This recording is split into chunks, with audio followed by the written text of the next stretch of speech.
on the night of the full moon, on the top of Shadow Rock. In the open space behind the top of the fourth Hokage rock statue, four Umbu ninjas jointly set up a square barrier called the Four Purple Flame Array. Inside the barrier, the metal shackle on Shimura Danzo's right hand fell to the ground with a clanging sound. He said as he untied the bandage on his hand, "Hiruzen, don't hesitate anymore. The Land of Fire cannot lose the Nine Tails. Naruto is already dying. If he doesn't take action, the Nine Tails will die with him." The third Hokage, Sarutobi Hiruzen, wearing a black combat uniform and carrying the Book of Seals, looked at Uzumaki Naruto, who was lying on the ground in the Yin fish of the Tai Chi formation and was already dying, and there was a little guilt in his eyes. "Minato, I didn't take good care of Naruto. You are so indecisive. You are really not suitable to be the Hokage." Danzo closed his right eye and said, dissatisfiedly. He took off his gray robe and revealed 10 Sharingans on his pale right arm. "Unseal Naruto. I can activate Izanagi 10 times, 11 chances. We can definitely transfer the Nine Tails to the new human pillar." In the Yangyu of the Tai Chi formation, the unconscious Uchiha Sasuke was lying quietly, completely unaware that Danzo beside him had 11 clan member Sharingan. The third Hokage's eyes gradually became cold. He walked slowly to the topless Naruto and knelt on one knee. "Yamato, be prepared. If the Nine Tails goes berserk, you have to use wood release to contain it." After saying that, the third Hokage began to quickly seal according to the four symbols seal solution recorded in the Book of Seals. Yamato, who was standing not far behind the third generation, heard this and sweated a few drops on his forehead. He couldn't help but complain in his heart. "I don't know if I can bear it. This is a nine-tailed demon fox. It's too late to find the key that Jiraiya wants to seal. The so-called 8-diagram seal is just 2 4-symbol seals superimposed." The hands of the third generation turned into afterimages, and the seal-making action was completed in a breath. He pressed his right hand on Naruto's stomach and shouted, "8-diagram seal. Release." The moment the third generation's palm touched Naruto's stomach, the vortex-shaped black lines immediately appeared. The third generation exerted force on his hand and twisted the seal counterclockwise twice. There was a loud bang. Naruto instantly turned into a little demon fox dancing with 4 tails.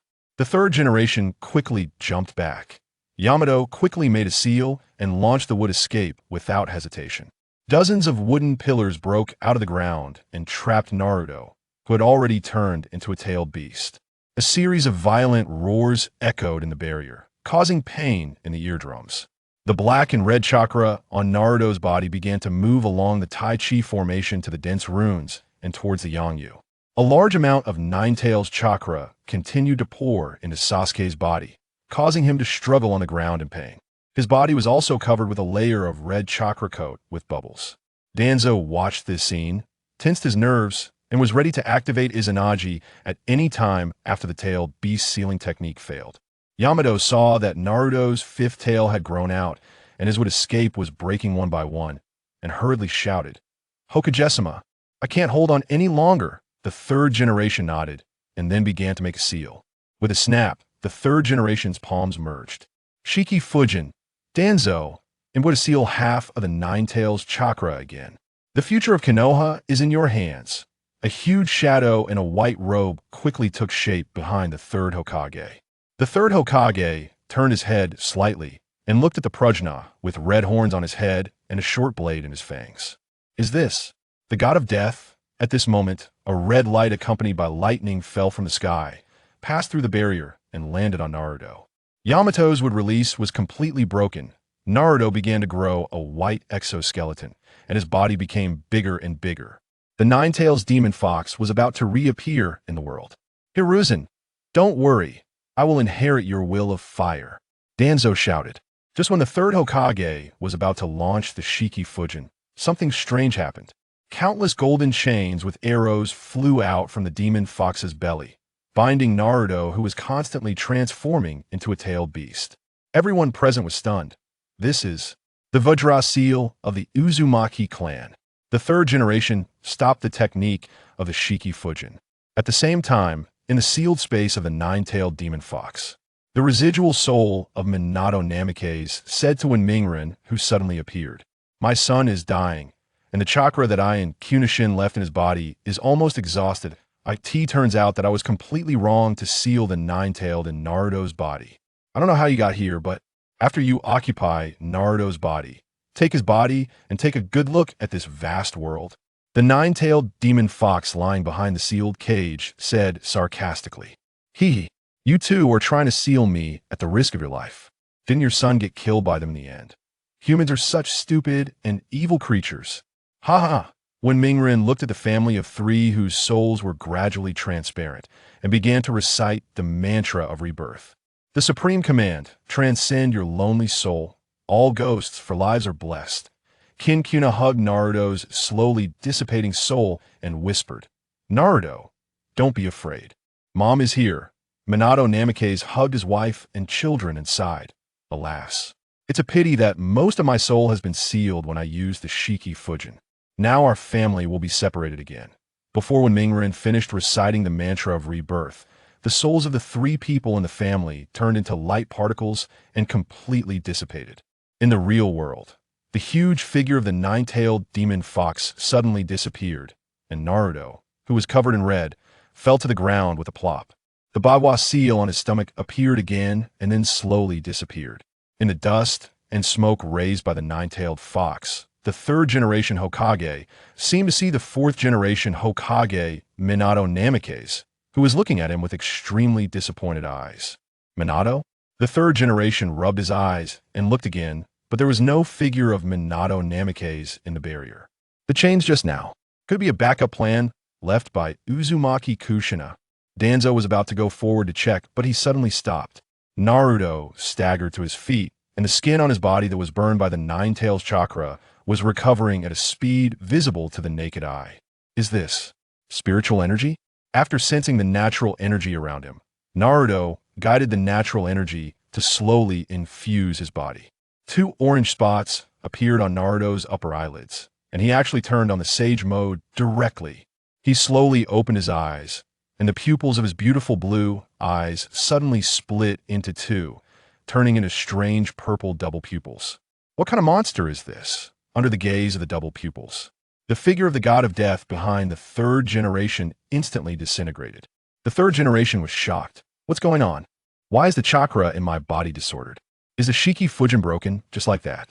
Isn't it only the caster who can see the god of death? What's wrong with this child? Is it the ability of his strange eyes? Naruto's head slightly tilted towards Danzo, and when he saw the dense red eyes on Danzo's hand, a trace of disgust appeared on his face. Evil and perverse. Naruto, your eyes. What's wrong with them? This kind of eye technique has never appeared in the ninja world. Danzo looked at Naruto's weird eyes and asked with some vigilance. Naruto stood there thinking for a moment, and then slowly replied, "If you want to know, go ask the fourth Hokage yourself." The third Hokage was startled again and asked uncertainly, "Naruto, about your parents, do you know everything?" Naruto moved in front of the third Hokage, staring at the third Hokage's eyes with his double pupils without saying a word. Naruto, a ninja school slacker, how could he be so fast? Could it be that he has learned to use the power of the Nine-Tails? What a pity. Danzo suddenly felt disappointed. Although he wanted to be a Hokage, he was not so crazy as to forcefully unlock the seal of the Nine-Tails. After a moment, Naruto retracted his gaze and turned to walk towards the barrier and going back to sleep. The relieved third Hokage exchanged glances with Danzo. Danzo raised his right hand, and the four Umbu ninjas immediately unlocked the barrier. Naruto slowly walked to the top of the fourth Hokage's rock statue, looked up at the bright moon in the sky, and was filled with emotion. "Uzumaki Naruto, thank you for giving me this body in your name. When Mingren, become immortal, I will definitely come to take you and your family." Naruto glanced at Danzo not far behind him. In Naruto's eyes, a red word prison floated above Danzo's head. The corners of his mouth curved up, and he murmured softly, "I found the first Shao who went through the tribulation for me." Chapter 2. The newly transformed Naruto having undergone a soul exchange, the Uzumaki Naruto, guided by the memories within his mind, returned to the dwelling that could hardly be called a home. He gently pushed the door open and was immediately greeted by a pungent, sour odor. Unlike in the past, when he would yell "I'm back" into the empty room, he simply walked straight into the narrow foyer, slamming the door shut with a resounding thud. effectively severing the gaze of the lurking Umbu ninjas perched atop nearby rooftops. Naruto had long been aware of these watchers. His dual-colored eyes were not only capable of perceiving great distances, but could also glimpse the supernatural, greatly enhancing his training and combat abilities. With a snap, the room's light illuminated the modest space, revealing everything within it. He strode directly to the small wooden table beside the bed and bent down to inspect a box of milk that had long surpassed its expiration date. A thought struck him. How could such a powerful entity, sealed within him, perish from food poisoning? It must have been foul play. After a moment of contemplation, he formed a hand seal. Shadow clone technique. With a bang, a clone, towering significantly over Naruto, materialized in the room. Observing this clone, Naruto stroked his chin and mused. Using ninjutsu for the first time, I still lack proficiency. It seems I must practice diligently in the future. Dismissing the clone, he began to tidy up the room, discarding the foul-smelling instant noodle containers and various bits of debris. Once he had restored some semblance of order, Naruto seated himself on the single bed and closed his eyes to meditate. The natural energy around him flowed ceaselessly into his 12-year-old body, enhancing his physique, while the orange hues in his eyes remained undiminished. As he practiced his cultivation, he also contemplated the path that lay ahead. In my previous life, my aptitude was lacking, and I had only just discovered a method to harness the power of incense offerings to attain the status of an earth immortal. Unexpectedly, my sect was labeled as a cult, leading to the death or scattering of my followers, ultimately resulting in a fruitless endeavor. Although I now inhabit a new body and possess the power of the dual-colored eyes, my connection to the immortal realm has not significantly increased. This body has only recently recovered from a grave illness. It seems fate is guiding me toward the path of transcending through death into immortality. Next, I must enhance my cultivation, utilizing my dual-colored eyes for training, and then seek out the 5 doppelgangers to undergo trials in the 5 hells. After which I will be guided to transcend into the spiritual realm. That old man with eyes on his hands is the first doppelganger. However, with my current strength, I likely cannot defeat him. It would be wise to first concoct a medium that connects to the underworld, utilizing the true fungus of insects, before making further plans. As night quietly flowed by, outside the house, the Umbu ninjas monitored Naruto through the window, diligently recording his every move. At dawn, Naruto, having meditated throughout the night, rose from his bed, invigorated and full of energy. He removed the orange coat hanging on the wall and draped it over himself, then retrieved a somewhat deflated frog wallet from the nightstand drawer before stepping outside in search of sustenance. Mortals are indeed troublesome. One must consume grains and vegetables. Ignoring the Umbu ninjas trailing him and the disdainful glances from passers-by, Naruto strode confidently through the bustling commercial street of Kanehagakure. As he passed a glasses store, he paused, feeling fatigued from hiding his dual-colored eyes. Perhaps it was time to acquire a pair of sunglasses. Just as he was about to enter the store, a man in a black robe, sporting round glasses, unexpectedly blocked the entrance. What bad luck.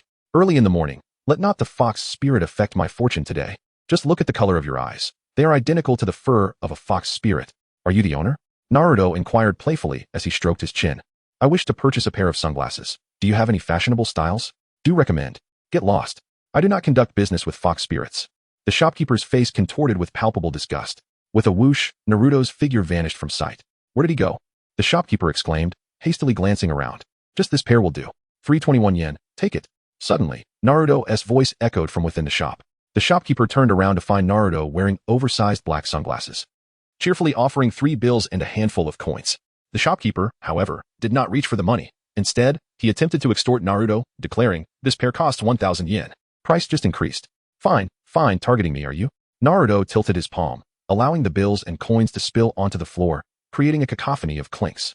Now I finally understand why I always ended up paying exorbitant prices for expired goods. You harbor hatred for fox spirits, and thus, you extend that animosity toward me. This is quite reasonable. Yet, I have lived for over a decade without knowing I housed a fox spirit within me. How did you come to know? Who informed you? Naruto coldly interrogated the shopkeeper, fixing him with an intense gaze. The shopkeeper felt as if 2 immense whirlpools dwelled beneath the lenses of Naruto's sunglasses, threatening to pull him in, causing him to tremble uncontrollably. Everyone in the village says so. You are the embodiment of the fox spirit. Naruto ceased speaking and rummaged through his wallet. Moments later, he produced a single dime, flicking it with his finger. What are you doing? The shopkeeper glanced at the coin that landed on him, then at the one scattered on the floor, a flicker of annoyance crossing his face. I have activated your laughing point. If you wish to reverse it, place incense paper, candles, and offerings facing the direction of the shadow rock, and bow 81 times. Otherwise, you may truly laugh yourself to death. With that, Naruto shoved the shopkeeper aside and swaggered out of the glasses store. The notion of clarity in thought means not being bound by lingering resentment. Besides, I, Uzumaki Naruto, owe nothing to the village of Konoha. Rather, it is you insignificant insects that hold no value in my eyes. The laughing point? The shopkeeper gazed, puzzled, at Naruto and Appo's departing figure. The next moment, he suddenly doubled over, clutching his stomach. Ha ha, why can Appo's, ha ha ha, stop laughing. In less than half a minute, the shopkeeper found himself breathless, collapsing to the floor while laughter continued to erupt from his mouth. At that moment, his wife rushed out through the small door of the shop, exclaiming, "Honey, what's wrong? Please don't scare me." The shopkeeper, struggling to speak, gasped, "Ha ha. Dear, ha ha ha. Quickly bring offerings. I have been cursed by the fox spirit. I'm going to laugh myself to death. Ha?" Recalling his memories, Naruto arrived at the only ramen shop that would not treat him differently, Ichiraku Ramen. "Hey, Naruto, long time no see. I heard you've been unwell? You still look quite spirited. What would you like? The usual?" The owner of Ichiraku Ramen greeted him while preparing noodles in the pot. Uncle Tucci, I was indeed ill and nearly missed out on your delicious ramen, but I'm better now. Please, bring me a bowl of tonkatsu chashu ramen." Naruto cheerfully took a seat on one of the high stools in the shop. "Naruto-kun." A nearby customer suddenly called out to him. Naruto turned to see a young man clad in a high-collared gray coat, also wearing sunglasses, gazing back at him. "Oi, is that you, Shino?" Naruto's eyes brightened as he eagerly approached, asking curiously, "By the way, Shino-kun, how large are the smallest insects you keep at home? Can you raise ones visible only under a microscope?" Shino's eyebrows twitched slightly as he replied, somewhat exasperated, "Naruto-kun, rather than that. Aren't you at all concerned about the upcoming graduation exam at the Ninja Academy in a few days? As far as I am aware, Naruto, you have been held back for several years, yet you have not mastered a single ninjutsu. If this continues, you may very well fail to graduate. If you cannot even become a ninja, how will you ever aspire to be Hokage?" Naruto and Appo's smile suddenly froze. He patted Shino on the shoulder and awkwardly remarked, "Shino, you really are quite straightforward." At that moment, the daughter of the Ichiraku Ramen owner brought over a steaming bowl of ramen and placed it in front of Naruto. "Being an ordinary person can be quite nice, if you don and amp. Appo's mind, you could learn the art of ramen making from my father." Naruto chuckled and shook his head, expressing his gratitude to Iam, but added, "Becoming a ramen chef doesn't seem quite right for me. It's just a graduation certificate after all. That's easily attainable. As for becoming Hokage, that would only delay my training. I think I and Appo's LL pass." "Naruto, you certainly are full of bravado." The instructor of the ninja school entered, lifting the curtain.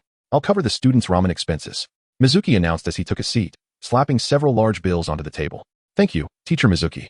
Shino quickly expressed his gratitude. Naruto raised an eyebrow and said, "No free lunch, teacher. Is there something you need us to assist with?" Mizuki looked at Naruto with surprise. "You took sick leave to stay home and read, didn't and Appo's, to you? Alas, it seems you no longer wish to be a ninja. I was hoping to lend you a hand." Naruto feigned interest, lowering his voice to inquire, "Oh, Teacher Mizuki, do you have some secret path?" Chapter 3, A Battle of Wits. After finishing his ramen, Naruto followed Mizuki to a secluded grove. "Teacher Mizuki, if you have something to say, please do so without pretense." Naruto leaned against a large tree, growing impatient. Mizuki observed Naruto, who wore sunglasses, sensing something unusual. "Naruto, do you not wish to graduate from ninja school? Becoming a ninja and ultimately Hokage has always been your dream, hasn't it, Appo's? It?" Naruto nodded thoughtfully, acknowledging that perhaps his desire to become Hokage stemmed from a need for recognition. A glint of cunning flashed in Mizuki and Appo's eyes as he lowered his voice. "Naruto, do you know why the villagers despise you? You know the reason?" Naruto feigned interest. Mizuki glanced around suspiciously and continued, "Because you are the embodiment of the Nine-Tails Fox. 12 years ago, you appeared in Kanehagakure and caused many deaths, including the parents of Irika-sensei." Upon hearing Mizuki's words, Naruto crumpled to the ground, trembling and crying out, I am a demon fox, and I killed Irika-sensei and Appo's parents. I deserve to die? Teacher Mizuki, do you have a watermelon knife I could borrow for seppuku?" Seeing the moment was ripe, Mizuki quickly pulled Naruto up from the ground, saying, "Naruto, that was the Nine-Tails and Appo's fault. You cannot bear the hatred alone. You have always been a kind-hearted boy, and I know that." Mizuki spoke with such sincerity that he almost believed it himself. Naruto grasped Mizuki's hand, his voice trembling. "Teacher Mizuki, you truly understand me."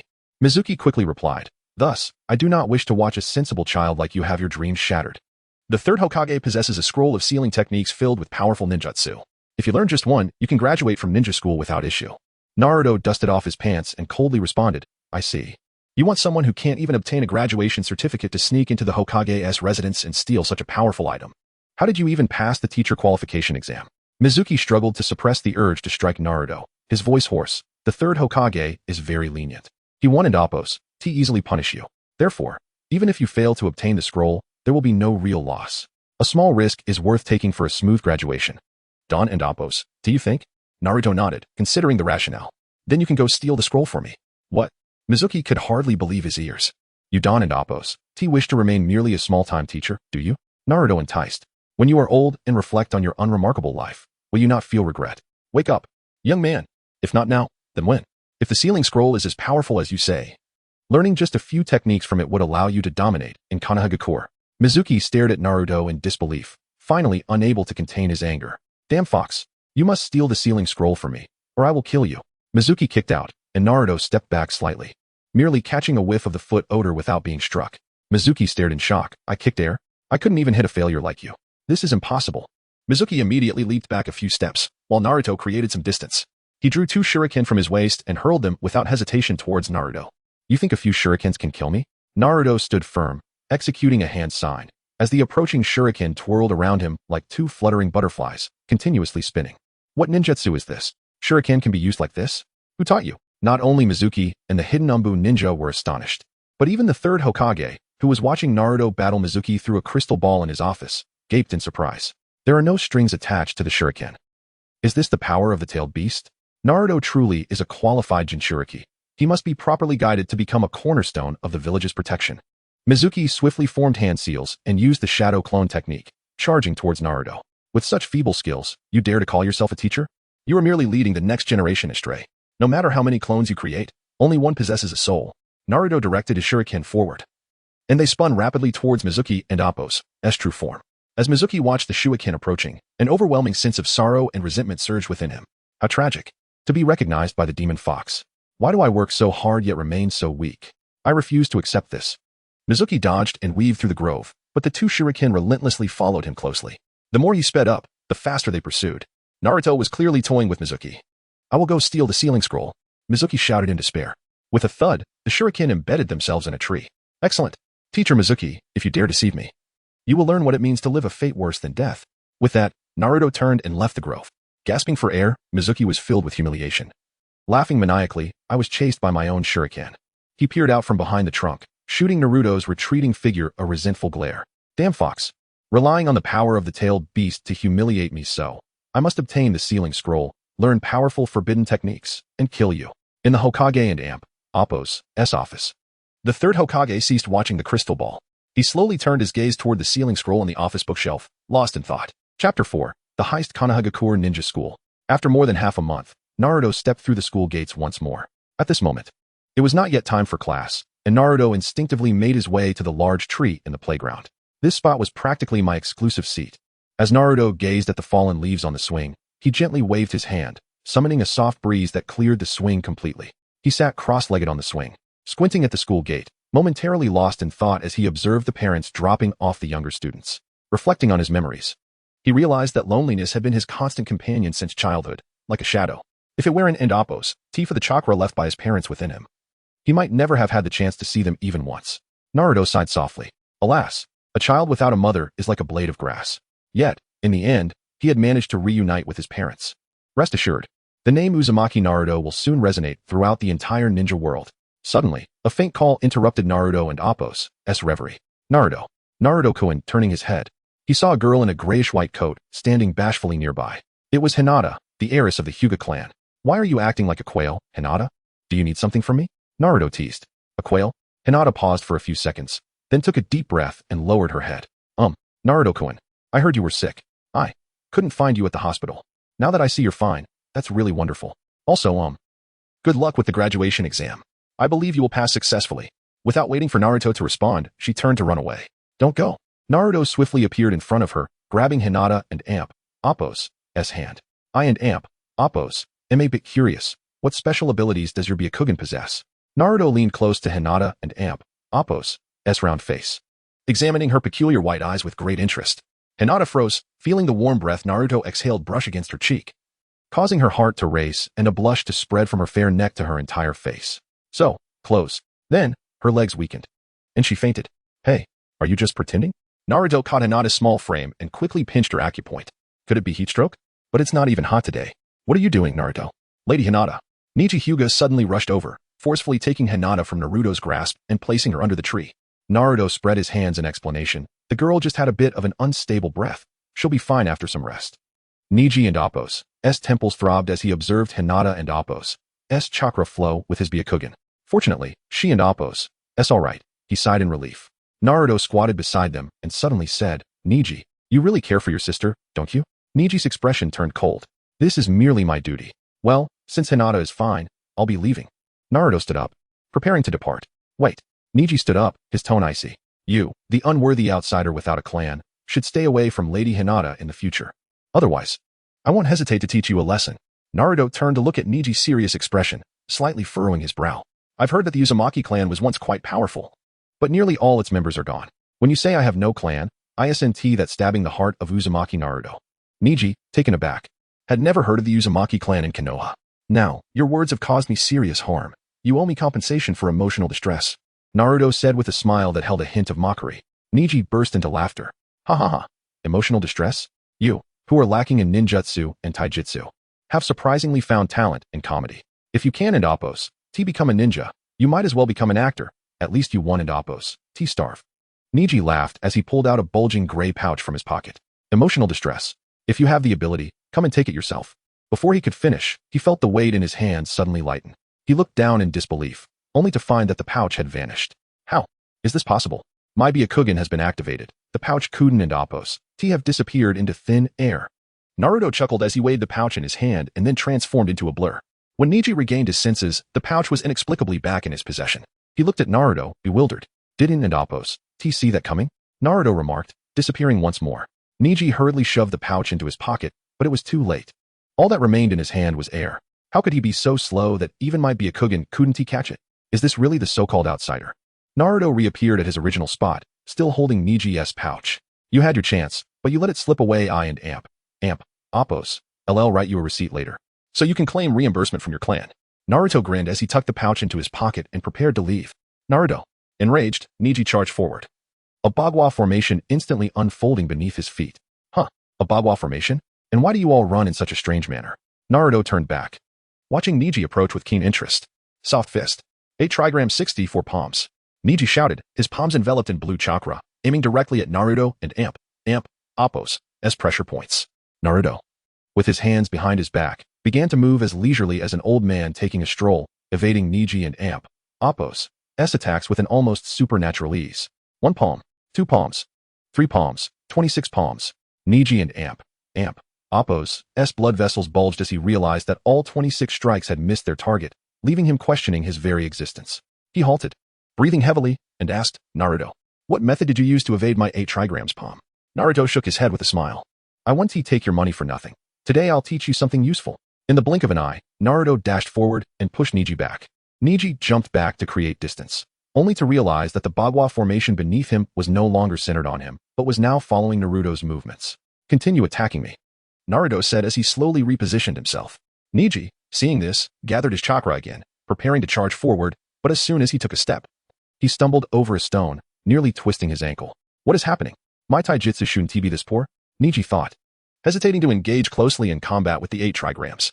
Instead, he pulled out a shuriken and threw it at Naruto. This time, Naruto stood still.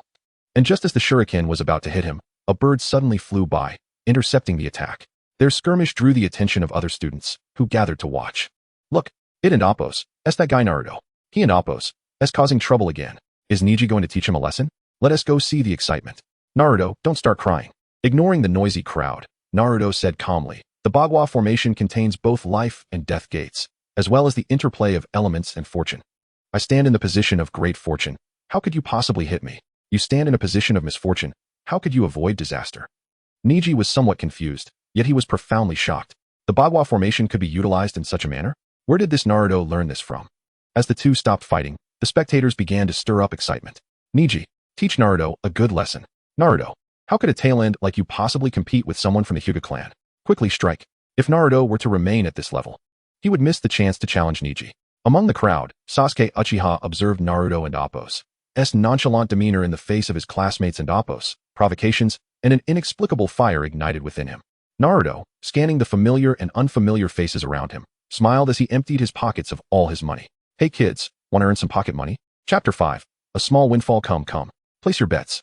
Betting on Hyuga Neji to win pays even money, while a wager on Uzumaki Naruto to win pays 5-1. Naruto wrote both names in the dirt with a twig, calling out to those nearby to place their bets. In the crowd, Sakura Haruno looked at the two bulging and deflated wallets in Naruto's hands, sneering, Naruto, do you really have that much money to lose? Without looking up, Naruto replied, if I'm short on cash, I'll just borrow from the Hokage. He lamented the excessive spending on snacks this month, which left him short. After a moment's thought, Sakura pulled out a bill from her pink wallet, bent down, and placed it under Niji and Appo's name. I'd bet 500 on Niji to win. Good eye? Naruto quickly pressed a stone over the bill. Others began to place their bets as well. Those wagering on Niji included Tintin with 1,000, Ino with 800, Choji with 100, Shino with 300, and Kiba with 150. As the bills piled under Niji and Appo's name, Naruto and Appo's name remained devoid of even a single coin. He surveyed the crowd and declared, have you all placed your bets? No turning back now.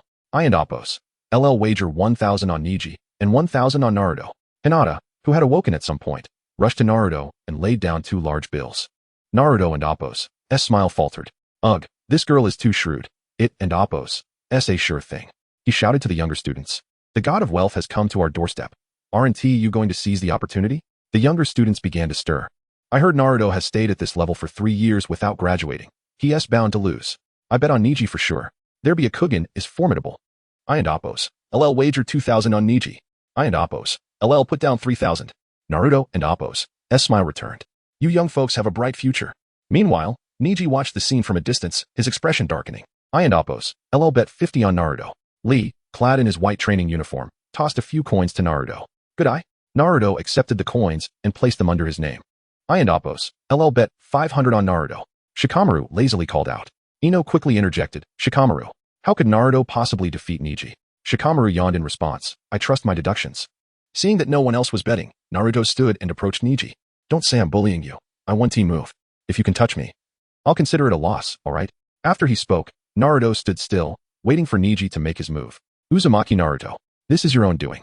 Niji, filled with pent-up frustration, charged forward. Gentle fist.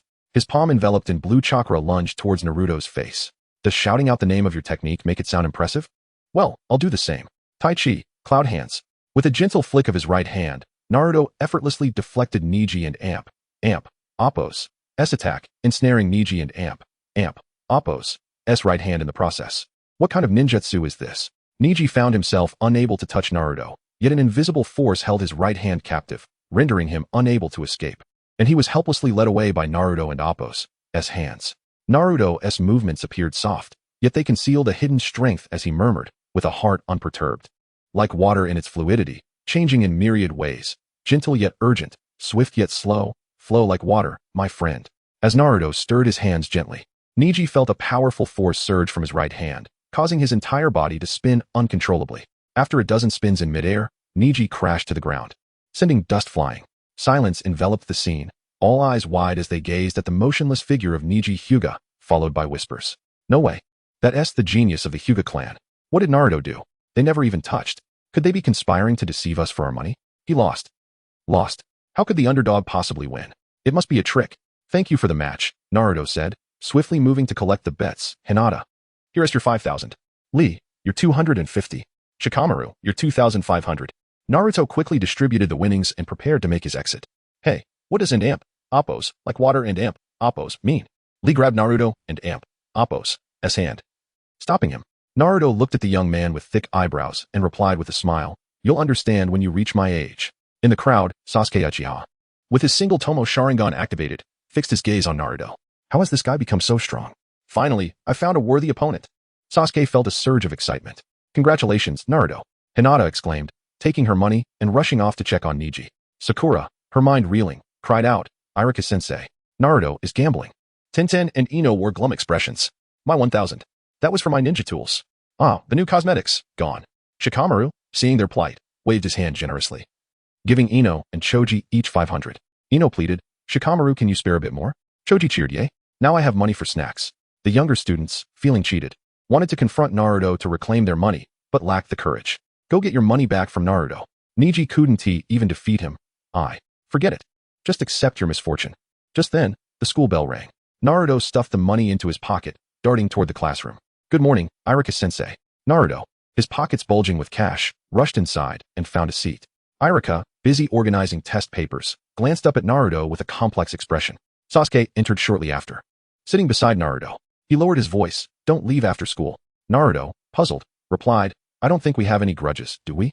Sasuke propped his arms on the desk, his hands shielding his mouth, adopting a cool demeanor. I see your skills have improved significantly. You should make a worthy opponent. Oh. Naruto mirrored his posture, his voice raspy. Do you have money? Give me some, and I'll fight you. Sasuke smirked. You just want a fortune. Money shouldn't be a concern for a ninja. Naruto pouted. If I become a sage, I won't need these trivial matters, but right now, I'm just a mortal. It's hard to navigate this world without money. I can't keep robbing people. Sasuke chuckled. Have you lost your mind after that illness? You're starting to talk nonsense. The Sage of Six Paths is merely a legend. I think your dream of becoming Hokage is more practical. All right, 1,000 for a match. Sasuke retrieved a large bill and placed it on the table. Naruto quickly snatched up the cash, sealing the deal. As the classroom filled with students, Iruka cleared his throat at the podium and spoke with a hint of seriousness. Today marks the written portion of the graduation exam. Do not think of copying from others, for each exam paper contains unique questions. After today's written test, tomorrow morning will feature the three-body technique, followed by physical skills and shuriken throwing in the afternoon. Upon finishing his announcement, Iruka began distributing the exam papers. Naruto, upon receiving his paper, was left dumbfounded. Who was the first love of the Sage of Six Paths? What was his specialty ninjutsu? Whose questions are these? Chapter 6. The Copy Ninja. After quickly scanning the paper from start to finish, Naruto felt a sense of despair creeping in. What was the first ninjutsu in the world? How is a summoning beast artificially raised? How many hand seals did the first Hokage, Hashirama Senju, form per second? Staring at these increasingly absurd questions, Naruto felt like a hopeless illiterate. Not a single multiple-choice question in sight. No, I cannot just sit here and do nothing. Naruto concealed his hands beneath the table, forming a hand seal. Sasuke suddenly heard Naruto and Appo's voice in his mind. I'm in dire need. Help me with these questions, and I will accompany you for a few rounds. Sasuke paused, surprised, glancing at Naruto, who appeared to be in deep concentration. A communication ninjutsu? The school never taught us that. How did Naruto learn it? Despite his confusion, Sasuke activated his Sharingan, scrutinizing all the questions on Naruto and Appo's paper. After a moment, he shook his head slightly. He couldn't answer these questions either. An hour passed swiftly. Naruto, with a paper filled to the brim with neatly written answers, handed it to Iruka.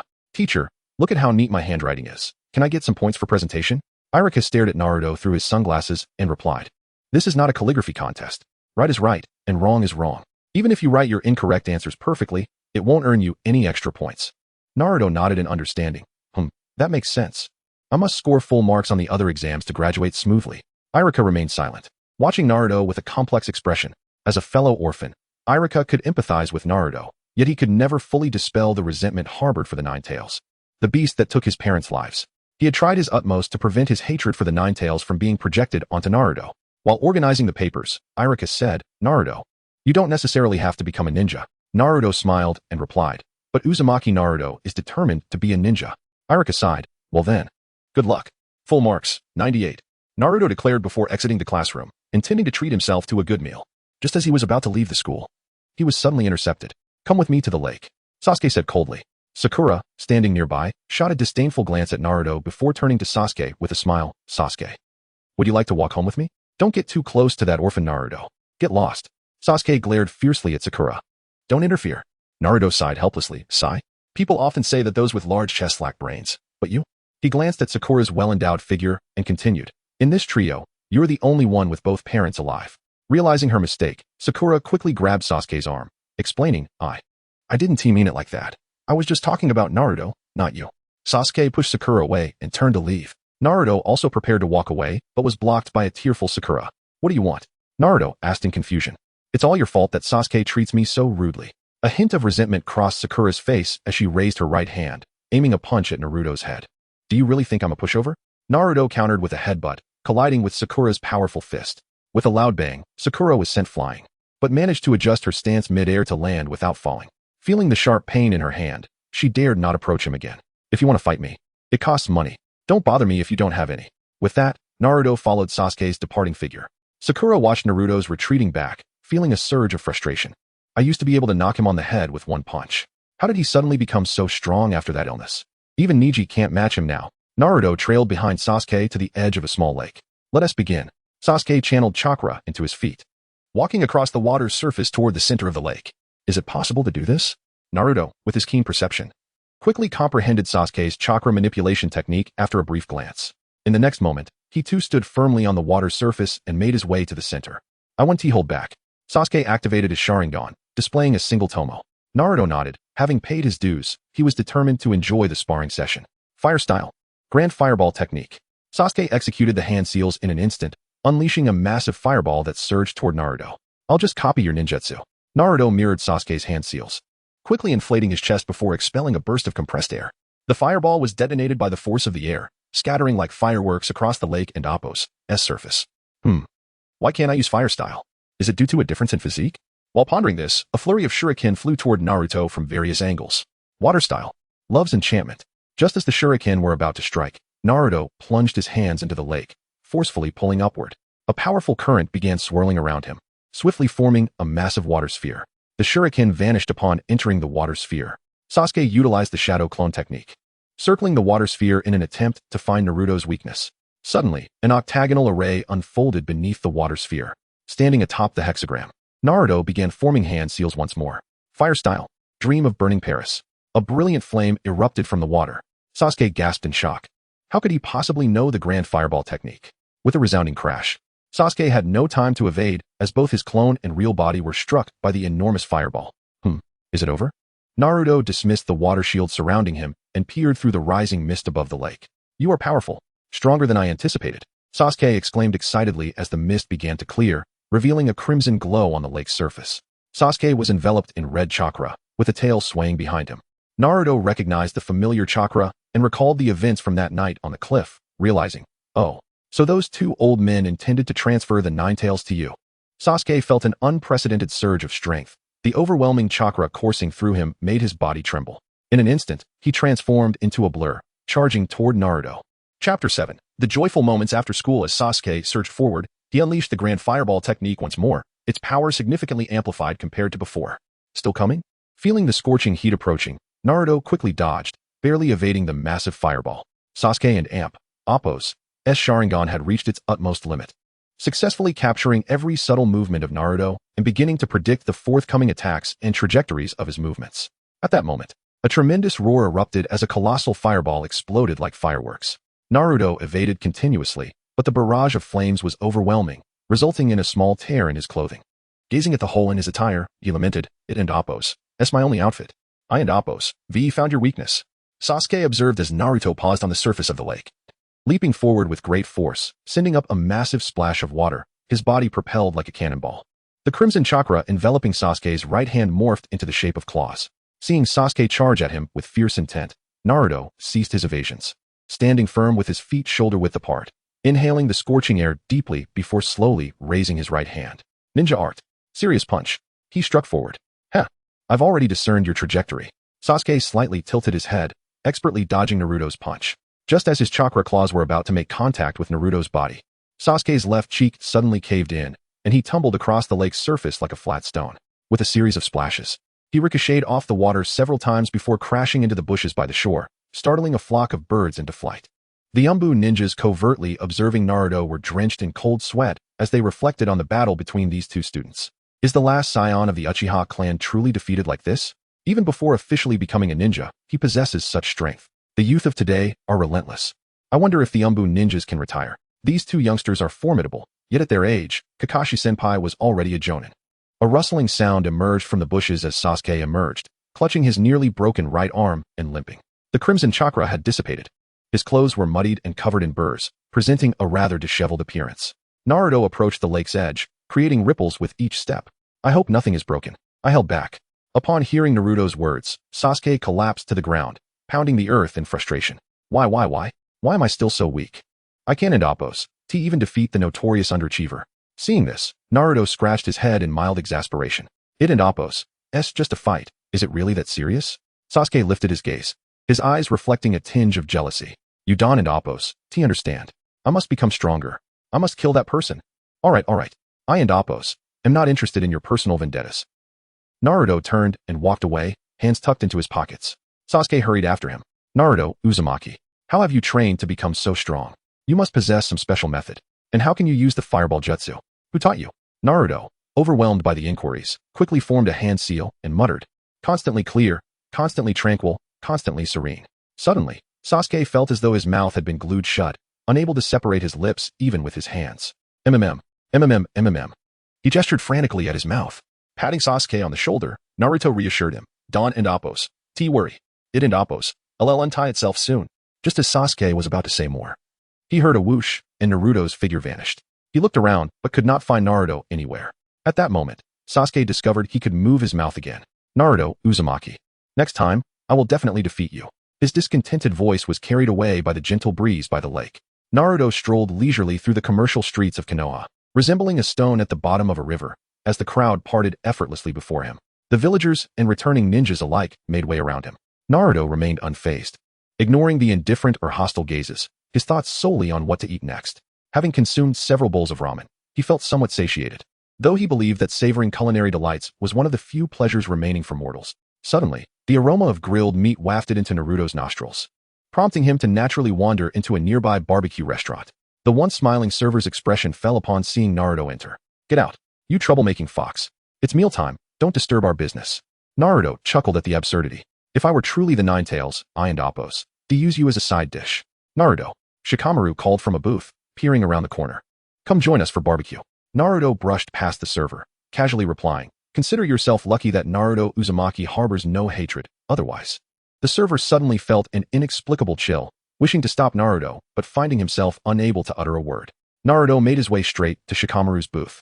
Shikamaru, Choji, Ino. What a coincidence. Mind if I share your table? He seated himself beside Shikamaru without waiting for a response.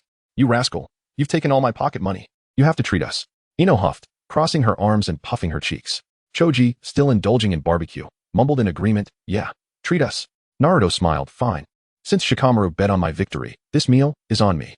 At this, Choji and Appos' eyes lit up with excitement as he immediately summoned the server to order a feast. You are surprisingly generous. Ino squinted at Naruto, suddenly asking, why do you wear those sunglasses all the time, like Shino? And, have you been wearing makeup? Your eyes look different. Naruto paused for a moment at Ino's remark, then concealed his enhanced eyes, ceasing the absorption of natural energy. He pushed the sunglasses up to his forehead, his eyes returning to normal. This is called being cool. What do you know, little girl? Shikamaru observed with mild interest. Naruto, I feel like you and Appos, V changed. Oh, Naruto raised an eyebrow. In what way? Shikamaru pondered for a moment. You seem much more mature. And your strength has increased. It's as if you've transformed into a different person. Hiss, this kid has keen observation skills, but I haven't intentionally concealed myself. It and Appos. That's not surprising that he noticed. Naruto mused internally before lowering his voice. Want to know the secret behind my newfound strength? Ino and Appos' eyes sparkled with curiosity, while Shikamaru waved his hands dismissively. I don't want to know anyone's secrets. That's too troublesome. Choji suddenly chimed in. Naruto, how did you fare on your exams today? Naruto shook his head. I filled the paper, but I might not even score a single point. Shikamaru chuckled. Haha, that's what you get for always dozing off during theoretical lessons, but tomorrow's another chance. If you score well in those subjects, you can still graduate. Naruto confidently picked up a sizzling piece of meat, declaring, a mere graduation certificate is within my grasp. The following day, the playground of the Konoha Ninja Academy was crowded with parents eager to witness the graduation exams. Seated on a makeshift wooden platform were the proctors, the third Hokage, Iruka, and Ebisu. Iruka exchanged a glance with the third Hokage before rising to address the microphone. We shall now commence the examination for the body replacement technique. All candidates, please proceed in numerical order for your assessments. Amidst a throng of eager candidates, Naruto affixed the number 78 to his attire. Hey Naruto, Uzumaki, if you fail again this time, you won't even have the chance to repeat the year, and you may never become a ninja. Upon hearing this, Naruto turned to see a stranger, whom he chose to ignore. Another voice chimed in sarcastically. He's already failed twice. Perhaps luck will be on his side this time? Just then, Sasuke squeezed his way to Naruto's side, glaring fiercely at the one who had spoken. You must graduate successfully. I've already regarded you as my rival. Naruto shook his head slightly, thinking, if you see me as a sharpening stone, be wary of dulling your blade. First candidate, Rock Lee. Iruka announced into the microphone. Clad in a white training outfit, Lee took a deep breath and strode boldly to the center of the training ground. Chapter 8. Graduation exam. With just over 100 fresh graduates and so few students in one cohort, is the ninja profession truly so bleak? Or perhaps we are in an era of peace, leading to a lower attrition rate among ninjas. While Naruto mused, Lee had already reached the center stage. Drawing all eyes to him, Lee inhaled deeply and proclaimed, I forfeit the exam. The three main examiners were momentarily taken aback, and whispers erupted among the candidates and spectators. Is he out of his mind? Doesn't he want to graduate? Why waste our time if he doesn't want to take the exam? I heard he can't perform a single jutsu. Huh, and he still wishes to be a ninja? The third Hokage, reviewing the candidate's information, slowly inquired, Rock Lee, why have you chosen to forfeit? Because I can only perform taijutsu and shuriken manipulation. With that, Lee bowed and voluntarily exited the examination area. Irika called out, second candidate. Uchiha Sasuke. All the female candidates, except for Hinata, directed their gazes towards Sasuke. Go for it, Sasuke. Sasuke-kun, you're as handsome as ever. I eagerly await Sasuke-kun's performance. Sasuke ignored their encouragement, instead casting a challenging glance at Naruto before stepping towards the center. Hinata seized the opportunity to move closer to Naruto. Naruto-kun. Good luck. This is a good luck charm I made, if you don't mind. Hinata's face flushed with shyness as she extended a delicate little pouch. Naruto suddenly realized that this girl harbored feelings for him. He instinctively wanted to decline, but hesitated. Will this affect my chances of becoming a sage? Furrowing his brow, Naruto began to ponder. Naruto-kun? Hinata became increasingly anxious as he hesitated to accept her good luck charm. Does he dislike me? After a moment, Naruto and Appo's furrowed brow relaxed, realizing it was a matter of fate. Very well, he declared, taking the charm from Hinata and Appo's hands and offering a warm smile. I accept it, Hinata, and you must do your best too. Upon hearing her name from Naruto and receiving his acceptance of her charm, Hinata's heart raced, nearly causing her to faint from excitement. Neji suddenly approached, casting a disapproving glare at Naruto before leading the dazed Hinata away. Youth is indeed wonderful, Naruto chuckled, shaking his head before refocusing on Sasuke, who was forming hand seals. Shadow clone technique. With a resounding pop, two identical Sasukes appeared at the center. The surrounding parents began to murmur among themselves. As expected of an Uchiha, mastering the shadow clone technique with such finesse. What a pity, he is the last remaining child of the Uchiha clan. It is precisely because the Uchiha clan is so powerful that Sasuke dispelled the clones and began forming seals for the next technique. Body replacement technique. Again, two identical Sasukes emerged, but in the next moment, one transformed into a wooden stump, which fell to the ground with a thud. Naruto stroked his chin and mused. The shadow clone disperses upon being attacked. While the body replacement can withstand a hit, their functions are quite similar. The third Hokage observed Sasuke with a complex expression, pondering whether, should Sasuke grow and learn the truth of certain matters, it might pose a threat to the village. Sasuke commenced the final segment of the three-body technique. Transformation technique. After a puff of smoke, Sasuke transformed into Irika, mimicking his movements and demeanor, even down to his expression. It was then time for the main examiners to score. The third Hokage raised his scoring card, 10 points. Irika, 10 points. Ebisu, also 10 points. The first perfect score had emerged. Most of the male candidates cast envious glances at Sasuke. How infuriating. He has stolen all the limelight. The pressure is immense. It's almost my turn. Should I practice a bit more? If only I could be like Sasuke, with so many girls admiring me. No way. I must also achieve a perfect score. The exam continued. Naruto glanced at his number, realizing it would still be a while before his turn. He decided to sit cross-legged on the ground, beginning to guide natural energy, expanding and enhancing the chakra pathways within his body. In the future, he may need to employ powerful ninjutsu and techniques. The more spiritual energy and chakra he possessed, the better. As candidates gradually completed their assessments, joy and disappointment filled the air. The scores varied, yet no second perfect score had emerged thus far. Number 78. Naruto Uzumaki. Irika called out, his voice somewhat hoarse. The surrounding parents regarded the cross-legged Naruto with mixed expressions. If that foxboy becomes a ninja, it could spell trouble for all of us. Don't worry, he won't graduate. That troublemaker has caused enough chaos in the village. My son tells me he is known as the bottom of the class. Hinata quietly observed Naruto, softly murmuring, Naruto-kun. Good luck. Naruto slowly rose, facing the myriad of complex gazes as he approached the center stage. He planted his feet firmly, and a hush fell over the crowd. Naruto executed the hand seals for both the shadow clone and body replacement techniques. Shadow clone technique. With a thud, two identical Narutos materialized at the center. The spectators and examiners widened their eyes, searching for any flaw, but alas, the two Narutos were indistinguishable, making it impossible to discern which was the original. As the audience remained in stunned silence, Naruto's original form drew a kunai from his waist, swiftly slashing at the neck of his clone. The clone's head flew off and thudded to the ground. However, the clone did not disperse but stood upright. Many candidates screamed in fright, as they were merely students unaccustomed to the brutal realities of battle. Most, aside from Sasuke, had never witnessed such a gory scene. The parents were left dumbfounded. How can his clone technique maintain its form even after being attacked? This is impossible. What sorcery is this? That foxboy is indeed extraordinary.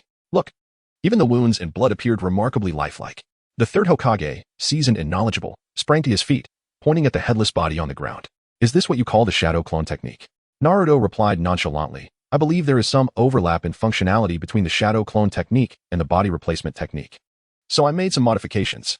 The third Hokage took a moment to steady his nerves before sitting back down. Continue the exam. Just then, the headless clone stirred, slowly moving towards its own head. Amidst the spectators' horrified expressions, it picked up its head and reattached it. Naruto, you. Iruka gasped in disbelief. Ebisu could hardly trust his own eyes. Could the Ninja Academy truly produce such students? As one wave of astonishment subsided, another emerged. Naruto's clone began forming the hand seals for the transformation technique. Chapter 9. The Stark Reality. In the midst of the crowd's astonished gazes, Naruto's clone swiftly completed the seals. Transformation technique. In a swirl of smoke, a shirtless old man, with numerous red eyes adorning his right arm, gradually materialized. In the crowd, Sasuke widened his eyes, incredulously staring at the Sharingan on the old man and Appo's arm. What in the world is happening? Who is this old man? Why does he have so many Sharingan? The figure that emerged from Naruto's clone was none other than Shimura Danzo, the leader of Konoha's Umbu. Danzo, you must hold on to the position of Hokage. Do not yield it to me. The clone of Naruto wore a grim expression, his voice hoarse. The Umbu ninjas secretly observing Naruto were nearly aghast. How did Naruto manage to voice Lord Danzo and Appo's innermost thoughts? It was uncanny. Was Naruto a genius? How could his clone utilize ninjutsu? This was absurd. Don't you find it strange? Could it be an illusion? I want to laugh, but as a ninja, I must endure. The third Hokage's beard bristled with anger as he hurled the scoring card aside, shouting, Naruto, do you have a death wish for your allowance? Upon hearing this, Naruto promptly dispelled the jutsu, and Danzo vanished. Wait, Lord Hokage, I'm just a student. If you cut off my allowance, won't you force me onto the path of crime? The third Hokage snorted dismissively. You've already learned how to gamble. You're not far from the path of crime. Naruto shrugged. I'm just at that age where I need some nourishment. Iruka cleared his throat. Lord Hokage. It's time to score. The third Hokage took the scoring card from Iruka. Moments later, he raised the scoring card, declaring 5 points. Iruka 6 points. Ebisu had initially intended to give a perfect score of 10, but was deterred by a mere glance from the third Hokage, ultimately awarding only 3 points. Vortex Naruto accumulated a total of 14 points, failing to pass. Next, candidate number 79, prepare. Iruka announced loudly. Naruto was left speechless. Are you kidding me? Is there no sense of aesthetics? Based on practicality, innovation, and artistry, I should have received full marks. The third Hokage replied blandly, Naruto, you've strayed off topic. Not awarding you 0 is already quite generous. The surrounding parents and candidates collectively exhaled in relief. Thank goodness. My child almost fell short to the Nine Tails. Now, the Nine Tails truly cannot graduate. If he were to become a ninja, Konoha would be doomed. How terrifying. To think he could modify ninjutsu. I certainly do not wish to be his companion. The afternoon held examinations for physical techniques and shuriken manipulation. Even if Naruto excelled in these two subjects, he still could not pass the graduation exam. Dejected, Naruto exited the examination venue. The Hokage was clearly making things difficult for me. What is the point of even testing? This is no laughing matter. Perhaps I don't have to be a ninja. I could re-establish a sect in the ninja world, gathering a few 100,000 followers for fun. We could all ascend to the celestial realm together. How splendid that would be. Haha.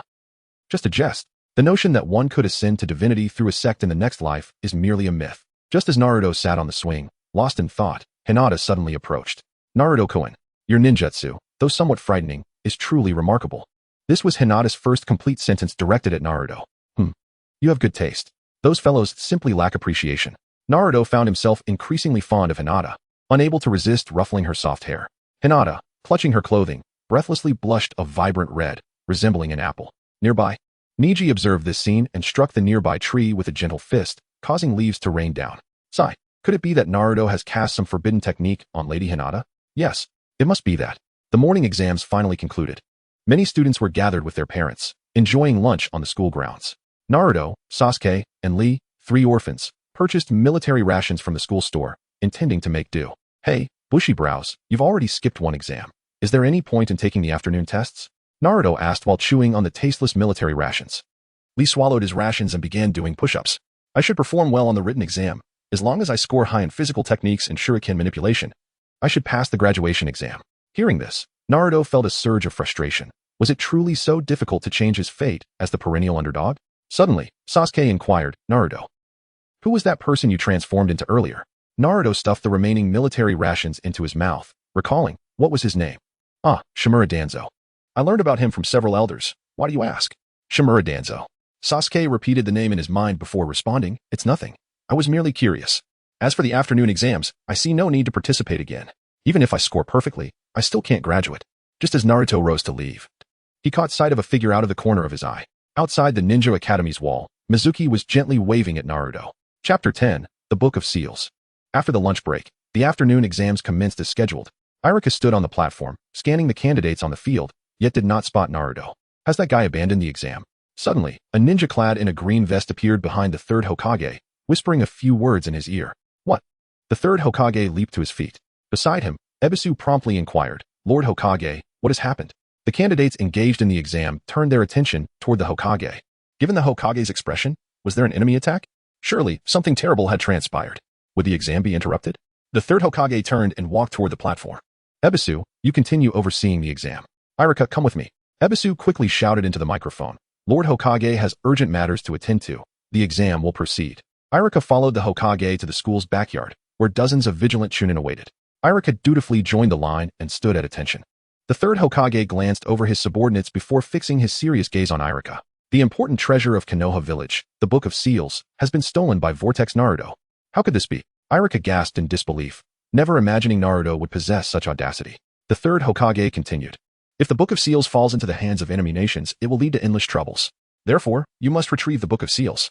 As for Naruto Uzumaki, this child has merely strayed from the path. If he shows any intention of repentance, spare his life. Yes, Lord Hokage. The assembled ninjas chorused in unison. After a flurry of movements, only the third Hokage remained, his hat lowered to cast a shadow over his face. Naruto, what will you do? With a heavy heart, Irika leaped through the trees, lamenting, Naruto, why do you always engage in foolishness? You are truly worrisome. In a dense forest, Mizuki, bearing the Book of Seals on his back, looked at Naruto with a smirk. You wouldn't be trying to fool me with a fake, would you? Such an important item should be heavily guarded. How could a mere nobody like you steal it? Naruto's face was marked with suspicion, and his retorts were sharp.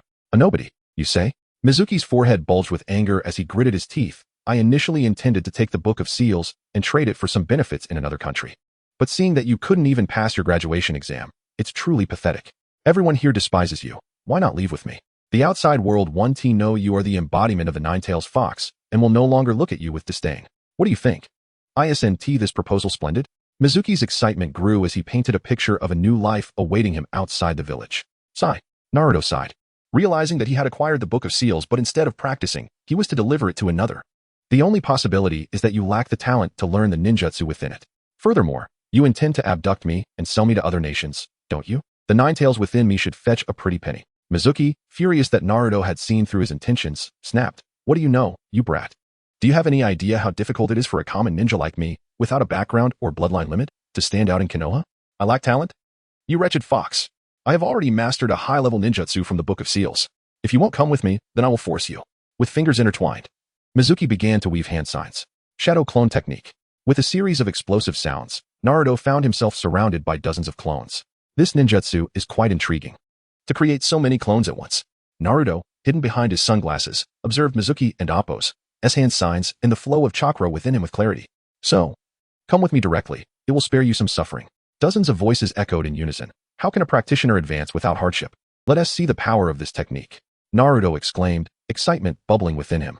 Mizuki and Appo's clones contorted their expressions in disdain. One by one, you all look down on me. Die. All clones drew small scrolls from their waists. In the next moment, massive shurikens appeared in their hands. Whoosh, whoosh, whoosh. Dozens of large shurikens hurtled toward Naruto from all directions. With a slight smile, Naruto prepared to channel his chakra for a counterattack. Suddenly, a figure appeared before him, enveloping him in a protective embrace. Irika-sensei. Naruto gasped. Isn't this causing more trouble? Just as the shurikens were about to pierce Irika's body, Naruto swiftly broke free from Irika's hold. Puff, puff, puff. A series of painful sounds echoed, and the clearing fell silent. Irika lay on the ground, incredulously gazing at Naruto. Why? Naruto, pierced by the massive shurikens, blood trickling from his mouth, offered Irika a faint smile. It must be very lonely, right? We are the same. Neither of us has family. Chapter 11. Irika's redemption. Every night, returning to an empty room must be painful, right? No one cares about your laughter or anger. It's quite tragic, isn't it? Striving desperately to achieve something, merely to gain the recognition and attention of others. Such a life must be dull. Wouldn't you agree? Naruto and Appo's words pierced through Irika and Appo's heart, revealing the unspoken sorrows and pains he had long harbored. Naruto, you understand everything. Irika-sensei, you are a remarkable teacher, but do not trust others too easily, and remember to treat me to ramen. With these feeble words, Naruto collapsed onto Irika, losing consciousness. Ah, how touching. Such a deep bond between teacher and student. Mizuki's voice dripped with mockery. Irika wiped away the blood that dripped from Naruto's mouth onto his face and gently laid him on the ground. Mizuki, why are you doing this? We have been friends since childhood. I thought I knew you well enough. Is someone forcing you to act this way? Irika drew several shurikens from his pocket. questioning with a heavy heart. He could scarcely believe that his companion, whom he had spent so much time with, would betray the village. Friends? Mizuki laughed heartily, finding the notion amusing. Haha, ninjas are merely tools for killing. How could there be such a thing as friendship? Irika, you foolish fool. Why should you earn the Hokage's favor?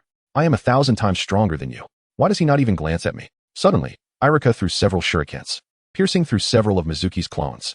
Mizuki, you cannot escape. With your chakra, creating so many clones is merely seeking your own demise. Of course I know. Mizuki replied, dissolving his clones. I've had enough. In this ninja world, aside from freaks like Mike Guy, have you seen any ordinary ninja rise to prominence? With a swift motion, the already weakened Mizuki summoned several kunai attached to explosive tags from a scroll. Die. Whoosh, whoosh, whoosh. The kunai, ignited with burning explosive tags, flew toward the prostrate Naruto. Irika, having prepared for defense, saw the attack aimed at Naruto and dashed toward him. As the deafening explosions erupted, a powerful shockwave swept through the forest. Haha, they are dead. Irika is dead. The fox demon is dead. Mizuki slumped to the ground, laughing with glee. However, as the smoke from the blast began to clear, his laughter abruptly ceased. A towering wall of earth, over 2 meters high, had appeared at the site of the explosion. Am I late? Kakashi? Irika instantly recognized the silver-haired man before him. Kakashi Hatake dismissed the earth wall and began rapidly forming hand signs, stealing the Book of Seals and attempting to kill your comrades. Chidori. Mizuki heard the crackling of electricity and turned to see a figure hurtling toward him, charged with lightning. Wasn't he supposed to be captured for interrogation?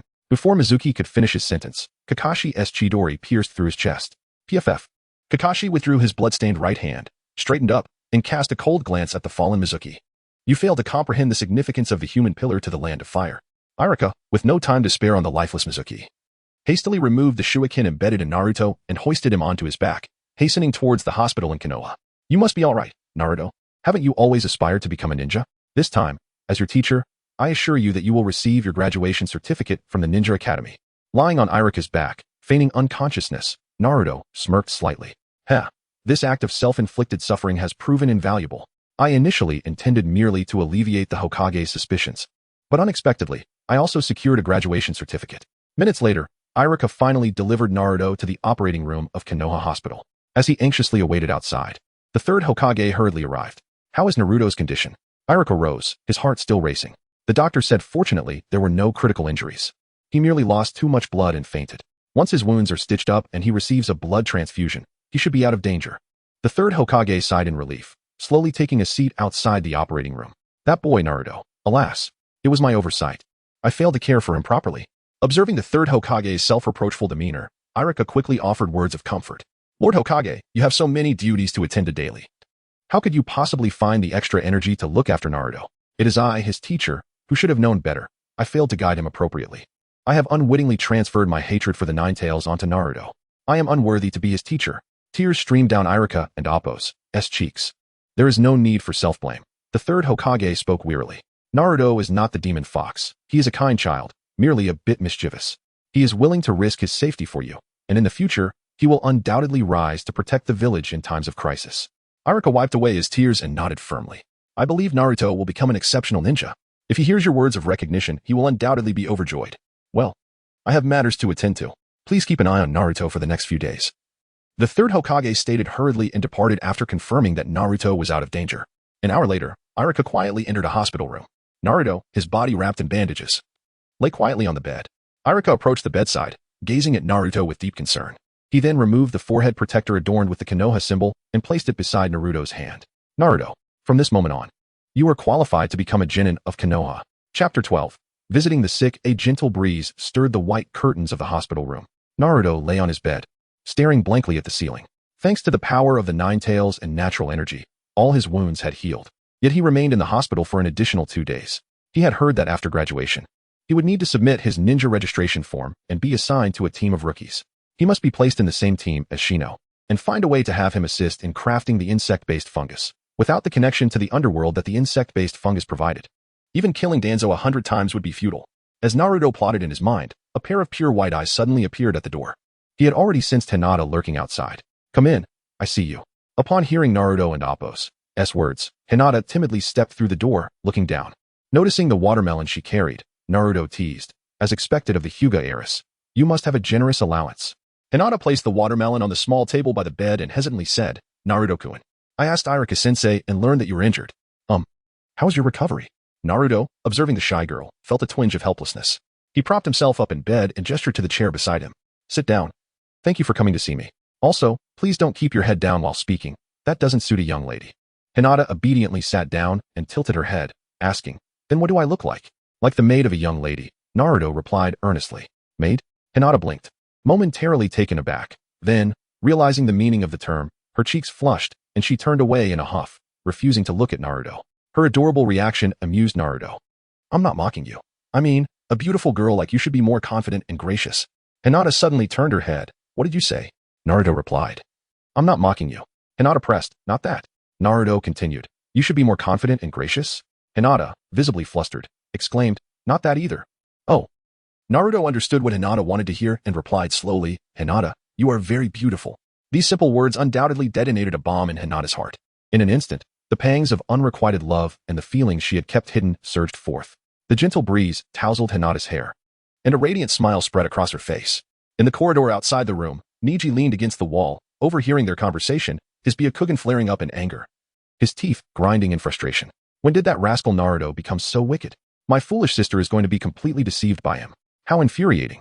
Seeing the atmosphere grow excessively intimate, Naruto hastily changed the subject. Hinata, do you know where I should submit my ninja registration form?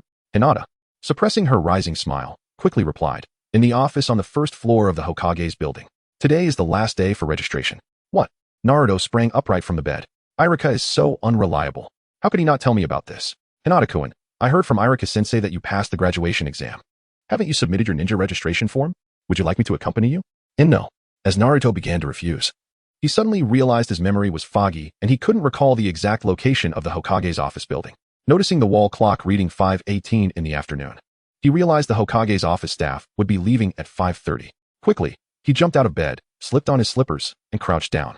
I and Appos. V hit my head too hard. I can and Appos. T remember where the Hokage and Appos' office building is. Hinata, guide me. Huh. Hinata clutched her clothes, momentarily at a loss. Quickly. Otherwise, they'll be gone. Naruto urged. Oh, alright. Hinata, her heart racing, climbed onto Naruto's back. Hinata. Neji burst in, wanting to intervene, but just then, with a whoosh, Naruto leaped out of the hospital window, carrying Hinata on his back. That despicable Naruto. He has taken Hinata away. Neji, as Hinata's cousin and protector, felt as if his precious cabbage had been snatched by a pig. He quickly scrambled to the window. But the figures of Naruto and Hinata had already vanished without a trace atop the rooftops along the roadside. With great speed, Naruto dashed across the rooftops, carrying Hinata on his back. Hinata tightly embraced Naruto's neck, her veins bulging as she activated her Byakugan. Turn right in 500 meters. Hearing Hinata's voice resonating in his ears momentarily disoriented Naruto. Haha, I feel like I'm carrying a navigation system. Hinata activated her Byakugan solely to keep pace with Naruto, guiding him while inhaling the scent of disinfectant emanating from him, causing her heart to flutter uncontrollably. Meanwhile, Lee Rock, burdened with weights, spotted Naruto dashing across the rooftops. Naruto? Is this a new training method? Excellent. I must challenge you to a long-distance run. Lee immediately leaped onto the rooftops in pursuit. However, the heavy steel weights on his legs exceeded his limits, and as he barely landed on the rooftop, he heard a resounding crash. The roof collapsed beneath him, sending him plummeting directly into the women and Appos' bathhouse below. Ah, pervert. There's a lecher. Ah, a pervert. Take him to the Konoha guard. Naruto ignored the cacophony behind him, focusing intently on his journey. At 5:28 p.m., Naruto finally arrived at the first floor of the Hokage and Appos' office building. Hinata pointed ahead and exclaimed that as the office. At the door, a small boy was peering through the crack, trying to sneak a glance inside. Hey, get out of the way. Naruto kicked the sneaky boy aside and pushed the door open.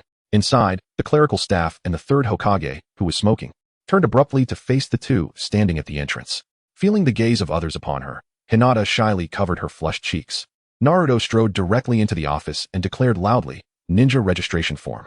Quickly, hand me the ninja registration form. I need to fill it out. Ninja registration form? The third Hokage wore a perplexed expression. Naruto gently set Hinata down and recalled, right? Isn't today the last day for registration?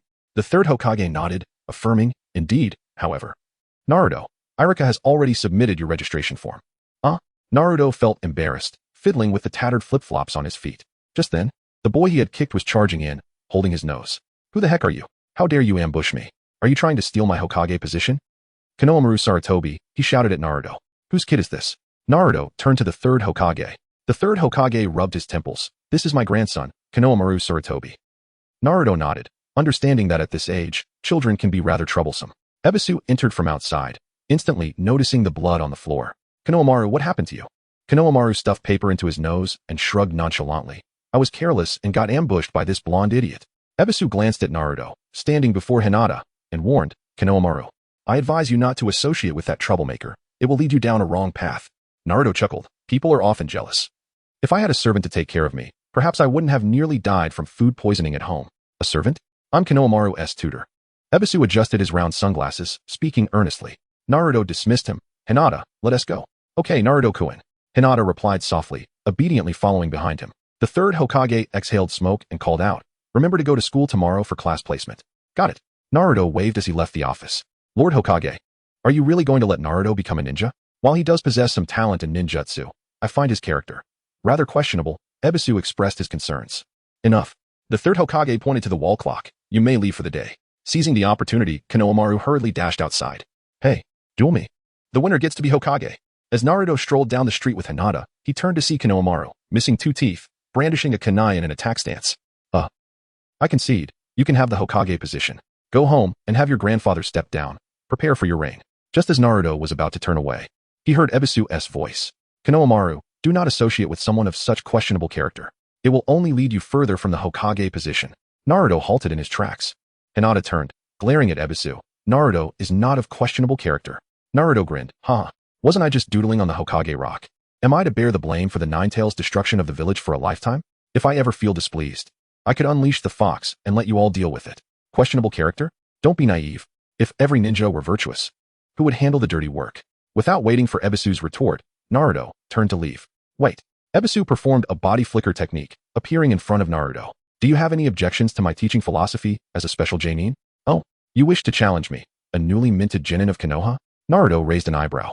Konohamaru, filled with excitement, exclaimed, Ebisu-sensei, help me teach this idiot a lesson.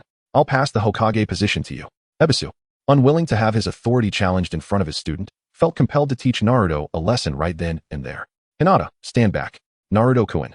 Although Hinata was worried, she obediently stepped back a bit. Fire style. Naruto shouted, forming hand seals that did not correspond to the fire style technique. Ebisu swiftly appeared behind Naruto, striking down with a chop to his neck. Naruto unleashed a surge of chakra, creating a circular chakra shield that deflected Ebisu's attack. With a series of loud bangs, hundreds of Naruto's shadow clones appeared on the street. Shadow clone technique. Ebisu gasped, realizing that despite the rumors of Naruto being framed for stealing the sealing scroll, he had never actually come into contact with it. The original Naruto vanished, merging with the shadow clones. Ebisu, reacting quickly, summoned hundreds of shuriken from a scroll and launched them at all the surrounding clones. Initially, he intended only to teach Naruto a mild lesson, but now he had to take the situation seriously. Swish, swish, swish. All the shuriken struck true, embedding themselves in the clones. However, the clones did not immediately dissipate. They staggered forward, injured yet determined, charging towards Ebisu. Ebisu swiftly utilized body replacement and clone techniques to dodge. But no matter how he tried to evade, Naruto's clones relentlessly pursued his original form. My clones are so perfect. How did you distinguish my original? Ebisu shouted in frustration. Meanwhile, Konohamaru, watching the battle, exclaimed in excitement. This guy is incredible. He can create so many clones. Hinata, standing nervously on the sidewalk, watched the shuriken embedded in the clones, deeply concerned for Naruto's safety. Ebisu kicked at a charging shadow clone. Suddenly, this clone flickered, revealing Konohamaru right behind it. Ebisuzawa instinctively sought to retract her legs, and it was this fleeting moment of hesitation that allowed Naruto to seize the opportunity. Hundreds of shadow clones surged forth, effectively immobilizing Ebisuzawa and Appos' limbs. Captured by Naruto, Ebisuzawa unleashed a torrent of curses, calling him a despicable scoundrel. Naruto approached her with a smile, stating, I haven't even begun to play dirty yet. On the battlefield, the enemy will only be more treacherous than I. Surviving is far more important than anything else. After speaking, Naruto dispelled the multiple shadow clones, and the pain experienced by the clones instantaneously transferred to his original body. Ugh! Naruto gasped in pain, realizing he had to gradually acclimate to the various sensations of suffering. In the future, when the human Shao goes to hell to endure trials for me, the agony he experiences will also affect me. Konohamaru observed his teacher's defeat, but instead of feeling disheartened, he appeared exceedingly excited. He slid to his knees in front of Naruto and exclaimed, Brother, allow me to pay my respects. Chapter 14, Naruto and Appos. Teaching time. Ebisuzawa watched as her student sought to acknowledge Naruto as his elder brother, feeling a twinge of irritation. However, as Naruto's recent vanquished opponent, She had no choice but to endure. Observing the admiration in Konohamaru's eyes, Naruto sighed. You wish to be my little brother? Then I must assess your aptitude. Ebisuzawa muttered under her breath. Konohamaru is quite intelligent. If you accept me as your little brother, I will let you ascend to Hokage. Konohamaru declared earnestly. After a moment of contemplation, Naruto addressed the kneeling Konohamaru. Kid, if you master this technique, I will accept you as my little brother. What jutsu is it? I will surely learn it. Naruto formed a hand seal and shouted, Chakra Sword Technique. One of the shuriken that had fallen to the ground vibrated a few times before soaring directly toward Naruto. What? Ebisuzawa gasped, secretly astonished. This technique bore resemblance to the puppet manipulation techniques of Sunagakure. Hinata, her veins bulging, activated her Byakugan to observe Naruto. Around him, it seemed there was a thread of chakra. To her surprise, Naruto could control chakra with such precision. It was truly remarkable. Konohamaru leaped up, his eyes wide as he watched the shuriken dance around Naruto like butterflies. The principle lay in condensing chakra threads to manipulate the shuriken. With that, Naruto guided the shuriken to a halt before Konohamaru, saying, practice with this. Konohamaru eagerly seized the shuriken, declaring, I will master this technique. You cannot take any other little brothers. With the shuriken in hand, Konohamaru dashed towards the training ground of the Sarutobi clan. Naruto, indeed, displayed exceptional control over chakra. Ebisuzawa adjusted her sunglasses and followed Konohamaru and Appo's lead. As Naruto watched the two run beneath the setting sun, he remarked, let us head home. Naruto-kun? Hinata called softly. Naruto turned, puzzled, to see Hinata and Appo's cheeks flushed in the golden rays of the sunset. Taking a deep breath, Hinata earnestly requested, could you teach me how to control chakra? I want to keep pace with you. Naruto nodded. Then show me the gentle fist technique of the Hyuga clan. All right. Hinata assumed her stance, her palms enveloped in azure chakra. Naruto and Appo's keen eyes observed the flow of chakra within Hinata and Appo's body. Having faced Niji previously, he was aware of the Hyuga clan and Appo's methods, which involved striking chakra into the enemy's chakra points. This approach had significant drawbacks. If the enemy refrained from close combat and one lacked ranged attacks, wouldn't they be left to hurl shuriken at their foes? As he spoke, Naruto circled behind Hinata and grasped her wrist gently. In Naruto? Hinata stammered, her heart racing, causing her chakra flow to falter. Steady yourself. Naruto whispered. Yes. Hinata quickly regained her composure. Naruto proceeded to softly release his chakra through his hands, instructing, remember this sensation.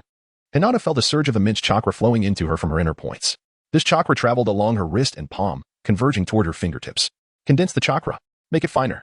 With Naruto's guidance, the chakra enveloping Hinata's palms began to more focused intently. She perspired as beads of sweat trickled down her forehead. Her innate talent and determination shone through as she swiftly grasped the essence of the technique. Just then, a drenched Rock Lee came sprinting towards them, exclaiming, Naruto, I finally found you. Let an Appo's compete in a race. A mischievous smile crept across Naruto and Appo's face. What a perfect target. Watch out, bushy brows.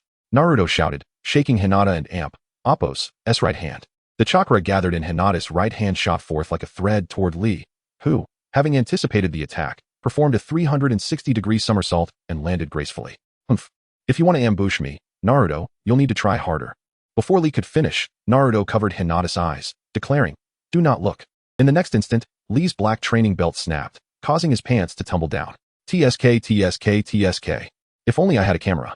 Under the sunset, Naruto observed the birds, while Lee found himself in an embarrassing predicament.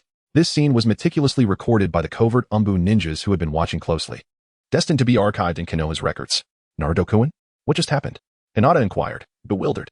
Nothing of consequence, Naruto replied, stifling his laughter. Lee hurriedly pulled up his trousers, tears streaming down his face as he exclaimed, you scoundrel, Naruto. This is utterly despicable. You 1T face me openly, resorting to these underhanded tactics. Next time, I will teach you a lesson. As Lee cursed while fleeing the scene, Naruto released his hold on Hinata and Appo's eyes, advising, go practice diligently. This will greatly enhance your attack range. Thank you.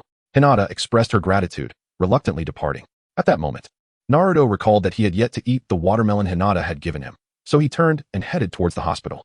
The following day, all newly graduated genin who had passed the exam and submitted their ninja applications returned to the academy for class assignments.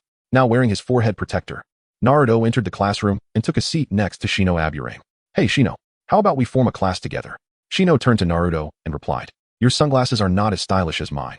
Also, class assignments are determined by the village and Appo's jonin after careful consideration. We cannot form teams arbitrarily.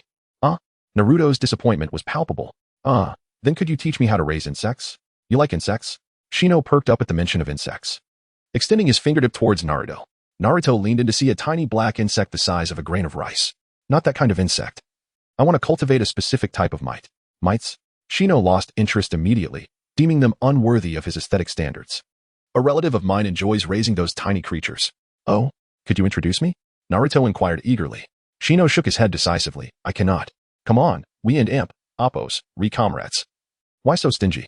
At that moment, Iruka entered the classroom holding a stack of registration forms. He surveyed the room filled with chattering genin and cleared his throat. Ahem. We shall now commence the class division. Chapter 15. Class division. First and foremost, congratulations on becoming genin. This journey has only just begun, and I eagerly anticipate your future performances. I sincerely hope that you will surpass your predecessors and tread further along the path of a ninja. Iruka unfolded a form and continued. The criteria for class division are based on a thoughtful pairing of your individual characteristics.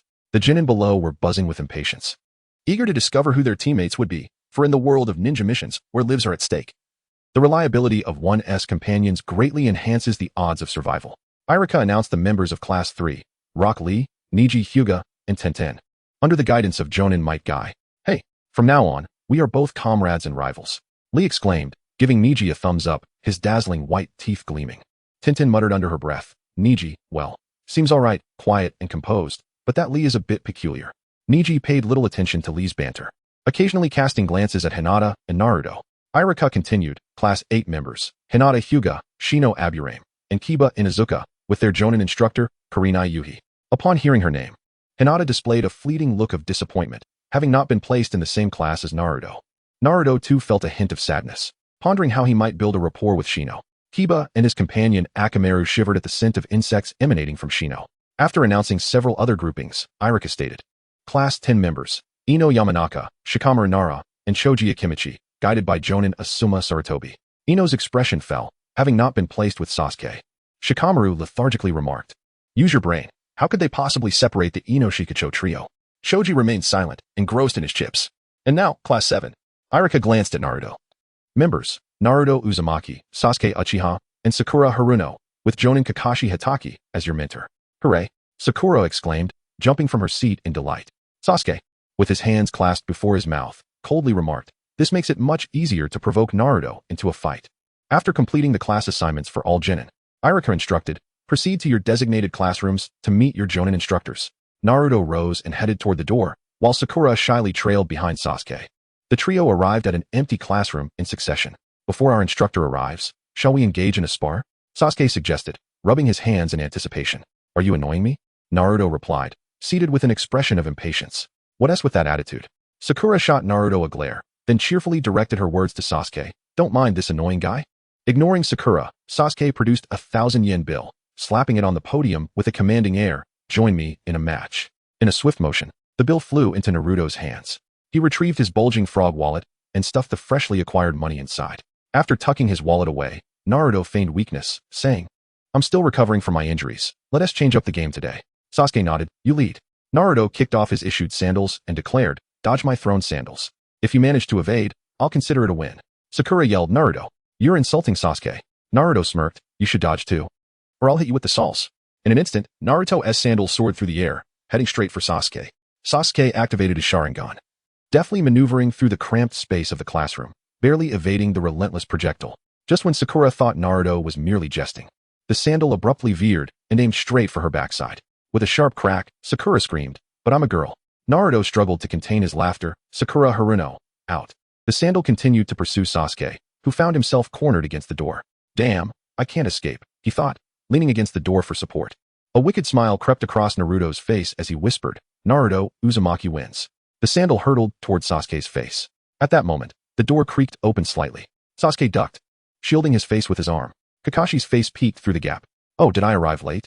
With a resounding smack, Naruto's sandal hit Kakashi squarely in the face. Chapter 16. Kakashi Hitaki. An eerie silence enveloped the classroom. Following the thud of the sandal hitting the floor, a shoe print appeared on Kakashi's face. Chuckling, Kakashi straightened up. His usually lazy eye suddenly sharp. Naruto Uzumaki, Sakura Haruno, Sasuke Uchiha. Let us skip the self-introductions. You all know each other, and I've reviewed your files. Therefore, we shall commence the assessment directly. Anyone who fails will lose their status as a ninja. Follow me. With that, Kakashi turned and exited. Sasuke promptly followed, while Sakura shot a reproachful look at Naruto. It's your fault. You offended the instructor. Sasuke, wait for me. Indifferently, Naruto shrugged, slipped on his sandals, and followed suit. The four of them soon arrived at a grassy area beside a grove of trees. Kakashi placed a clock on the grass. There are still 2 hours until noon. He waved the items in his hand, saying, I possess 2 bells. Your task is to seize them from me within 2 hours. Failure means either repeating the ninja academy or abandoning your aspirations of becoming a ninja. Sakura raised her hand. Kakashi-sensei, is it just about grabbing the bells? Are there any other requirements? Kakashi replied nonchalantly, there are only 2 bells, and thus only 2 of you may pass the assessment. Sakura protested. Why is it so harsh? Kakashi responded, complaining counts as time wasted. No sooner had he spoken than Sasuke and Sakura vanished into the trees. Observing Kakashi's every move from the shadows. Kakashi-sensei, have you grown overly confident? Naruto challenged, eyeing Kakashi's unblinking gaze. Kakashi tied the bells to his waist and warned, I hold grudges, so watch yourself. In an instant, Kakashi vanished from sight, appearing directly behind Naruto, crouched low. Leaf Village's ultimate technique. 1,000 years of pain. With fingers pinched together like a hyena, Kakashi lunged towards Naruto's rear. Suddenly, a loud pop echoed as Sakura and Sasuke instinctively covered their backsides at the sight. Naruto tightened his glutes and turned back with a smile. Gotcha. Kakashi realized something was amiss and attempted to withdraw his hand, only to find it firmly trapped. At that moment, a stone behind Kakashi morphed into Naruto's likeness. This is the true essence of Naruto. Before Kakashi could explain the assessment's content, Naruto had already laid the groundwork on the field. The bell. Sakura, noticing that Naruto was close to success, swiftly hurled a shuriken, exclaiming, Don't interfere with my pursuit of Sasuke. Sasuke, not to be outdone, employed the body flicker technique, dashing to Kakashi's side. Just as Naruto's finger was about to touch the bell, Kakashi sprang into action, executing a front flip that not only evaded the outstretched hands of Naruto and Sasuke, but also shook off Naruto and Appo's shadow clone. In an instant, Kakashi vanished from sight, reappearing atop a nearby tree stump. What a close call. Today's youth truly reflects the shadows of my past. Kakashi mused, retrieving a book titled Intimate Paradise from his waist and perusing it leisurely. Naruto tilted his head to avoid the shuriken flung by Sakura and began forming hand seals. You still have time to read? Shadow clone technique. Hundreds of Naruto clones swiftly surrounded Kakashi. Subsequently, all the clones began to gather chakra in their mouths. With a resounding noise, hundreds of chakra orbs erupted from the clones, hurtling towards Kakashi on the stump. Kakashi, observing the unexpected assault, suddenly sprang upwards, narrowly evading the barrage of chakra spheres. Seizing the opportunity, Sasuke completed his hand seals with remarkable speed. Fire release. Great fireball technique. Sasuke's chest swelled, releasing a massive fireball aimed at the airborne Kakashi. Sakura quickly teleported beneath Kakashi, awaiting his descent. Just as the flames threatened to engulf him, Kakashi clutched his book under his arm, lifted his eye patch, and revealed his Sharingan, completing his hand seals. Fire release. Great fireball technique. An inferno, nearly twice the size of Sasuke and Appo's descended from above. Is the great fireball technique becoming commonplace? Why does everyone know it? Sasuke realized he was outmatched and hastily retreated. Sakura stood frozen, momentarily bewildered by the fiery rain. Run. Naruto, witnessing the scene, redirected a chakra thread that was initially aimed at the bell towards Sakura's ankle, yanking her away just as a fireball crashed down onto the grassy terrain. The trio retreated to the safety of the trees as the flames gradually subsided. Emerging from the smoke, Kakashi's left eye glowed red. Sasuke's eyes widened in shock. How does he possess the Sharingan? And it's activated with 3 Tomo. Sakura, trembling on the ground, pondered whether this was the true power of a J-Nin. Naruto felt exhilarated. Indeed, a J-Nin was in a league of his own, far surpassing the likes of Mizuki. Kakashi turned a page in his book, remarking, For a genin to push me this far is commendable. However, your goal isn't to defeat me, but to seize the bells from my waist. Naruto declared to Sasuke and Sakura, I'm going to teach this guy a lesson, so don't hold me back. Sasuke and Sakura exchanged incredulous glances, thinking, is he out of his mind? Wait.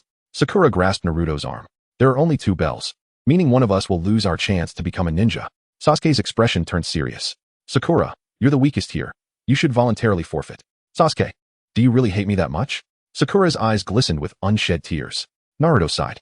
Ah, how tragic that one has feelings while the other remains indifferent. Kin and Appo's, do you think for yourselves? Sasuke and Sakura simultaneously turned to Naruto. The village has invested so much in training us as ninja. And you want to throw it all away based on Kakashi's words? The so-called bells are merely a test to incite discord among us. I'll grab the bells and share them with you. With that, Naruto broke free from Sakura's grasp and dashed out of the trees. Kakashi, with one hand holding his book, surveyed the scorched earth littered with Naruto and Appo's defeated shadow clones. Oh, Naruto, your shadow clones are quite unique. Even after being defeated, they still maintain their form. Upon seeing this, Naruto dispelled the shadow clone technique, causing the clones to vanish. Is it really fair for AJ Nin to bully newcomers? How about we spar in taijutsu? Naruto cracked his knuckles and stepped forward. Hearing this, Kakashi lowered his eye patch, concealing his chakra-draining Sharingan. Though my taijutsu may not match Guy and Appo's, it should suffice to play around with you novices. With a whoosh, both combatants transformed into blurs, moving at astonishing speeds across the charred landscape. Where did they go? Sakura gazed at the ground, perplexed by the flying debris. Unable to catch sight of either Kakashi or Naruto, Sasuke's eyes darted rapidly, his Sharingan allowing him to barely follow their movements. Naruto is actually holding his own against AJ Nin. How is he so much stronger than me? Kakashi blocked Naruto's fierce kick with his arm. Naruto, how did you go from being the bottom of the class to this formidable? Naruto twisted in midair, delivering another kick while uttering, Destiny, with a resounding impact. Kakashi was sent flying. Naruto propelled himself forward like a cannonball, both of them skimming the ground. I and Appo's, take the bells now. Naruto reached for the bells at Kakashi and Appo's waist. So you're telling me. Kakashi deftly swatted Naruto's hand away. You're still too inexperienced. Before Kakashi could finish, his usually listless eyes widened in surprise. Although Naruto's hand hadn't touched the bells, an unseen force severed the rope, sending the bells flying toward the trees. Now's my chance. Sasuke burst out of the trees, sprinting towards the falling bells. Kakashi quickly regained his footing, attempting to catch the bells as they drifted away. Just then, Naruto shouted, "What book are you reading?" Oh, Kakashi thought, realizing too late the impending distraction. Naruto had snatched the book titled Intimate Paradise from Kakashi's hand. Seizing the moment of distraction, Sasuke successfully caught the bells and, twisting in midair, tossed one towards Sakura. Meanwhile, Naruto distanced himself from Kakashi, standing beneath a large tree, eagerly flipping through the yellow-covered book. Intimate Paradise? An autographed edition by Jiraiya. Naruto opened the book and began reading aloud. His fingertips traversed 2 towering peaks, leading him to a secluded spring, where he bent down to savor the sweet waters. Kakashi and Appo's face flushed crimson as he swiftly formed hand seals. Naruto, you brat. Take this, lightning blade. Spotting the furious Kakashi charging at him with crackling electricity, Naruto quickly held the book in front of him. Do you dare to destroy this little book? Kakashi skidded to a halt, plunging the lightning blade into the ground, creating a massive crater. Pass. You all passed the assessment. Kakashi exclaimed, raising his hands with unreserved enthusiasm. A smirk of triumph crept onto Naruto's lips as he closed the book Ika Paradise and tossed it towards Kakashi. Alas, it seems that finding a partner in the ninja profession is rather challenging. As a jonin, you still resort to such literature to alleviate your loneliness. Kakashi caught the book, his heart aching as he examined it. Thankfully, it bore the autograph of Jiraiya-sensei. If it were damaged, it would be irreplaceable. What do you know? You little rascal, this is art. Without sufficient life experience, one cannot truly appreciate the profound meanings within Jiraiya-sensei's works. Naruto rolled his eyes. Art? I don't get it. Sakura approached Sasuke, clutching a bell with a hint of trepidation. I feel like I haven't contributed much during this assessment. Sasuke remained silent, feeling as though he had merely coasted through. What did Naruto just recite? Sakura inquired, her curiosity piqued. A sudden flush appeared on Sasuke's cold countenance as he turned his head aside and replied, How would I know about such matters? Kakashi carefully stored his beloved Ika Paradise and walked over to the now-melted clock, gazing at the still hands. Since you have all passed the assessment, return to the village and take on missions. Wait, already? We're on duty so soon? Sakura hesitated, adjusting to the transition from student to ninja. Naruto sidled up to the disgruntled Kakashi and asked, So, do missions come with pay? Kakashi's lethargic eye narrowed. Of course, but as team members, you must hand over 10% of each mission's reward to me, your captain. Naruto nodded. Fair enough. Who would willingly mentor newcomers without a little incentive? Kakashi, still harboring resentment since Rin and Appo's passing, kicked Naruto and Appo's backside. You owe me 30%. Naruto yelped, clutching his rear as he dashed away. Half an hour later, the four arrived at the mission dispatch center in Konohagakure. The clerk behind the counter glanced at Kakashi before flipping through the mission forms. Another batch of rookies. Let's see. Any D-rank missions today? Capture the peeping Tom at the bathhouse. Reward, 5,000 Ryo. Sakura shuddered at the phrase peeping Tom. Sasuke and Naruto chorused. Why is it only D-rank? Kakashi explained, Genin always start with D-rank missions. Naruto nodded. Fine, D-rank it is. You all see Little wiped the hot tears from the corners of his eyes, reflecting on Naruto, who was truly a great person, for the trust bestowed by Naruto. I would run 500 laps around the training ground. A short while later, Naruto appeared at Ichiraka Ramen. Hey, Naruto. Same as usual? Tichi, the owner, asked without turning his head as he worked at the stove. Naruto paused for a moment. Uncle, how did you know it was me without looking? Tucci turned around with a smile. I have a keen nose. Naruto sniffed himself and then leaned over to sniff at Shino, who was engrossed in his noodles. Shino, why do you smell like a bathhouse? Shino's hand holding the chopsticks suddenly stiffened. Naruto, I don't know what you're talking about. Naruto sniffed Shino again. This time, it smells like a lie. Chapter 19. The deal. Shino hurriedly pulled Naruto into a secluded alley. Do you know something? Naruto feigned ignorance. What? Should I know something? Upon hearing this, Shino sighed in relief. It and Appos, nothing. Naruto, stroking his chin, remarked thoughtfully, our team received a D-rank mission today. Shino's heart sank once more. It's about capturing a peeping Tom in the women's bath. Naruto fixed his gaze on Shino's sunglasses, enunciating each word clearly. What does that have to do with me? Shino quickly attempted to distance himself from the situation. You better not say anything reckless. And what is this? Naruto pointed a finger in front of Shino, revealing a tiny black bug resting on his fingertip. That doesn't prove anything. Even if a bug is right in front of me, I won't admit anything. Shino stubbornly refused to concede. Naruto smiled slightly. Heh, I also found a witness. Hey, you wouldn't want this to get too embarrassing, would you? Although there aren't many girls from our graduating class. Don't underestimate their ability to spread information. If Sakura finds out you're the peeping Tom, then Hinata, Ino, and Tintin will know too. If these 4 women gossip within their families, the whole village will eventually find out. After that, you might as well forget about finding a wife.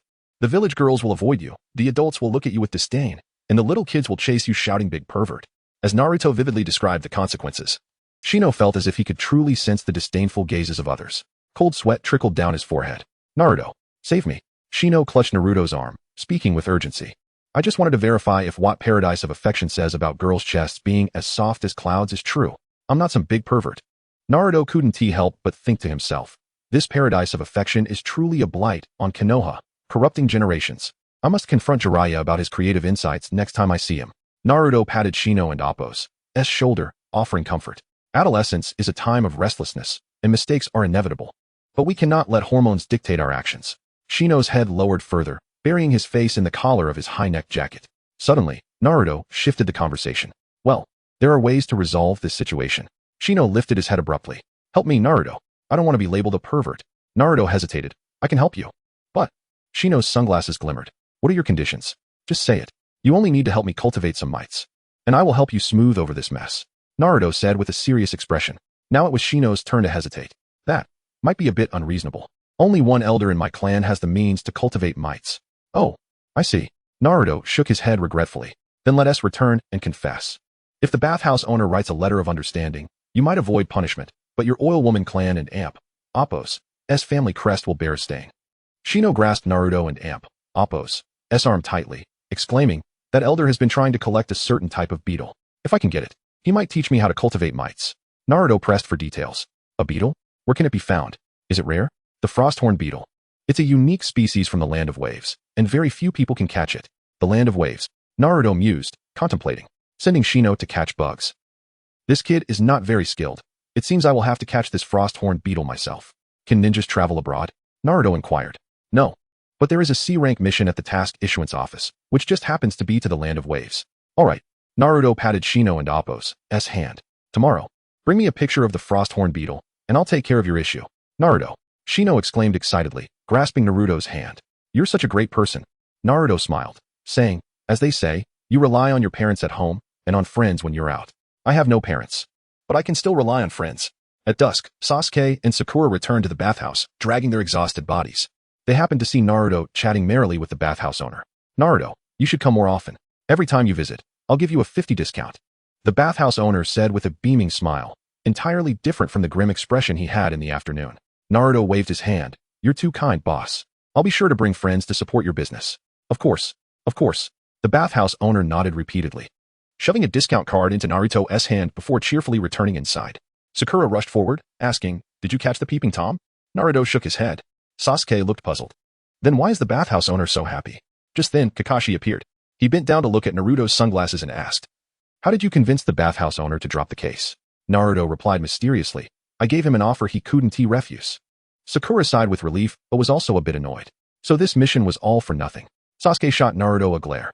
You wasted half my time. Kakashi shrugged helplessly, commenting sarcastically, since someone's wallet is so full, this time, the mission and Appos' reward will be covered by that someone.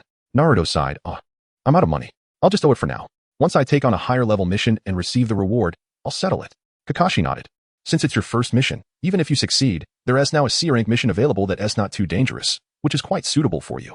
Sasuke, Naruto, and Sakura all looked at Kakashi with eager anticipation. Chapter 20. Special training. Kakashi slowly addressed the three. Our task this time is to go to a mine on the eastern coast of the Land of Fire and eliminate the bandits that have taken over the area. The reward for successfully completing the mission is 30,000 Rio. 30,000. Sakura's eyes sparkled. That means over 7,000 for each person. Naruto quickly inquired. But isn't there also a C-rank mission in the Land of Waves? Does the Land of Fire not have soldiers? Why do ninjas need to deal with bandits? Kakashi grabbed Naruto's head. Why do you have so many questions? The mission in the Land of Waves has been taken over by Tsunade, as it requires ninjas with greater combat prowess and is more cost-effective. Naruto, upon hearing this, found himself momentarily speechless. Could we possibly switch tasks with teammate? Kakashi shook his head helplessly. Once a mission is accepted, abandoning it midway would result in a deduction from the year-end bonus. Do ninjas even have a year-end bonus? Naruto looked skeptical. Sasuke, standing nearby, explained, the ninja profession is high risk, thus, better benefits are quite reasonable. Naruto sighed, realizing that the Hidden Leaf Village still operated like a conscientious state-owned enterprise. A week later, they were set to depart. Kakashi announced that special training would commence at 8 a.m. the following morning at the training ground on the outskirts of the village, instructing them not to be late before disappearing in a flash. At the entrance of the bathhouse, only Naruto, Sasuke, and Sakura remained, exchanging glances. Since no one is at your home, why not train with me? Sasuke remarked coolly. Naruto waved his hand dismissively, retorting, as if you have anyone at home. I have things to do, so I'm off. Seeing Naruto leave, Sakura summoned her courage and said to Sasuke, Sasuke, I could train with you too. No need. Sasuke shot her a disdainful glance, his tone icy. You are too weak. With that, he turned and walked away, alone at the bathhouse entrance. Sakura clenched her fist and shouted, I will definitely work hard to catch up to you. The next morning at 9 a.m., Naruto, Sakura, and Sasuke had already been at the training ground for an hour. I knew it. Kakashi would be late. Naruto remarked, glancing at his cartoon frog watch. His face a picture of exasperation. Perhaps he's been held up by something, Sakura suggested, opening her bag to retrieve her heart-shaped lunch. Sasuke, have you had breakfast? Sasuke pulled a black object from his pocket and popped it into his mouth. I have military rations. In a swift motion. Sakura was shocked to find her pink lunchbox had vanished. Naruto, standing behind her, picked up a heart-shaped fried egg from the lunchbox and tossed it into his mouth, chewing contentedly. Although it's cold, it still tastes quite good. Naruto, you brat. Sakura turned, delivering a powerful punch. Naruto dodged. His golden hair tousled by the wind from her punch, resembling a hedgehog. He then grabbed a small sausage shaped like an octopus and ate it, exclaiming, sausages infused with a girl's affection taste so much better. Sakura, hearing this, felt a mix of embarrassment and anger and hurried after Naruto. Bored. Sasuke looked disdainfully at the two and walked over to the shuriken target. Just then, Kakashi appeared on the training field. Oh, am I late? Naruto, still grappling with Sakura, exclaimed, you're not late. We arrived early. Kakashi pretended not to hear, pulling out 6 pieces of white paper the size of cigarette boxes. Everyone gather around. Let's test your chakra attributes. Naruto dumped the remaining food from his lunchbox into his mouth and handed the empty box back to Sakura. Aren't you afraid of choking? Sakura stared wide-eyed at Naruto, whose cheeks were bulging. Ninja. Technique. Great swallowing. Jutsu. Countless tiny chakra whirlpools surged from Naruto's mouth, pulverizing the food. With a gulp, he swallowed everything and approached Kakashi, snatching 2 pieces of chakra-sensing paper from his hand. How do I use this? Kakashi paused before saying, Naruto, perhaps you should participate in the eating contest hosted by Ichiraku Ramen. Ignoring Kakashi's teasing, Naruto released his chakra. With 1 paper in each hand, he unleashed chakra simultaneously. With a crack, both pieces split down the middle. Your chakra is wind attribute. Kakashi observed thoughtfully. Sakura and Sasuke stepped forward, taking 2 pieces of sensing paper each from Kakashi. They mimicked Naruto's actions, but the reactions of their papers differed. Sakura's papers turned one wet and the other to powder, while Sasuke's papers wrinkled and one caught fire. Curiously, Naruto watched the scene unfold. Kakashi patiently explained. Sakura's chakra attributes are water and earth, while Sasuke's are lightning and fire. Kakashi-sensei, what is your chakra attribute? Naruto inquired eagerly. Kakashi, smiling beneath his mask, replied, a secret. Then, Kakashi's tone shifted to seriousness. Next, I will teach each of you a jutsu, 1 for each. Sakura, you go first. Watch closely. I will demonstrate only once. Kakashi began forming hand seals at an extremely slow pace. Naruto, Sakura, and Sasuke stared with wide eyes. Snake. Boar. Dog. Kakashi slammed his palms onto the ground. Earth style? Earth flow wall. He shouted, and a thick earthen wall erupted, encircling the 4 of them. Staring at the towering wall, Sakura was momentarily stunned, then clenched her fists. Haruno Sakura, will definitely master this jutsu. Naruto clapped his hands, exclaiming, Kakashi-sensei, you've chosen the wrong profession. If you applied this jutsu to the construction industry, you'd surely excel. If you teamed up with that Umbu who works with wood, Wealth would not be a dream. Kakashi raised an eyebrow. Have you met Yamato? Naruto nodded, having seen him once beside the Hokage. Kakashi did not pursue the topic further and jumped atop the earthen wall. Sasuke, this jutsu is for you. Kakashi's speed and forming hand seals increased significantly. Sasuke instantly activated his Sharingan to capture every detail. Tiger, rabbit, monkey, lightning blade. With a crackling sound, a brilliant blue current surged from Kakashi's right hand. Lightning blade. Kakashi thrust his hand, enveloped in twisting lightning, into the earthen wall beneath him. With a thunderous roar, the wall collapsed, sending a cloud of dust into the air. Witnessing the power of the lightning blade, Sasuke and Appo's, as previously cold expression transformed into one of barely contained excitement as he began mimicking the hand seals he had just learned, brushing off the dust from his clothes. Naruto eagerly asked, Kakashi-sensei, what powerful jutsu will you teach me? Kakashi pondered, perhaps. It is fate that I pass this jutsu to Naruto. Suddenly, a gust of air swirled around Kakashi, drawing the dust towards his right palm. A sharp sound of compressed air filled the space. A blue light appeared on Kakashi's palm. And under Naruto's unwavering gaze, it rapidly expanded into a swirling sphere of light, filled with countless beams of energy. Rasengan, Kakashi shouted, dashing towards a large tree at the edge of the training ground, directly striking the trunk with the light blue sphere. Boom! A perfectly round hole appeared in the tree trunk. With a resounding crack, the tree trunk could no longer bear its own weight and ultimately splintered apart, causing the mighty tree to crash down. Do you understand? Kakashi inquired as he turned around. I understand. This jutsu doesn't require hand seals. I like it, Naruto exclaimed, a hint of excitement in his voice. All right, the lesson is complete. Now practice. Kakashi retrieved a copy of Ica Paradise from his pocket, leaped high, and landed on a branch of a large tree. Leaning against the trunk, he settled down to read leisurely. Observing this, Naruto, Sakura, and Sasuke each claimed a spot in the training ground and began their diligent practice. Kakashi occasionally glanced up from his book, monitoring the trio's progress below. The indulgent moments of idleness led him to gradually recline on the branch, even placing the book over his face to openly doze off. The clouds in the sky swiftly morphed, while the sun began its descent. The silhouettes of three figures on the training field elongated in the waning light. Breathless, Sasuke initiated the hand seals once more. Raikiri. A faint crackle resonated. With his right hand splayed, arcs of blue electricity surged forth from his skin. Finally succeeded. Sasuke cheered, only for the arcs to flicker and vanish. Not far from him, Sakura steadied herself, bracing against her imminent collapse, and began another series of hand seals. Doton, Doriheki. A wall the size of a brick gradually emerged from the ground. Sakura swept aside her sweat-soaked pink hair. Not enough. I need to push a little harder. Just then, beneath the orange glow of the sunset, a brilliant blue light suddenly illuminated the training ground. Run. I can't hold it much longer, Naruto shouted. Sasuke and Sakura quickly turned their gaze toward the source of the light. In a corner of the training area, amidst a fierce wind, tiny Naruto was holding a colossal blue sphere of chakra with one hand. Run. Sasuke instantly appeared beside the dazed Sakura, pulling her away in a frantic dash. Seeing that his teammates had fled, Naruto, with the spiraling sphere growing heavier, trudged towards the edge of the training grounds forest. Is the weather changing? Kakashi, resting in the tree, sensed a strong gust of wind and lifted his book to glance at the sky. It hasn't changed. Casually, he glanced down at the training ground, only to be startled into a cold sweat. Is that a Rasengan? Can it be spun up to such a size?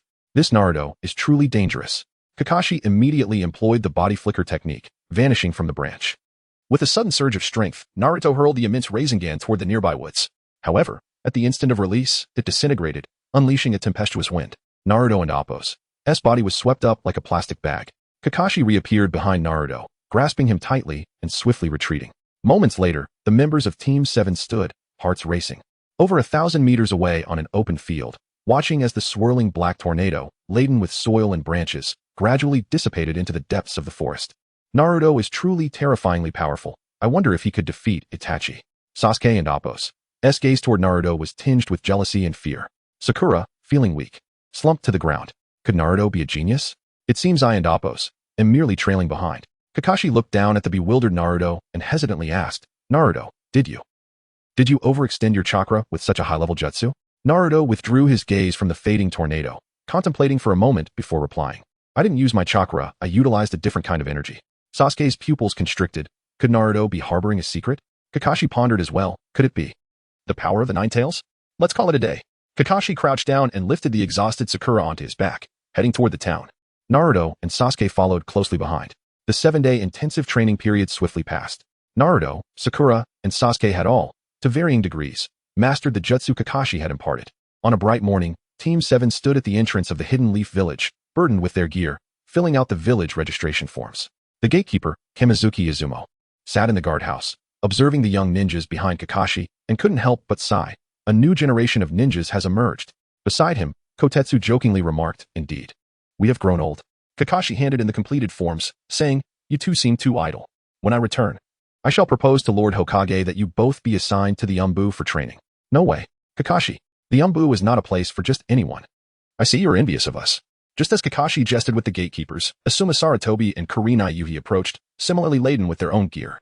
Accompanied by members of Team 8, Kakashi glanced at Asuma, then at Kurenai, his deadpan eyes narrowing slightly. You too." Asuma hooked his arm around Kakashi's neck, whispering, "Be discreet. Please take care of Kurenai on the journey, and I and Appos. I'll treat you to drinks when we return." Kakashi lowered his voice, curiously asking, "Is it the romance rules from Ika Ika Paradise that you're employing?" Asuma quickly covered Kakashi's mouth. "I typically engage in the refined pastime of shogi. How could I be like you?" Kurenai shook her head, bypassing Kakashi and Asuma to grab a village registration form from the guardhouse. Hinata, spotting Naruto, tightened her backpack straps and rushed forward, her cheeks flushed. "Naruto-kun, we'll be traveling together for this mission. Please take good care of me." Chapter 22. The journey on a muddy dirt road. Kakashi led the way at the front of the group. Following behind were pairs, Sasuke and Kiba, Sakura and Hinata, and Naruto and Shino, with Kurenai leisurely bringing up the rear. Naruto nudged the silent Shino beside him and whispered, Hey, Shino, your guiding Janine is quite the beauty. Her looks and figure are among the finest in the Hidden Leaf." Shino, taken aback, replied quietly, "I thought you weren't interested in women yet. What brought on this sudden enlightenment?" Naruto began to sway his head. "I view beauties as mere bones, and bones as beauties. I perceive beauties as beauties, and bones as bones." Shino looked puzzled. "What does that mean?" Naruto patted Shino's shoulder. "You'll understand when you reach my age, but let's not dwell on that. What is the mission about?" Shino nodded and explained. "The Land of Waves intends to construct a bridge at the border with the Land of Fire, but local gangs are impeding the progress. So they have sought assistance from the Land of Fire. Our mission is to act as bodyguards for the construction team." Naruto adjusted the straps of his backpack, realizing. So it's like being part of an international peacekeeping force, about capturing the beetles. Shino's expression turned serious. "I will also search for traces of the frost rhinoceros beetle during the mission, but whether I can capture it depends entirely on luck."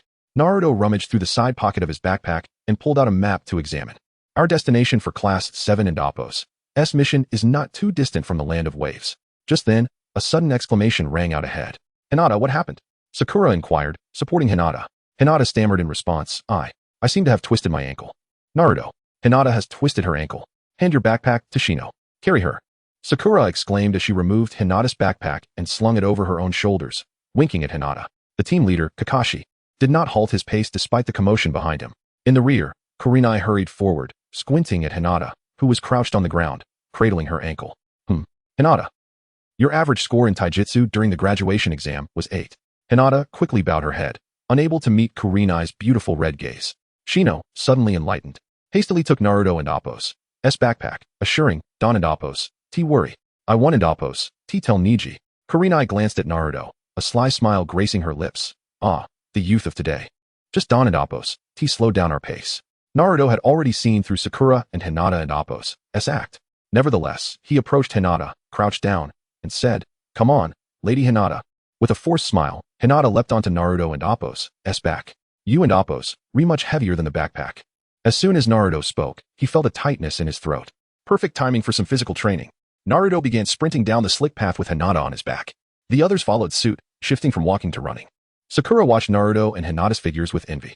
Sasuke ran expressionlessly, his heart consumed solely by hatred and the desire for strength, devoid of anything else.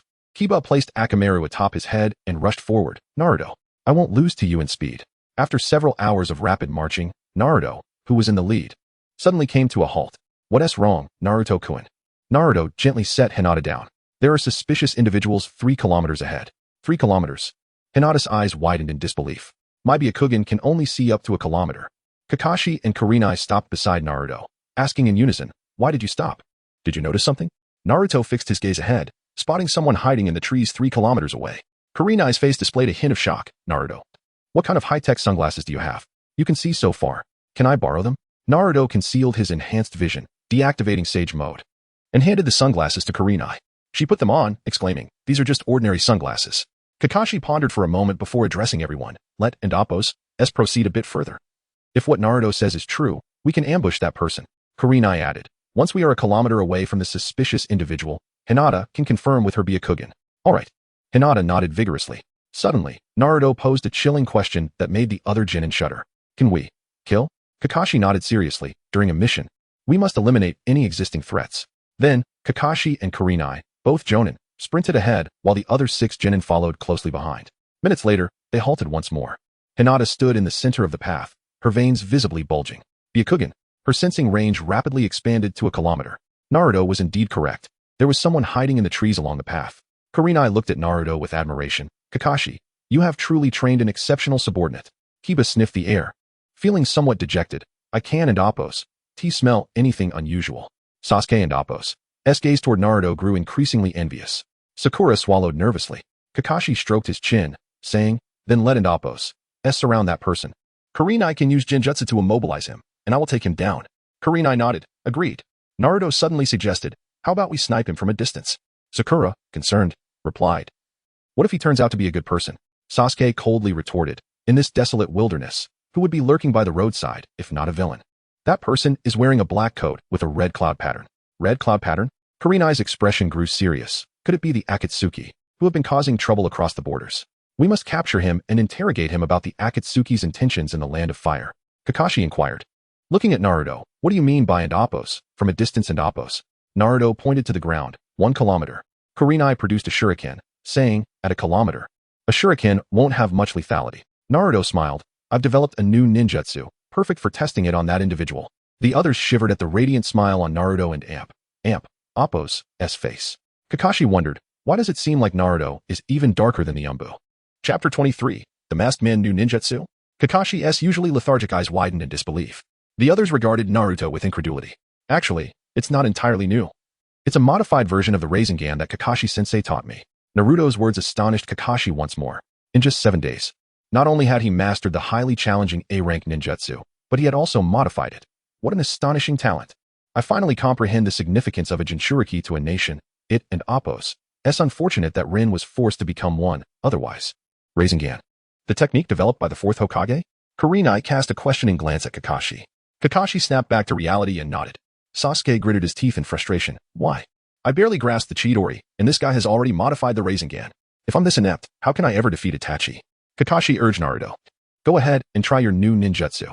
Even if it fails, we have ample time to respond from this distance. Alright. I call this ninjutsu the Black Jade Rasengan. Naruto spread his right palm, chakra emanating uniformly and steadily from his palm. A fist-sized, rapidly spinning light sphere of pale blue formed instantly. Then, several veins on Naruto's forearm bulged. He curled his fingers into a claw and squeezed the Rasengan tightly. Compress. The Rasengan gradually shrank in Naruto and Appos' hand, its hue shifting from pale blue to black, under the watchful eyes of the group. The fist-sized Rasengan was compressed to the size of a grain of rice. This, Kurenai and Appos' forehead glistened with cold sweat as she distinctly sensed the peril of this jutsu. Naruto adopted a hand sign, pinching the minuscule black jade Rasengan between his fingers. The rapidly spinning sphere emitted a sound reminiscent of cicadas. Hinata gazed in awe at Naruto and Appos' incredible technique, her admiration for him deepening further. Go. Naruto locked onto the enemy's position with his enhanced vision, flicked his fingers, and the black jade Rasengan transformed into a streak of black, zipping forward. Where does the sound of cicadas come from? Sitting cross-legged on a branch, Uchiha Obito suddenly sensed a surge of murderous intent. Without hesitation, he activated his phasing ability. In the next moment, a dark line pierced through Obito's body. The cicada's song abruptly ceased as the black jade Rasengan struck the trunk of the tree.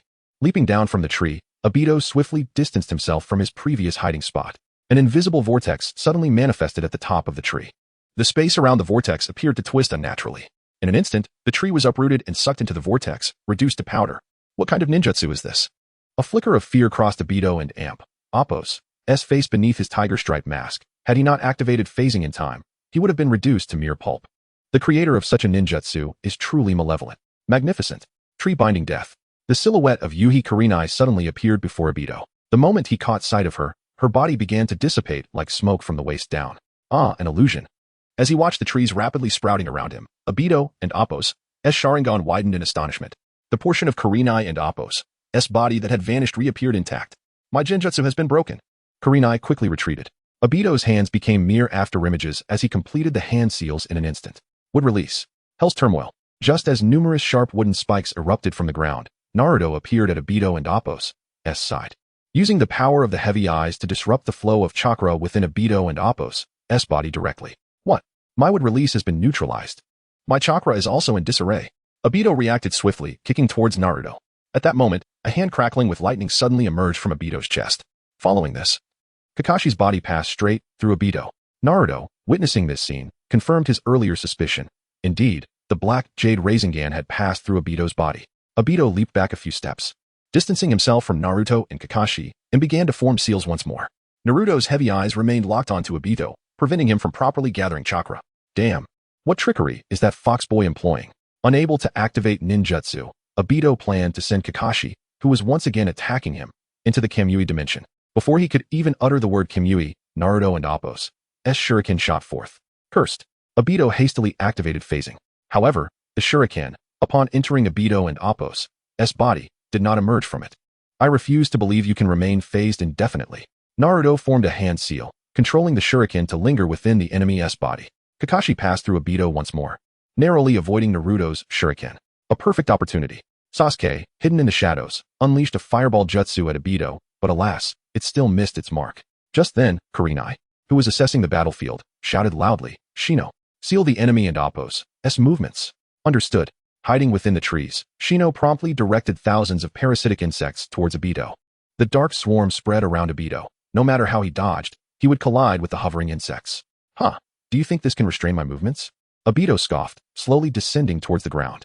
Naruto's shuriken was halted by the earth, unable to follow Obito's descent.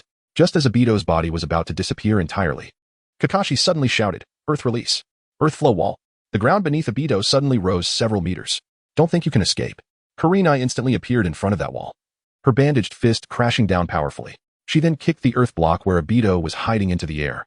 Shino hurriedly maneuvered the swarm of insects to follow the earth block. Ha ha ha. Obito peeked out from the earth block. You forced me into this position. Ninetales Fox. I shall return for you. The time for my phasing was reaching its limit. If this continued, I would only suffer. Thus, he decisively activated Kamui, his body beginning to shift into the Kamui dimension. You think you can leave after offending the Hokage? Naruto unleashed a black jade Rasengan, striking the airborne earth block instantly. The vortex of the Kamui dimension and the vortex formed by the black jade Rasengan began to simultaneously tug at Uchiha Obito and Appo's body. What kind of jutsu is this? In unbearable pain, Obito let out a frustrated cry. Chapter 24, Night Talk with a Tearing Sound. Obito and Appo's body was split in two. Vortex Naruto, I will come to Konoha village to find you. In the next moment, Obito's upper half was entirely absorbed into the Kamui dimension of the Manjiki Sharingan, while his lower half was engulfed by the black jade Rasengan. Kakashi gazed thoughtfully at the place where Obito had vanished. Obito and Appo's lower half, along with the earth block, was churned into a dark paste, raining down like droplets. The others quickly retreated to avoid being splattered by the remnants. The residual power of the black jade Rasengan gradually dissipated, and the mountain path fell silent once more. Kakashi, filled with concern, approached Naruto and said earnestly, Naruto, you must grow stronger quickly. Enemies like today may appear again in the future. Naruto nodded, pondering whether the masked man was truly dead. Beside them, Kurenai addressed Kakashi, suggesting that sending the Jinchuriki out on missions might not be very safe. Kakashi shook his head. Lord Third Hokage believes Naruto will become a capable ninja. The Jinchuriki is not a flower sheltered in a greenhouse, but an essential force for protecting the village. Just then, the other 5 pale-faced team members emerged from hiding. This was the second time they had witnessed such a bloody scene. The first had been during their graduation exam, when Naruto had severed the head of his clone. Sasuke suddenly asked, Kakashi, what about that man's eyes? Kakashi pulled down his eye mask and nodded at Sasuke. Indeed, it was the Sharingan. Sasuke, I never expected there would be a third survivor from the Uchiha clan. Sasuke had initially thought that after the night of the massacre, only he and Itachi remained of their clan. The recent individual had given him a sense of a blood connection. Hinata, observing Naruto and Appo's calm demeanor, secretly resolved to train hard. Only then could she keep pace with Naruto. Seeing the majority of the team in low spirits, Kurenai shifted the topic. Naruto, your ninjutsu attack range and power have likely surpassed A rank. Naruto smiled, saying, if only it could be silent and invisible, sending them to hell without their awareness. The others shuddered at Naruto's chilling words. Kakashi suddenly commanded, heighten your vigilance and continue the journey. Upon hearing this, everyone shouldered their packs and quickened their pace. Night fell. Team leader Kakashi found a slope where the members could set up 2 tents, one for the boys and one for the girls, with the boys taking turns on watch. Inside the boys' tent, lying on the ground, Kiba held the already sleeping Akamaru, unable to find sleep himself. Naruto, didn't you always say you wanted to become Hokage? Now I feel. Perhaps that possibility is indeed there. Naruto gazed at the top of the tent. Speaking calmly, my lifelong ambition has always been to become a sage. A sage? You no longer wish to be Hokage? Then that position can only be mine. Yahiko fantasized about becoming Hokage in the future, envisioning a village where everyone would own a dog. The usually taciturn Shino suddenly remarked, Naruto aspires to be a sage. And Yahiko desires to be Hokage. Both sound rather unrealistic. Sasuke, what are your dreams? Sasuke, who had been resting with his eyes closed, replied through clenched teeth. I must kill that man. Naruto interjected, revenge, huh? But what will you do after you achieve it? Taken aback by this question, Sasuke pondered, indeed. What should he do after revenge? After a moment of contemplation, he resolutely declared, Naruto, once I succeed in my vengeance, my next goal will be to surpass you. Naruto chuckled softly, you'd best hurry then. My time in this world may not be long. Silence fell over the tent. After a while, Shino's voice broke the stillness. Why don't you ask me about my dreams? Don't you want to deepen our bonds? The only response was Yahiko's snoring. Outside the tent, Kakashi perched like an owl on a tree, vigilant against any rustle in the darkness. In another tent, the girls were gossiping. Naruto and Appo's recent behavior has been quite astonishing. Hinata, when did you start liking him? Sakura asked with curiosity as she lay in her sleeping bag. Hinata's face flushed slightly. I've liked him since I was very young. Oh my, it turns out Lady Hinata is quite precocious, teased Kurenai, who lay on the outer side with her eyes closed. Sakura turned over, hesitatingly inquiring, Kurenai-sensei, how can I become more feminine like you? Upon hearing this, Kurenai suddenly reached into Sakura's sleeping bag to give her a playful poke. Kurenai-sensei? Sakura quickly covered her chest. Kurenai withdrew her hand with a smile. Young ones should not rush. Tsunade, one of the legendary Sannin, was said to be just like you when she was younger.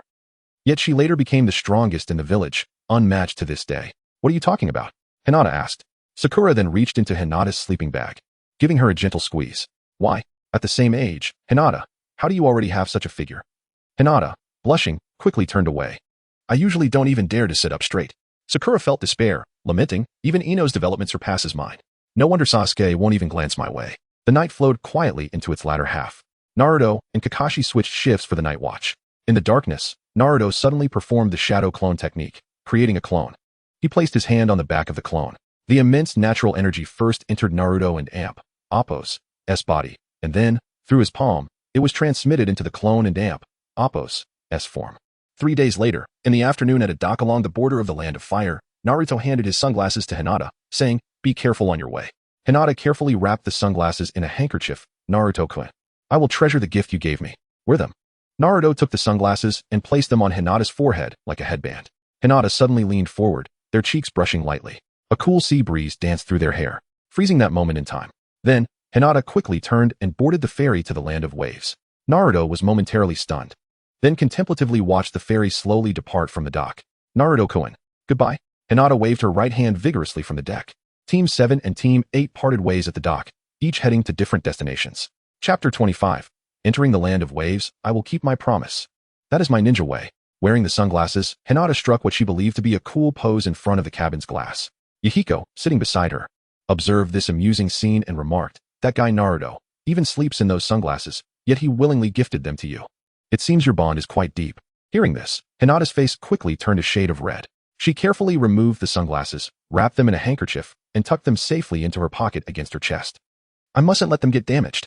Kurenai discreetly surveyed the other passengers in the cabin, noting that there were no suspicious individuals. She turned to her teammates, quietly advising Hinata. Yahiko, Shino, do not let your guard down. Shino, feeling a bit seasick, rubbed his face vigorously. Understood, Kurenai-sensei, my bugs have already been released throughout the ship. Excellent. Kurenai nodded in satisfaction. After swaying on the ship for several hours, they finally docked.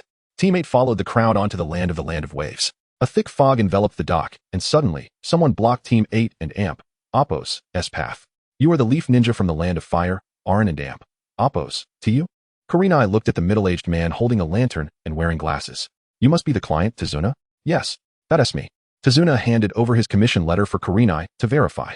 All information is correct. You can now take us to the construction site of the bridge, and we will handle the gang interfering with the normal operations. Kurenai returned the commission letter. It's already quite late. We'll take you there first thing in the morning. For now, please rest at my house, Tazuna said, leading the way with his lantern, while Team 8 followed behind. Half an hour later, a somewhat dilapidated wooden house came into view. Grandpa, At the entrance, a little boy wearing a fisherman and Appo's hat dashed into Tazuna and Appo's arms. Haha. This is my grandson Inari, and that is my daughter Tsunami, Tazuna introduced with a smile. Inari curiously scrutinized the hired ninjas. And when he caught a glimpse of Kurenai's stunning face in the dim light, he quickly lowered his head, too shy to look again. Please come in. Tsunami gestured for them to enter. Then we shall intrude. Kurenai led her 3 teammates into Tazuna's home. After a meager meal in the somewhat cramped living room, Tazuna began to explain the current situation to teammate. As a small island nation, the land of waves could only develop further by constructing a bridge to connect with the outside world. But isn't they're still shipping?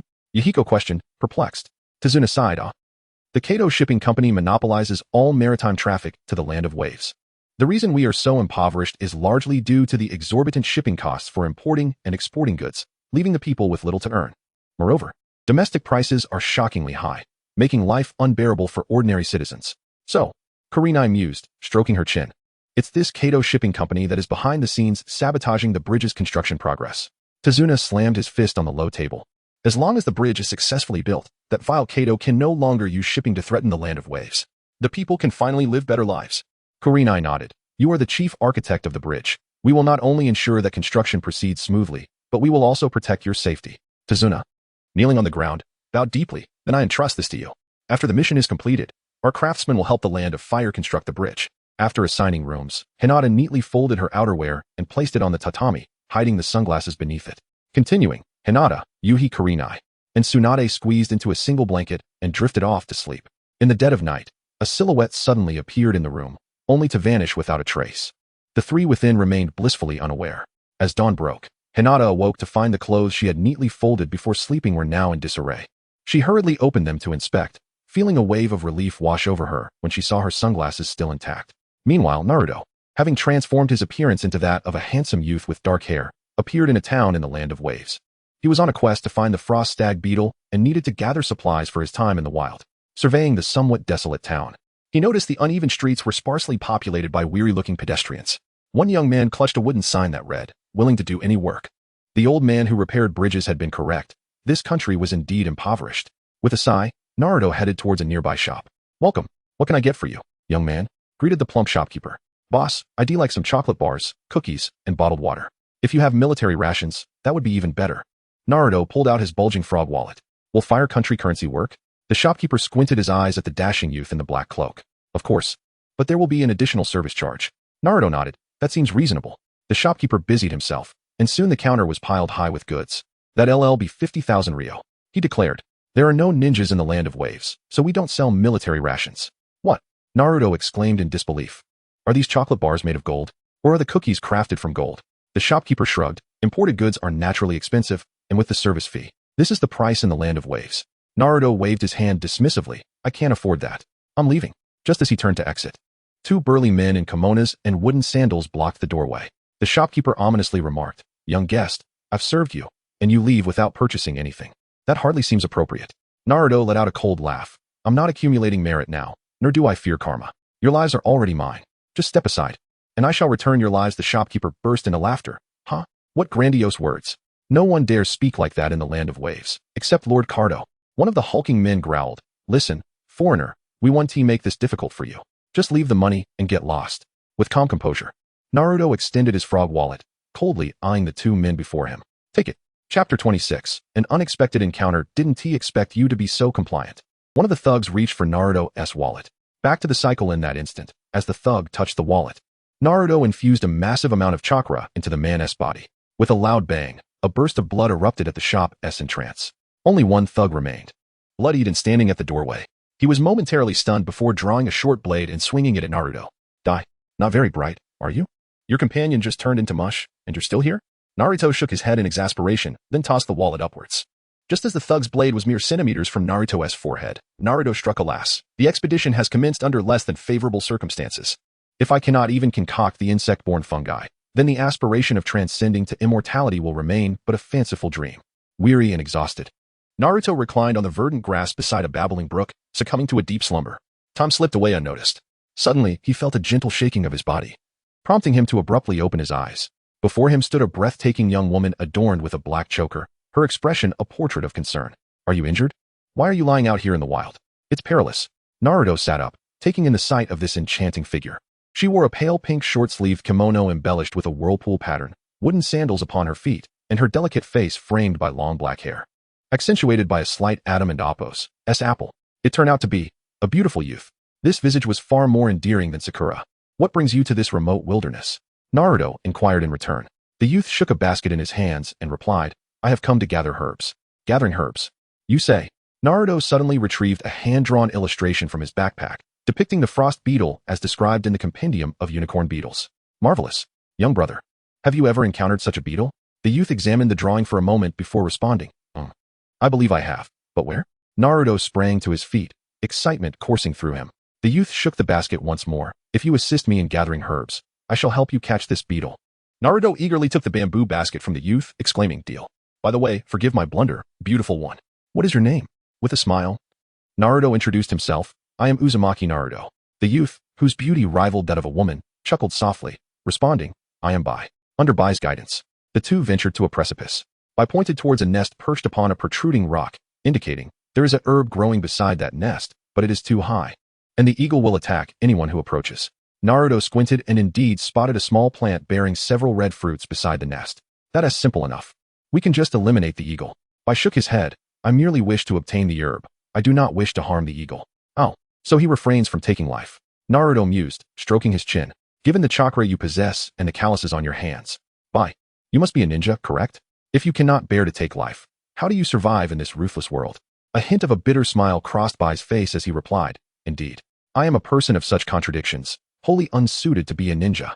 Chapter 27, Frost Beetle 1. If you are ill-suited to be a ninja, why not seek other means of livelihood? Perhaps becoming a ramen chef.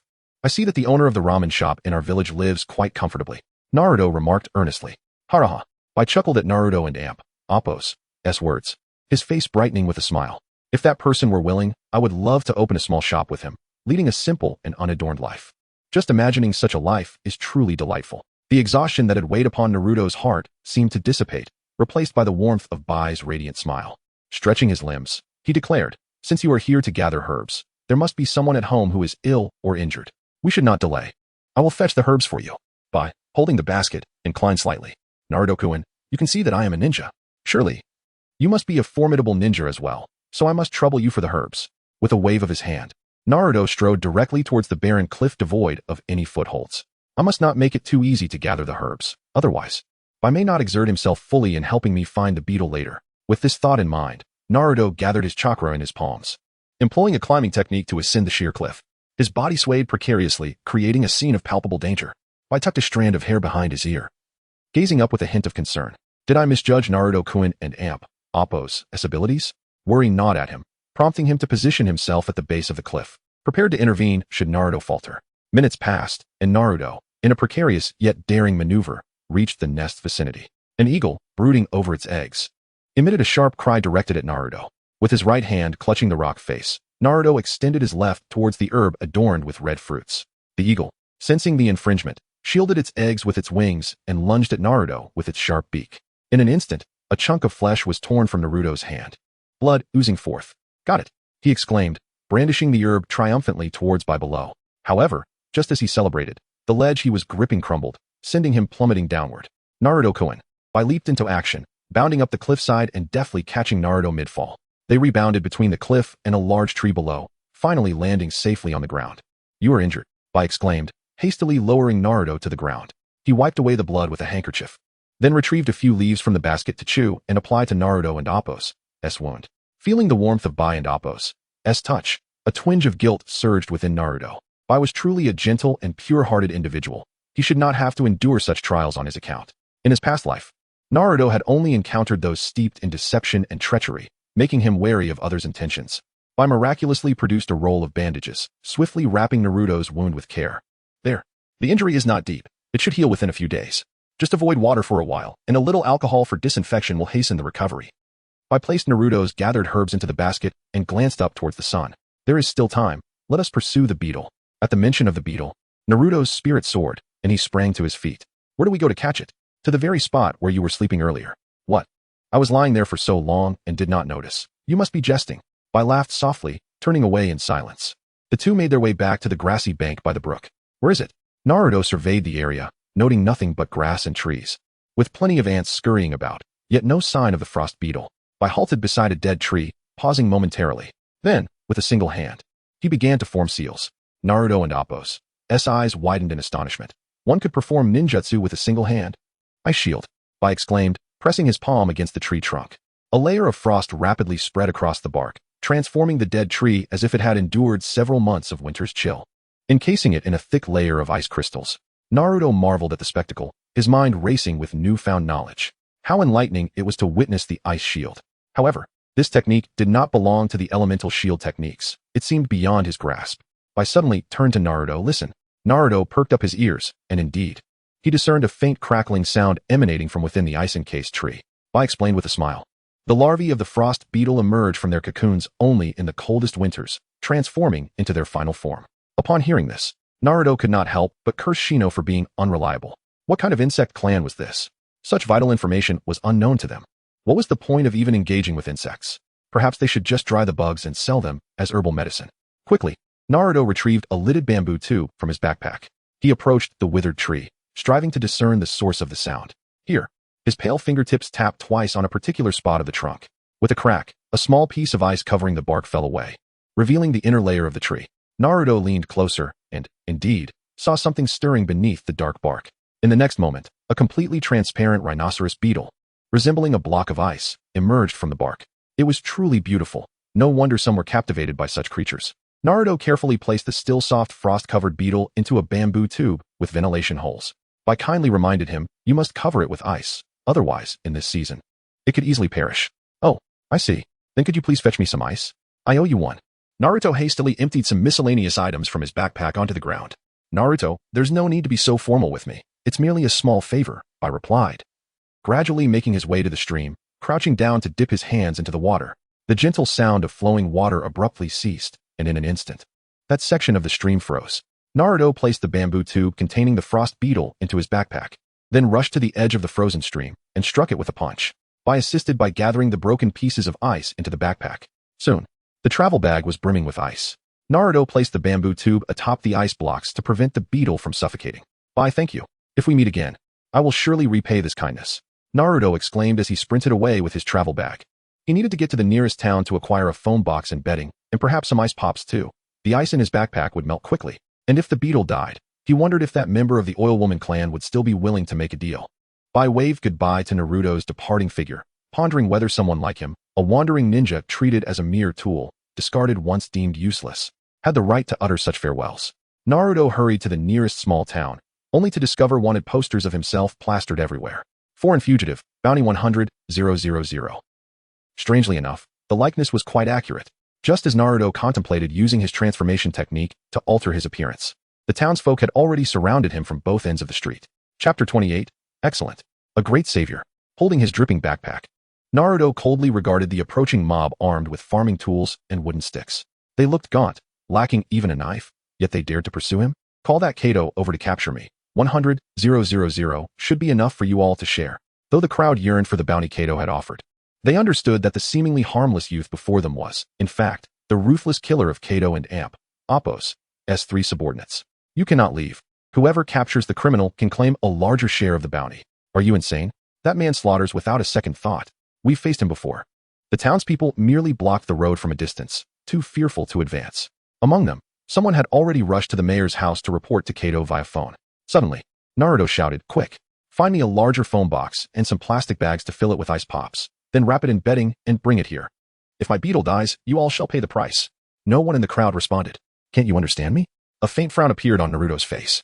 Suddenly, with a loud clap, the mayor struck a Mediterranean uncle dressed in a kimono on the head. "Go, fetch what he needs from your shop.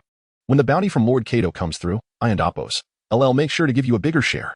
Upon hearing this, the Mediterranean uncle and Appo's earlier frustration transformed into excitement. "I'm on it. Keep an eye on him. We can end Appo's let that money slip away." In a short while, a foam box wrapped in bedding was placed in the street. Naruto stepped forward, causing the frightened crowd to retreat hastily. He set his soaked backpack on the ground and retrieved the bamboo tube from inside. He opened the lid and glanced inside. The frost beetle was quietly resting in the tube, occasionally moving its large horns. Naruto closed the lid and placed a layer of plastic bags over the ice pops to waterproof them. "Stay well," he murmured. The bamboo tube was then placed into the foam box and covered with bedding. Having completed this, Naruto felt a temporary sense of relief. He needed to expedite the completion of Team 8 and Appo's mission and safely return the Frost Beetle to Konoha. Sitting cross-legged in the street, Naruto became the focal point for all the townsfolk, who regarded him as if he were a delectable morsel.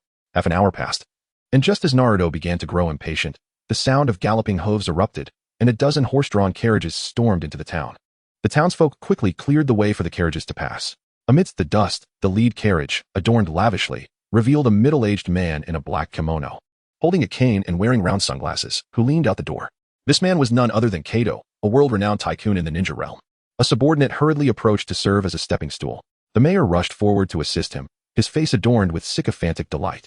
Lord Kato, we risked our lives to apprehend this villain from the wanted poster.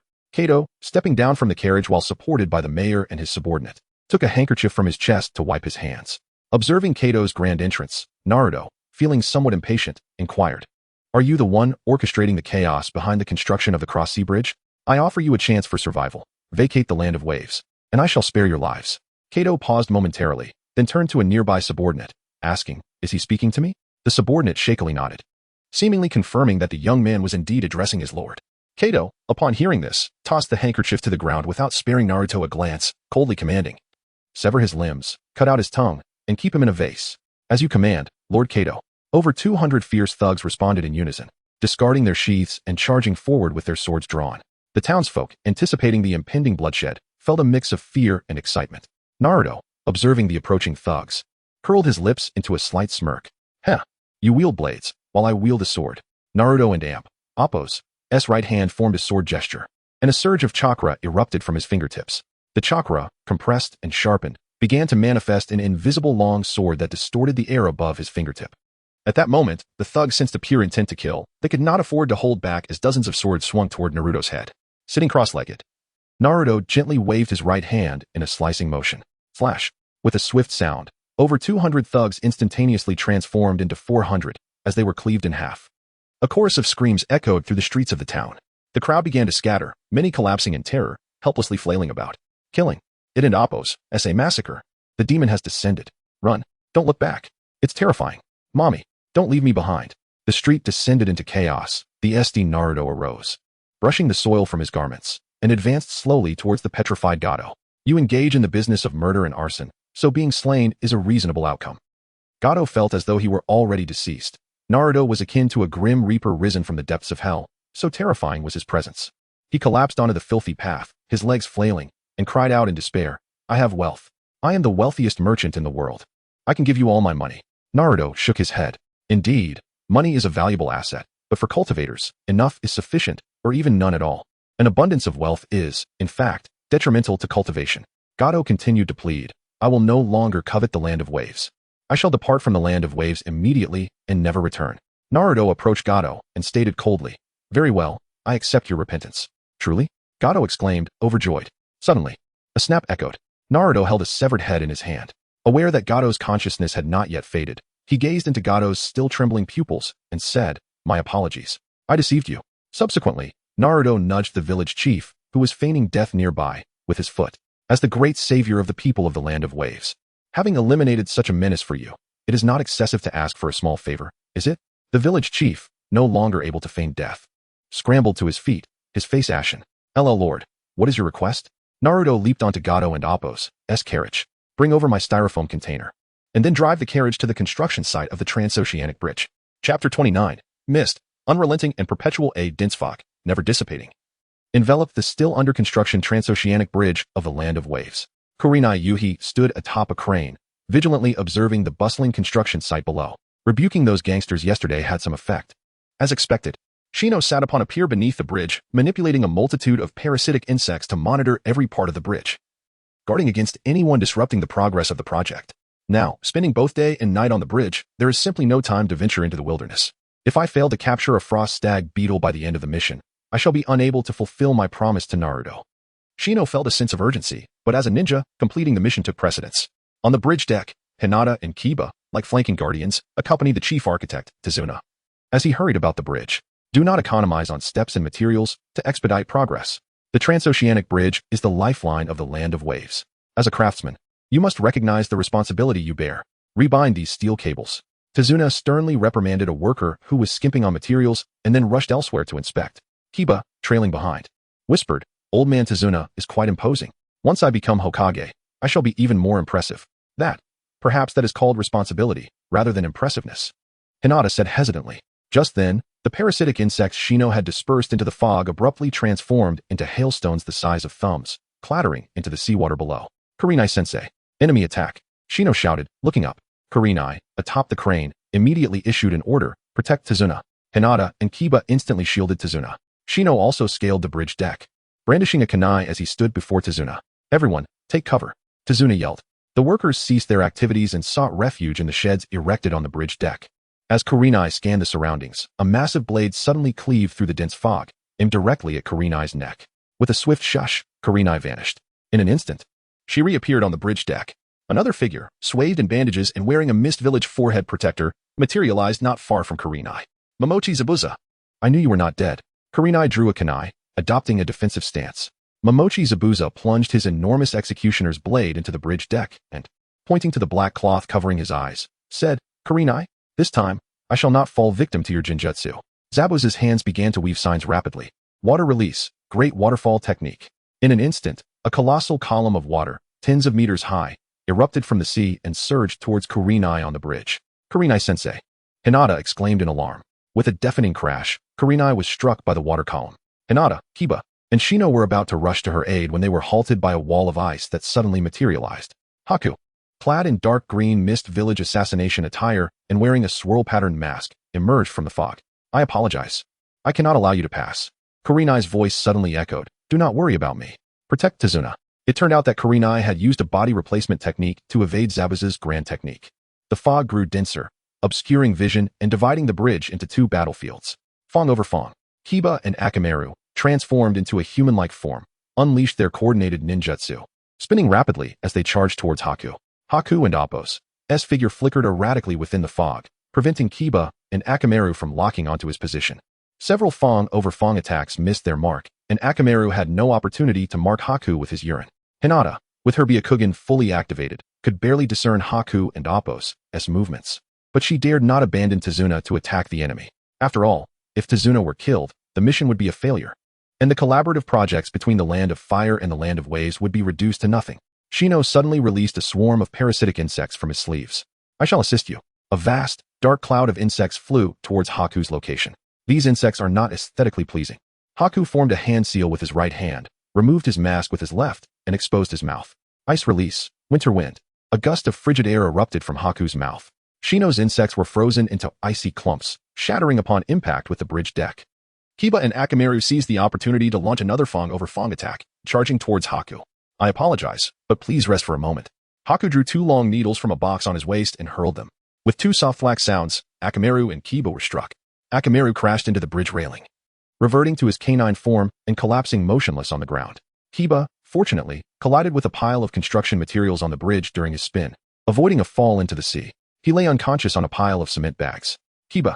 Shino screamed, grabbing his kunai and dashing towards Haku. "As long as you do not impede me, I shall not harm you," Haku said coldly. "Spare me the platitudes." Shino roared, hurling his kunai. Haku easily evaded the projectile. The two clashed, engaging in taijutsu for a moment before disengaging and creating distance. Shino felt a sharp pain and, looking down, discovered a silver needle had pierced his abdomen. "Hinata, I." Before he could finish his sentence, Shino's body weakened, and he collapsed to the ground with a thud. Haku casually flung a long needle towards Tazuna. Gentle fist. Hinata, shielding Tazuna, activated her Byakugan, instantly tracking the needle and amp Appo's trajectory and unleashing a palm strike. The needle was deflected by Hinata and amp Appo's chakra-infused hand, clattering against the concrete surface. Haku tilted his head, gazing at the beautiful girl not far away, who was adopting an offensive stance with a wary expression. Your eyes are remarkably sharp, Hinata. I will not allow you to harm Mr. Dasna." We are all ninjas. Let us resolve this in the ninja way." Begins to weave hand signs with one hand. Water release. 1,000 killing water shards. Suddenly, countless sharp spikes materialize within the mist, hurtling towards Hinata and Dasna. Hinata swiftly pushes Dasna down to the ground and gathers a significant amount of chakra in her hands. Gentle fist. Heavenly spin. As Hinata spins, her palms continuously fend off the relentless barrage of water spikes. Moments later, bloodied and gasping, Hinata stands protectively in front of Dasna. Once more. "I will not allow you to harm Mr. Dasna. Little girl, let him kill me. I am an old man, not worth such sacrifice." Dasna, lying on the ground in agony, cries out. Hinata turns back, revealing a faint, sorrowful smile. To do is my ninja way. Dasna breaks down in tears. Huh? That vile Kato. We merely wish to construct a bridge. Why must this be so difficult? What a resilient ninja Bai once again weaves hand signs with one hand and softly calls out. Ice release secret technique. Ice mirror. In the next moment, Bai's figure vanishes. And dozens of mirrors emanating a chilling aura appear around Hinata and Dasna. Chapter 30. The fog lifts. Bai's figure simultaneously appears in those many mirrors. Hinata and Amp. Appo's veins bulge as she attempts to discern Bai and Amp. Appo's true form with her Byakugan. How infuriating. These mirrors can conceal chakra. Hinata retrieves several shuriken from her waist and hurls them at a mirror. Clang, clang. The shuriken bounce off the mirror, clattering to the ground. Useless suddenly. Bai and Appo's upper body emerges from the mirror behind Hinata. Hinata and Appo's Byakugan reveals the situation behind her. Without turning her head, she deftly throws a few shuriken. Those eyes can see even from behind. Bai hurriedly retreats into the mirror, evading the shuriken. Swish, swish. Several steel needles shoot forth from another mirror. Gentle fist. Heavenly spin. Hinata spins again, using her palms to block the incoming needles. Her remaining chakra is nearly depleted. If she merely defends, she will ultimately lose. When her chakra runs out, she must stake everything on the jutsu Naruto taught her. At that moment, Zabuza and Amp. Appo's voice echoes through the thick fog. Bai, quickly eliminate the target. In the next instant, Bai and Appo's body suddenly burst forth from the mirror. My apologies. Hinata, seeing this, concentrates her remaining chakra at the tip of her right finger, compressing it fiercely until a straight thread of chakra forms at her fingertip. Gentle fist. Chakra blade. In the fleeting moment as Hinata and Bai and Appo's bodies intersect, they strike simultaneously. A thud resounds. Hinata collapses to the ground, a needle embedded in her abdomen. Bai and Appo's mask shatters in two, falling to the ground, revealing a beautiful visage, now marked by a thin line of blood. It is clear that Bai has triumphed, managing to incapacitate Hinata while sustaining no severe injuries himself. Little girl, wake up. Dasna shakes Hinata's body desperately, yet receives no response. Fear not. She will be all right, and you shall not feel pain, just as Bai raises the long needle in his hand. A small figure suddenly slips through the gap between the mirrors, shielding Dasna. Villain, I forbid you from harming my grandfather. Yamato, what are you doing here? Dasna exclaims, clutching his grandson tightly, fear etched in his eyes as he gazes at the assassin. A flicker of struggle crosses Bai and Appo's face, and the raised needle hesitates in the air. Suddenly, Bai seems to sense something, vanishing from sight. On another part of the bridge, Kurenai and Zabuza and Appo's battle has reached a conclusion. Zabuza, do you think illusions can only be cast through sight? You are so naive. Kurenai, armed with a kunai, lunges fiercely at the motionless Zabuza. Thud. Kurenai is momentarily stunned. Bai appears, blocking the strike aimed at Zabuza. The kunai plunges into Bai's chest, but halts a mere centimeter from his heart, unable to penetrate further. Have I arrived too late? Naruto, holding Kato's severed head in one hand and grasping Kurenai's wrist with the other, gazes sorrowfully at Bai, who is willing to sacrifice himself for others. What a foolish child. Kurenai, astonished, stares at the boy gripping her wrist. Who are you? Naruto slowly releases his grip. Kurenai hastily the sharp tip of the kunai was embedded 3/10 of its length into the pale chest. How perilous. I nearly owed a debt of gratitude. Naruto turned to Zabuza and said, you extract the kunai, and I will stitch the wound. At that moment, Kurenai Yuhi suddenly appeared behind Zabuza, pressing her kunai against his throat. You harmed my team member. How shall we settle this score? Chapter 31. Until we meet again. As I passed by, I glanced over. They appeared merely unconscious and not gravely injured. Naruto looked up at Kurenai and said, Kurenai? Unable to recognize Naruto, who had utilized a transformation jutsu, asked warily, who are you? Is that truly Kato's head? Zabuza hurriedly replied, that is indeed Kato. Kurenai coldly admonished. Silence. You cunning villain who escaped by feigning death. A weak voice from Haku interjected, pull out the needle from my abdomen, and I will awaken. Zabuza, in a state of urgency, pleaded, can we save him first? You can kill me afterward. I beg you. Kurenai was taken aback. She did not expect Zabuza, one of the 7 ninja swordsmen, to plead for mercy. Seeing Kurenai hesitate, Naruto asserted, if you intended to kill him, you would have acted already. Allow us to save him first. Technically speaking, your mission is complete. Kato and his subordinates have been slain by me, and no one will dare to disrupt the bridge's construction any further. If you remain unconvinced, I shall ensure that I eliminate everyone in Kato and Appo's shipping company who is taller than a wheel. Both Kurenai and Zabuza were momentarily stunned by Naruto and Appo's words. They thought, in this era of peace, there still exist individuals so terrifying that they spare not even civilians. Uncertain of the black-clad youth and Appo's capabilities, Kurenai retreated to her 3 teammates. Remove the kunai, Naruto commanded sharply. Zabuza reacted swiftly, his right hand becoming a blur. The kunai embedded in Haku and Appo's chest vanished, and a torrent of blood gushed forth. Naruto and Appo's fingers came together, forming an extremely fine chakra thread. With a flick of his fingertips, the thread penetrated Haku and Appo's wound. After the thread had passed in and out of the wound numerous times, Naruto gently tugged, and the wound was immediately stitched together, though the bleeding did not cease. Subsequently, Naruto's consciousness entered the sealed space of the Nine Tails. Hey, Fox, lend me some chakra. The Nine Tails, resting lazily behind the bars of its prison, slowly opened its right eye. A deep voice resonating within the dim confines. You imposter, how dare you seek me out? This is an emergency. Naruto dismissed the banter and stepped directly into the cage, seizing a handful of fox fur from the beast's tail before it could react. The Nine Tails was left bewildered. Thank you. I'll ensure you get some time outside. Naruto's consciousness dissipated. This imposter is even more detestable than that red-haired woman. The Nine Tails seethed, gnawing at the seal before it. In the real world, a crimson chakra flared from the tips of Naruto's fingers. Zabuza gasped, taken aback by the ominous sensation. It was the chakra of a tailed beast. Who exactly is this person? Naruto pressed the tip of his finger against Haku's wound. Ah! Haku cried out in agony. Watching this unfold, Zabuza felt an overwhelming sense of guilt. The kunai had originally been intended for him. The chakra of the Nine Tails gradually seeped into the wound through Naruto's fingertip. In mere moments, the bleeding ceased, and the flesh began to knit together. Phew. The external wound has healed. The internal injuries will require time to mend. Naruto exhaled in relief. Haku tilted his head toward Naruto, his lips parting slightly. Nah? Naruto. Noticing this, Naruto swiftly covered Haku and Appo's mouth, saying, Don and Appo's, speak. Just stay still.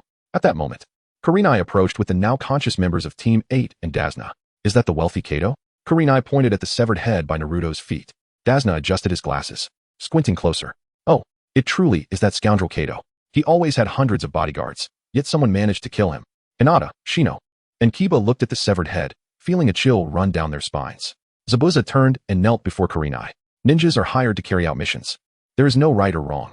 My wish has been fulfilled. Do as you will. I only ask that you spare this child, Haku. He is a kind soul. Kurenai regarded the three surviving subordinates. Zabuza was correct. Haku was entirely capable of killing Hinata and the others, yet he refrained from doing so. After a moment of contemplation, Kurenai spoke. The enmity among ninjas arises merely from differing stances. We harbor no personal animosity. Moreover, you are a rogue ninja from the hidden mist, posing a certain threat to the village. One condition, you two shall never set foot within the land of fire, and I will let you go. Suddenly, Zabuza picked up the kunai from the ground. I swear by my ninja way, Zabuza Momochi and Haku shall never tread upon the soil of the land of fire. With a swift motion, Zabuza plunged the kunai into his own hand, blood splattering onto the bridge. Kurenai nodded gently, to forsake one and Appo's life for a companion. I am willing to believe you.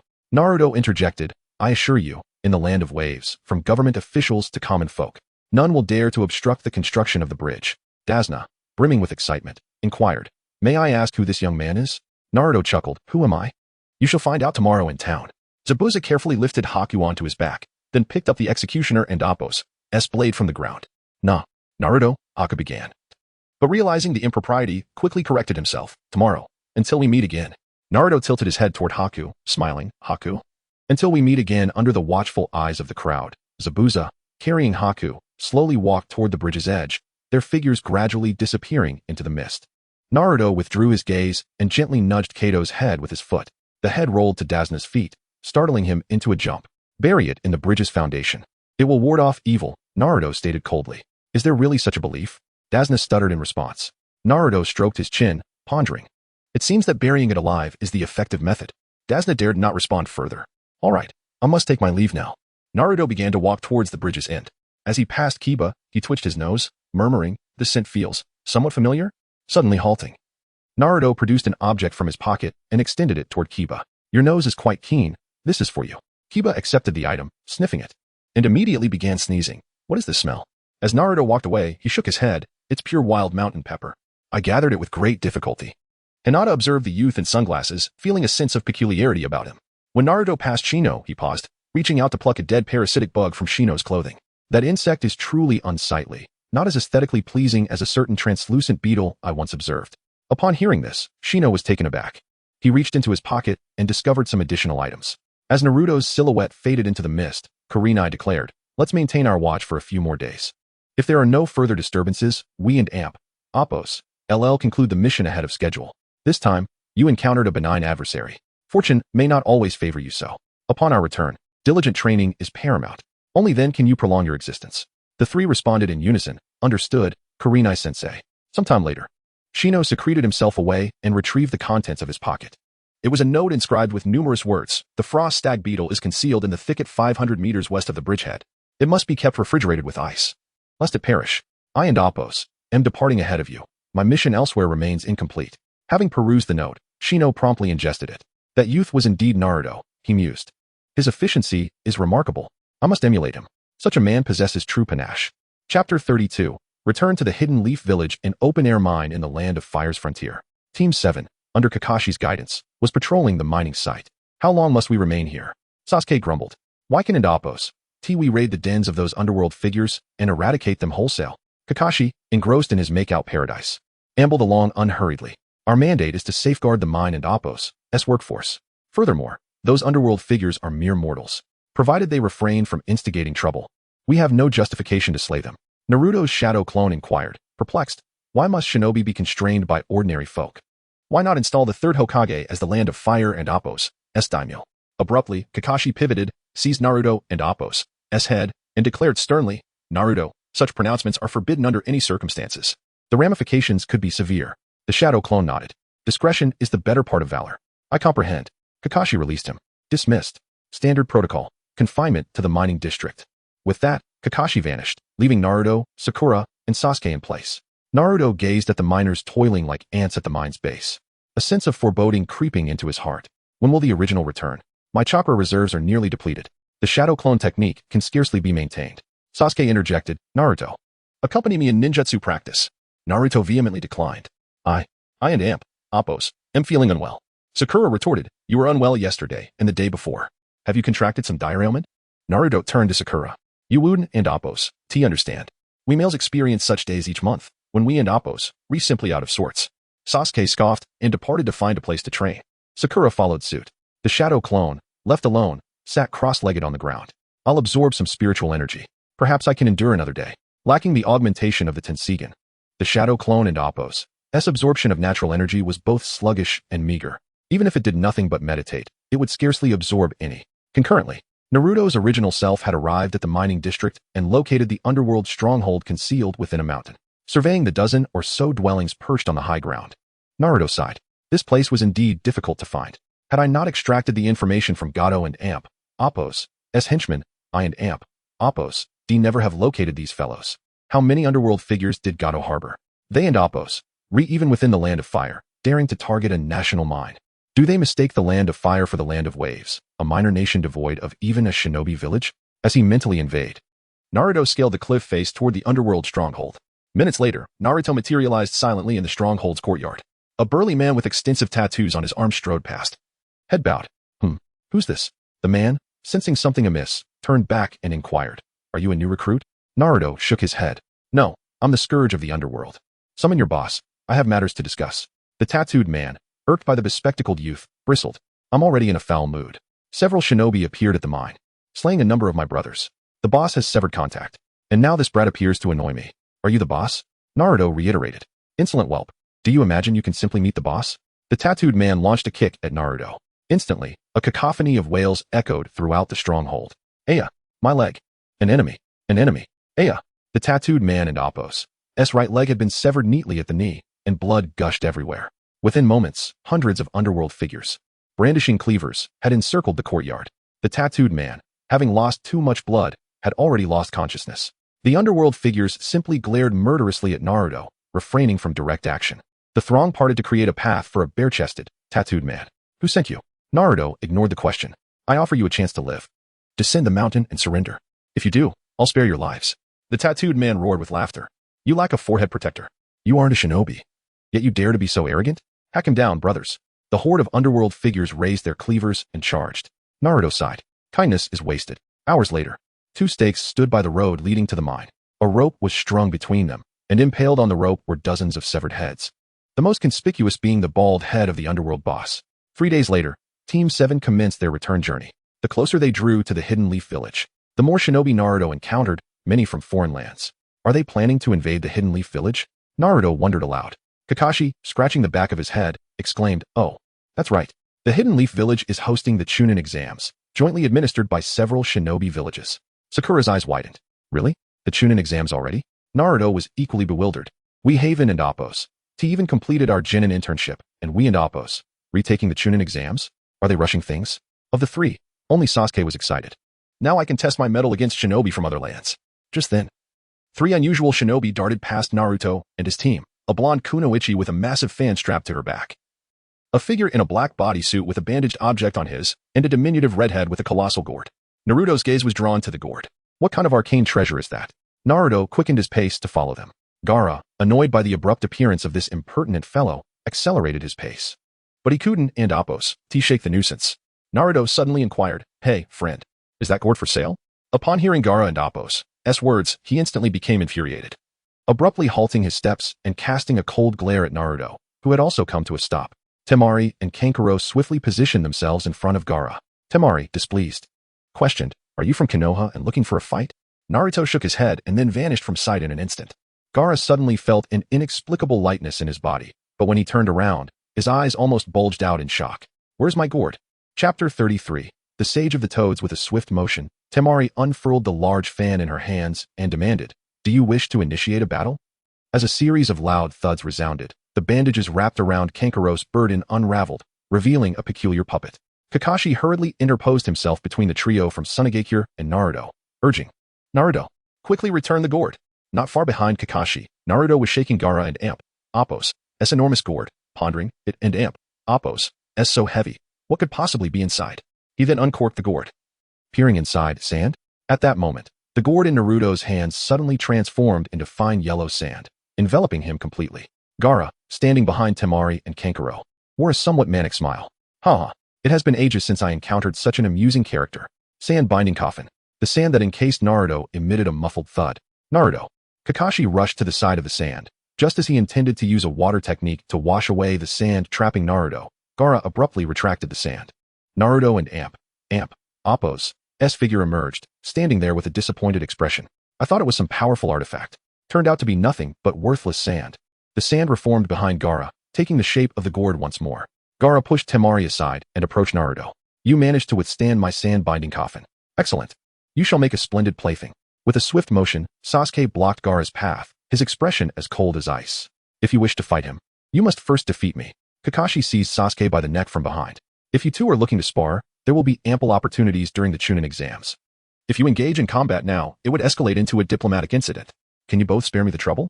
Temari and Kankuro simultaneously restrained Gaara. Naruto stepped forward, scrutinizing the red-haired boy with dark circles under his eyes for a few moments before inquiring, "You have the character love etched on your forehead. Are you from the Uzumaki clan?" Sakura rushed over to pull Naruto away, exclaiming, "Stop attracting trouble. My apologies, everyone from Tsunagakure." Naruto here the sharpest tool in the shed. "I'm sorry. I apologize for any inconvenience." Kakashi also turned to leave, dragging Sasuke along. Gaara fixated on Naruto's retreating figure, a chilling smile creeping across his face. "So your name is Naruto. I will remember you. Next time, I shall have my fun." Temari silently cursed Naruto in her heart. Is this what the new generation of Konoha ninjas is like? "Naruto, you wretched fool. Do you have any idea how volatile Gaara is? To snatch away his precious gourd right off the bat, truly courting death." As dusk fell, Team 7 returned to Konoha. After submitting their mission logs at the Hokage's office, Kakashi distributed the rewards for the task. Naruto received the least, a mere 5,000 ryo. Yet he bore no complaints. Once the team disbanded, Naruto intended to head home directly, but upon catching a whiff of his own pungent odor, he decided to visit the bathhouse first. While taking a shortcut to the bathhouse and Oppos' rear entrance, he unexpectedly spotted a sneaky figure, bent over with his eyes pressed against the wall.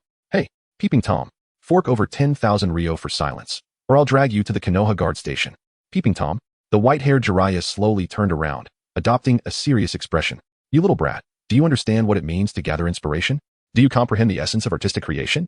Naruto squinted at the peculiar man before him, clad in a red coat and wooden sandals, with the word oil emblazoned on his forehead protector. "Artistic creation? Oh, I understand it all too well, especially when it comes to human art." Jiraiya scoffed, "Filthy. I'm a legitimate author." Saying this, he pulled a small yellow book from his pocket. Upon closer inspection, Naruto realized it was the very book that had tainted countless innocent youths in the ninja world, revered by Kakashi as a Bible of love. Ika Paradise.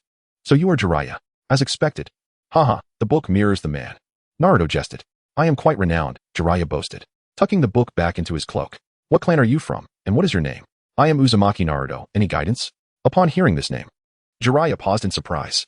Noticing the reaction, Naruto asked, Do you know me? Jiraiya nodded, a hint of nostalgia in his tone. You've grown so much. That name was given by me. Naruto's curiosity sparked. What is your connection to the fourth Hokage? Just an incompetent mentor. Sarutobi-sensei must have told you about Minato. Naruto shook his head. It was his chakra that remained within me that spoke of him. Jiraiya scrutinized Naruto's face for a moment, suddenly sensing something unusual. The natural energy in the vicinity was converging towards Naruto. It was then that Jiraiya finally noticed Naruto and Imp, Appo's orange eyelids, mostly concealed by sunglasses.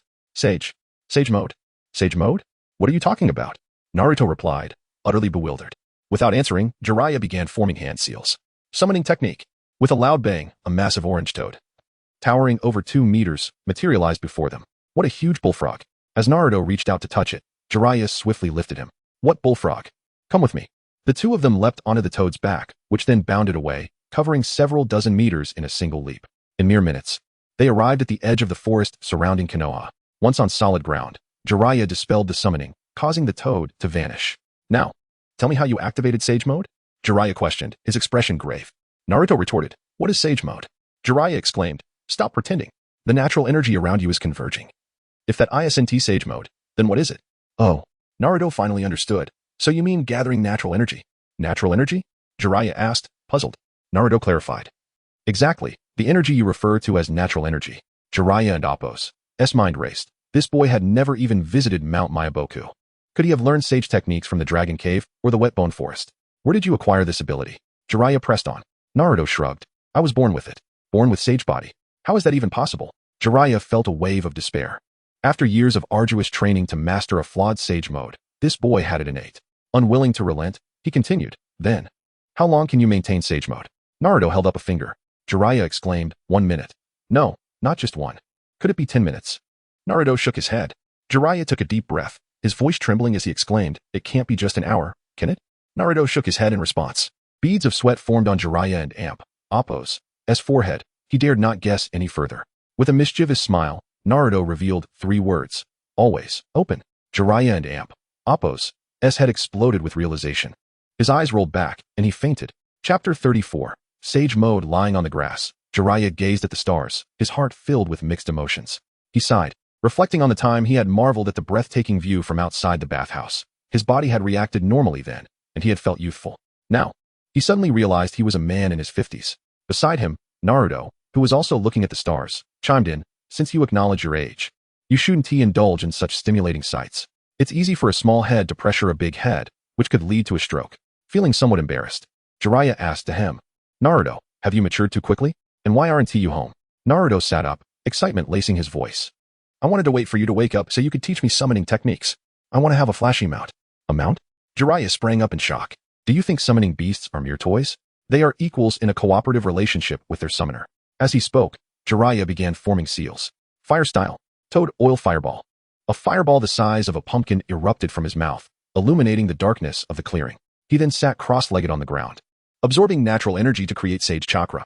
Naruto attentively observed the process, realizing that entering sage mode was quite similar to converting spiritual energy into spiritual power. Minutes later, the area around Jiraiya and Appo's eyes turned red, and his facial features shifted significantly, especially his nose, which grew larger and developed numerous bumps. As Jiraiya opened his eyes, Naruto noticed that his pupils had transformed into elongated rectangles. This is my sage mode, Jiraiya declared to Naruto. The latter gave an enthusiastic thumbs up, exclaiming, It and Appo's Incredible. Jiraiya shook his head. However, this state cannot be maintained for long, and I am unable to produce sage chakra during battle. Naruto stroked his chin thoughtfully. Doesn't Appo's that present many drawbacks? Jiraiya replied, Thus, I must summon 2 toad sages to fuse with my body. That way, they can assist me in generating sage chakra during combat. After a prolonged contemplation, Naruto suddenly spoke. If the enemy disrupts your fusion with the toads, 1 TUB. Jiraiya's sage mode ended, returning him to his normal self. He shook his white hair and performed a few jumps, striking a peculiar pose. I am Jiraiya, one of the legendary Sannin of Konoha, known as the Toad Sage. I have yet to encounter an enemy capable of breaking the sage art, 2-sided technique. The Toad Sage, could he be a demon? Naruto mused, feeling intrigued. How about a wager between us? A wager? What are the stakes?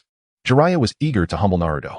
If I can disrupt your fusion with the toads, you'll teach me summoning techniques. Naruto replied excitedly. Jiraiya leaned closer to Naruto and Appo's face, asking, and if you lose? If I lose, I'll help you improve your sage mode. Naruto declared boldly. Such audacity, you little brat. Today, I shall teach you a lesson. Jiraiya immediately bit his finger, drawing blood to mark his eyes and face with several lines. Sage mode. Activate. Naruto waited with bated breath. But after a while, nothing happened. Perverted sage. Are you playing with me? Jiraiya replied sternly. It takes time to summon those two esteemed beings. Oh, I see. Naruto smirked mischievously. Then I can end Appo's. Be blamed. With a swift motion, Naruto formed a Rasengan in his right hand. Realizing something was amiss, Jiraiya quickly distanced himself from Naruto and shouted, Who taught you the Rasengan? Naruto, compressing the Rasengan with a grin, replied, It was taught to me by Kakashi-sensei. Kakashi? Jiraiya realized, that makes sense. He is not only Minato's disciple but also a copy ninja with no sense of copyright. Seeing Naruto not advancing, Jiraiya inquired, Naruto, what are you up to? Naruto grinned wickedly. I'm going to showcase the all-new version of the Black Sphere Rasengan. As they spoke, the blue Rasengan rapidly shrank, becoming nearly indistinguishable in the dim light. The sound of cicadas suddenly filled the air. Cold sweat broke out on Jiraiya's back. Could this child really enhance ninjutsu at such a young age? He felt that Naruto resembled the prophesied child more than Nagato. With a flick of his fingers, Naruto sent the nearly transparent Black Sphere Rasengan flying into the night. You're serious, aren't you? Jiraiya kicked off his wooden sandals, leaping up to form seals with both feet. Wind style? Tornado. A tornado sprang up from the ground, swirling leaves and branches along with Jiraiya as it moved swiftly. The Black Sphere Rasengan had not been aimed at Jiraiya, so it veered off course. However, the vortex generated by the Black Sphere began to draw in the tornado. At that moment, a loud bang echoed. Two small toads appeared on Jiraiya's shoulder. Sage Fukasaku, young Jiraiya, have you encountered a formidable foe? Sage Shima, why summon me at this hour? Jiraiya shouted anxiously, there is no time to explain.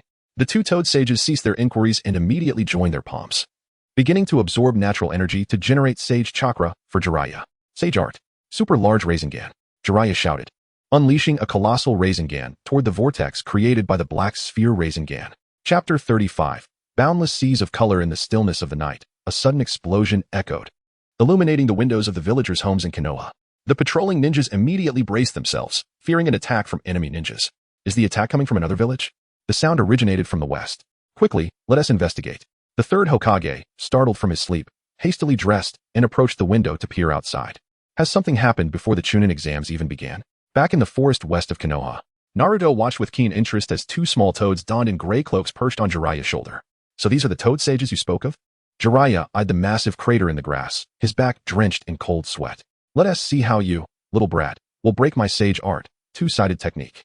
With a flash, he vanished from sight. Indeed, he is a legendary ninja. Naruto activated his Byakugan, managing to lock onto Jiraiya's high-speed movements. Suddenly, a cacophony of croaking filled the air. Naruto felt the scene before him warp. Is this an illusion? In the next heartbeat, Naruto found himself immobilized and, upon raising his eyes, realized he was no longer on the grassy field, in a crimson realm of flesh and blood. For colossal toads clad in armor wielding long swords extended their forelimbs, encircling Naruto within a cubic prison of water. Suspended in the watery confines, Naruto surveyed his surroundings. So this is what it feels like to be ensnared in an illusion. I had anticipated losing myself in a deceptive world. In the next moment, Naruto's eyes widened dramatically, and with the might of his Rinnegan, he shattered the illusion before him. Just as Jiraiya lunged forward to deliver a punch, Naruto softly proclaimed, Perverted sage, you have lost. Jiraiya and Appo's face was a portrait of astonishment. The combined might of the two sage toads had been undone. Shinju, call out to Jiraiya. The dual life technique has been broken. Naruto's Rinnegan had discerned the connection between Jiraiya and the two sage toads, and he swiftly disrupted the chakra circulation established within Jiraiya. The two sage toads, Shima and Fukasaku, leapt off Jiraiya's shoulders. Who exactly is this child? Shima inquired, gazing at Naruto. Jiraiya, dazed, sank to the ground, exclaiming, He is the child of Minato, Uzumaki Naruto. Shima jumped onto Naruto's shoulder, patting his face. He possesses the innate ability to enter Sage Mode, and it is even more refined than the dual life-enhanced Sage Mode. Minato and Kushina truly bore an extraordinary child. Fukasaku sprang up and delivered a hefty slap to Jiraiya. The summoning technique is faltering. You must bring this child to Mount Mayaboku at once. With that, the two sage toads vanished into thin air. At that moment, the third Hokage, donned in black battle attire, materialized behind Jiraiya.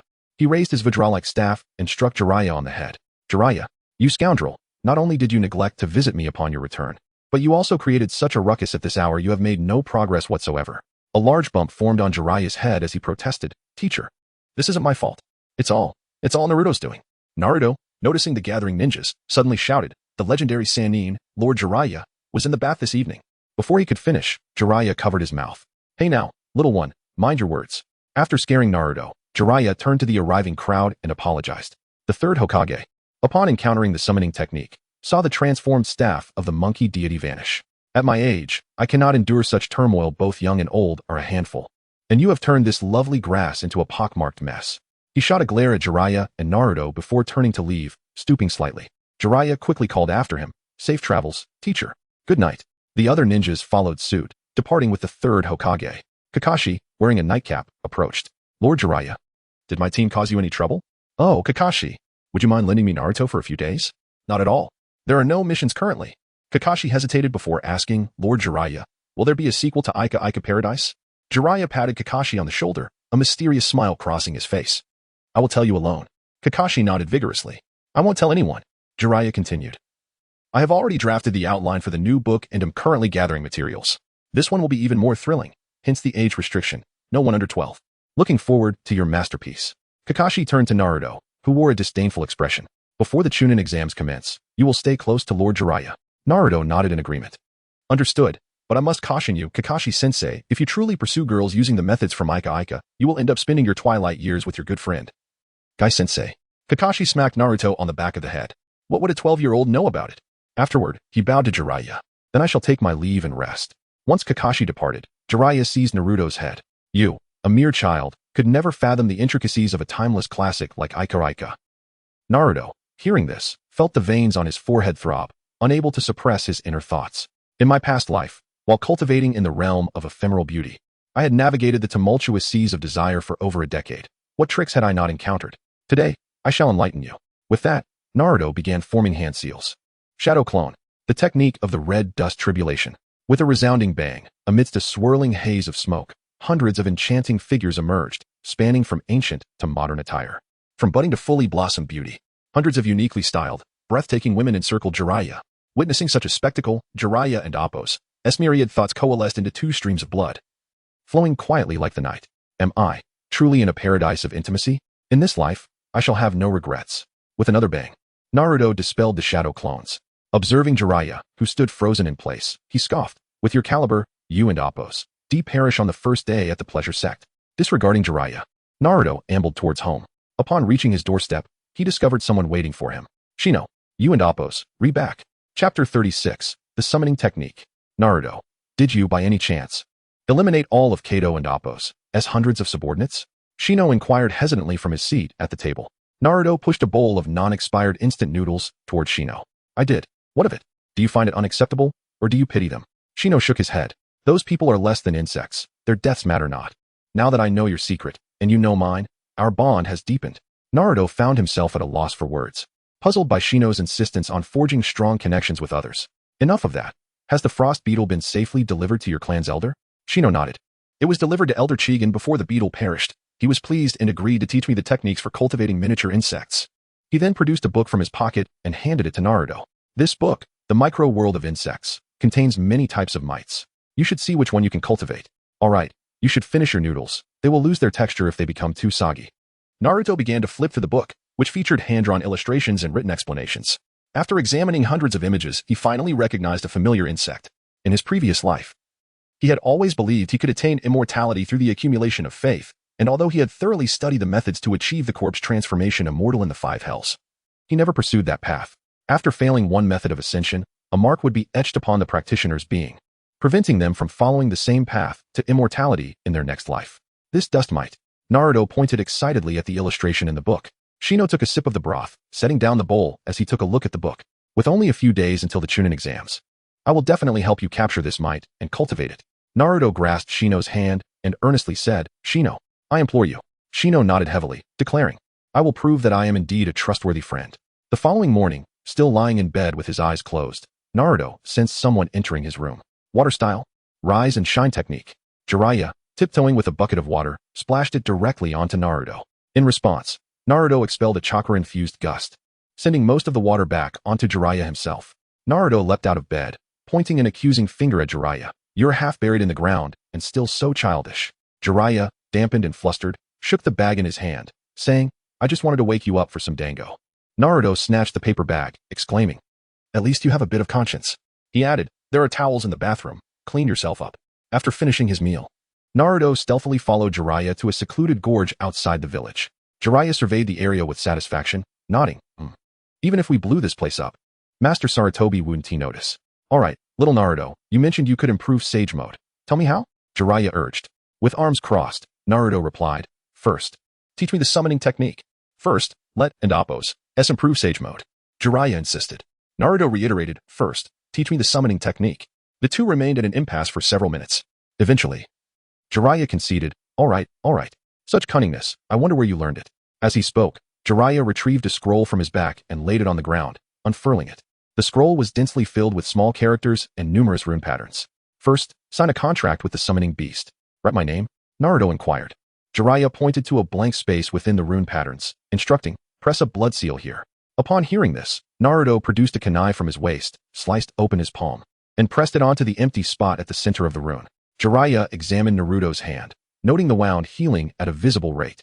The regenerative ability of the human pillar is truly astonishing. If Naruto can truly master the Nine Tails, perhaps it is time to entrust him with the key to unlocking the Nine Tails and Oppos seal? Seeing Jiraiya lost in thought, Naruto called out, Hey, pervy sage, what is next? Jiraiya snapped back to reality and released Naruto's hand. Next, you need to learn the hand seals and how to release them. Jiraiya began to meticulously demonstrate the sequence of hand seals, occasionally providing explanations. Naruto then realized just how irresponsible Kakashi had been, merely demonstrating the technique in slow motion, and then saying, Go practice. Do you understand thoroughly? Jiraiya asked. Naruto nodded and immediately began forming the seals, only to be abruptly halted by Jiraiya grabbing his hand. This is too simple for you. We need to simulate a scenario where you perform the summoning technique in a critical moment. How do I do that? Naruto inquired. Jiraiya pointed towards the top of the gorge, saying, You go up there, then jump down, summoning the beast while in midair. Naruto nodded and gathered chakra into his feet, scaling the sheer cliff. Minutes later, he reached the top of the gorge. Jiraiya shouted, Go boldly. It's fine to fail. I'll catch you. Standing at the edge, Naruto smiled slightly before leaping off, his body plunging downward. His golden hair danced in the wind as he rapidly formed hand seals. Summoning technique. Naruto pressed his right palm towards the air below, and a mysterious rune pattern unfolded instantly. Jiraiya shielded his eyes, gazing upward. Suddenly, a colossal toad and Oppos' rear obscured the sunlight, casting a shadow over the gorge. This is... Jiraiya squinted, then was struck with fear. Great Sage. Toad Sage. This is going to be the end of me. How did I summon him here? Jiraiya hurriedly began forming seals. Summoning technique. The immense form of Toad Wanta appeared at the bottom of the gorge. Why have you summoned me? Wanta grumbled irritably. Jiraiya exclaimed, Up there. Up there? Wanta looked puzzled as he lifted his gaze. Just then, a massive toad posterior landed directly above him. Ribbit.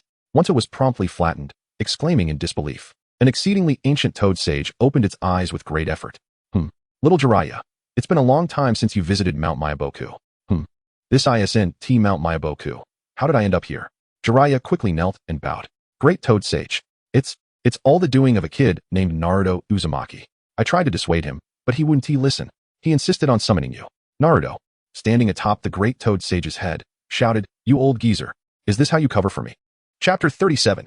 Improving Sage Mode. Naruto jumped down from the great toad sage's head to the ground, gazing up at the ancient toad.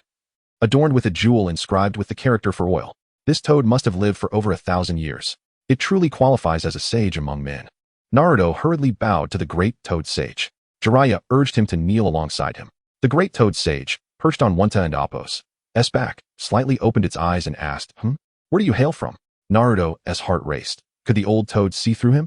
Jiraiya interjected, Great toad sage, we are from the Hidden Leaf Village.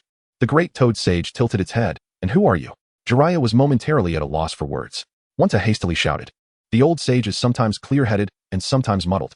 Quickly dispel the summoning and send him back to Mount Myaboku. Otherwise, Lord Fukasaku and Lady Shima will surely worry. Jiraiya promptly slapped Naruto on the head, shouting, Quickly send him back. Oh. Naruto began forming seals. Jiraiya called out, We'll come to visit you another day. With a loud bang, the great toad sage vanished. Wanta, now flattened and struggling to regain its shape, finally caught its breath. It flipped over, leaning against the cliff wall to rest, pulling out a large pipe. Jiraiya, fire. Jiraiya understood immediately and began forming seals. Fire style. Fireball jutsu. A fireball the size of a fist erupted from Jiraiya's mouth, landing in Wonta's pipe. After a few hearty puffs, Wonta released a thick cloud of smoke. Naruto gazed up at the enormous toad, dressed in a deep blue short coat with a knife strapped to its belt, and couldn't he help but marvel. I didn't expect toads in this world to be so large and long-lived. Wonta glanced down and exhaled a plume of smoke directly at Naruto. This kid is the innate sage body that Lord Fukasaku mentioned. He certainly possesses the aura of a sage. Indeed. Jiraiya nodded. Naruto. This is Toad Wonta. Naruto climbed onto Wonta and Appo's belly, peering inside with his enhanced vision, but finding no trace of any magical essence. With a sudden heave, Wonta bounced Naruto off. I'm heading back. Mount Mayaboku must be in utter chaos. In the next moment, Wonta dispelled the summoning. Vanishing in the blink of an eye, Jiraiya seized Naruto's head. You troublemaker. You're always causing chaos. If the great Toad Sage were to meet with misfortune, the toads of Mount Maiboku would undoubtedly raze the village hidden in the leaves to the ground. Naruto shrugged, feigning innocence, and declared, You didn't instruct me properly. It's not my fault. All right. My teaching skills are inadequate. Jiraiya vigorously tousled Naruto's hair. Now it's up to you, Teacher Naruto, to teach me how to refine Sage Mode. Naruto extricated himself from Jiraiya's grasp and circled him a few times. I do have a method. But we and Appo's LL have to test it to see if it works. Upon hearing this, Jiraiya and Appo's eyes lit up. Tell me quickly. Naruto stroked his chin and said slowly. Since you need to continuously absorb natural energy during battle and convert it into so-called Sage Chakra, if we use magic arrays to accomplish these two processes, then you and Appo's need to fuse with those two toads. Magic arrays? Something akin to sealing techniques, summoning techniques, or barrier techniques? Jiraiya asked, bewildered. Naruto nodded. As long as we inscribe spirit gathering and spirit transformation arrays on your body, you'll be able to generate Sage Chakra endlessly. Jiraiya immediately removed his upper garment. Come on. Don't hold back just because I'm the legendary Sannin of the Leaf. Naruto closed his eyes, recalling the details of the spirit gathering and spirit transformation arrays in his mind. After a moment, Naruto opened his eyes. Let's begin. Lie down. Jiraiya did as he was told, immediately prostrating himself on the ground. Naruto's right index finger emitted blue chakra, and he began to sketch on Jiraiya's back. Jiraiya felt as though his back was being cut with a knife, but as a shinobi, he could endure this pain. As Naruto continued to draw intricate patterns and obscure runes, Jiraiya's back became stained with blood. After a long while, Naruto exhaled a breath of stale air. The spirit gathering array is complete. Turn over. Jiraiya obeyed, immediately flipping onto his back. Naruto then began to inscribe the spirit transformation array on his chest. An hour later, Naruto finally finished, and Jiraiya had become a bloody mess. How do I use this? Jiraiya asked, looking down at the intricate patterns on his chest. Naruto walked behind Jiraiya and pointed to a spot on the spirit gathering array. Inject chakra here. Jiraiya immediately channeled chakra, directing it towards the spot Naruto had indicated. A miraculous scene unfolded. As the chakra was injected, the array on Jiraiya's back began to glow. Jiraiya could clearly feel natural energy surging through the patterns on his back. Then, the natural energy was conducted from the patterns on his ribs into the spirit transformation array on his chest. The spirit transformation array emitted a mysterious white light, and the natural energy was continuously converted into Sage Chakra, converging towards Jiraiya and Appo's heart. It really works. Naruto, you and Appo's genius. Jiraiya's face did not exhibit the toad-like features it usually did. Instead, his eyelids were tinged with orange, and he had directly entered Sage Mode. Sage Art. Ultra Big Ball Rasengan. Jiraiya unleashed the attack on the cliff face. With a deafening roar, Naruto scurried out of the collapsed canyon, muttering, Why act like a nouveau riche? Jiraiya followed closely behind, escaping. The two stood at the mouth of the canyon, staring blankly at the gorge that had been filled with rubble. Jiraiya, little Naruto. How do I stop Sage Mode? I'm afraid of absorbing too much natural energy and turning into a stone toad. Naruto, use chakra to sever the connection between the two arrays from under your ribs. Jiraiya covered his right palm with chakra and struck himself under the ribs, and the arrays on his body immediately lost their glow. Tears streamed down Jiraiya and Appo's face. To think that I would be able to use Sage Mode in its perfect state during my lifetime.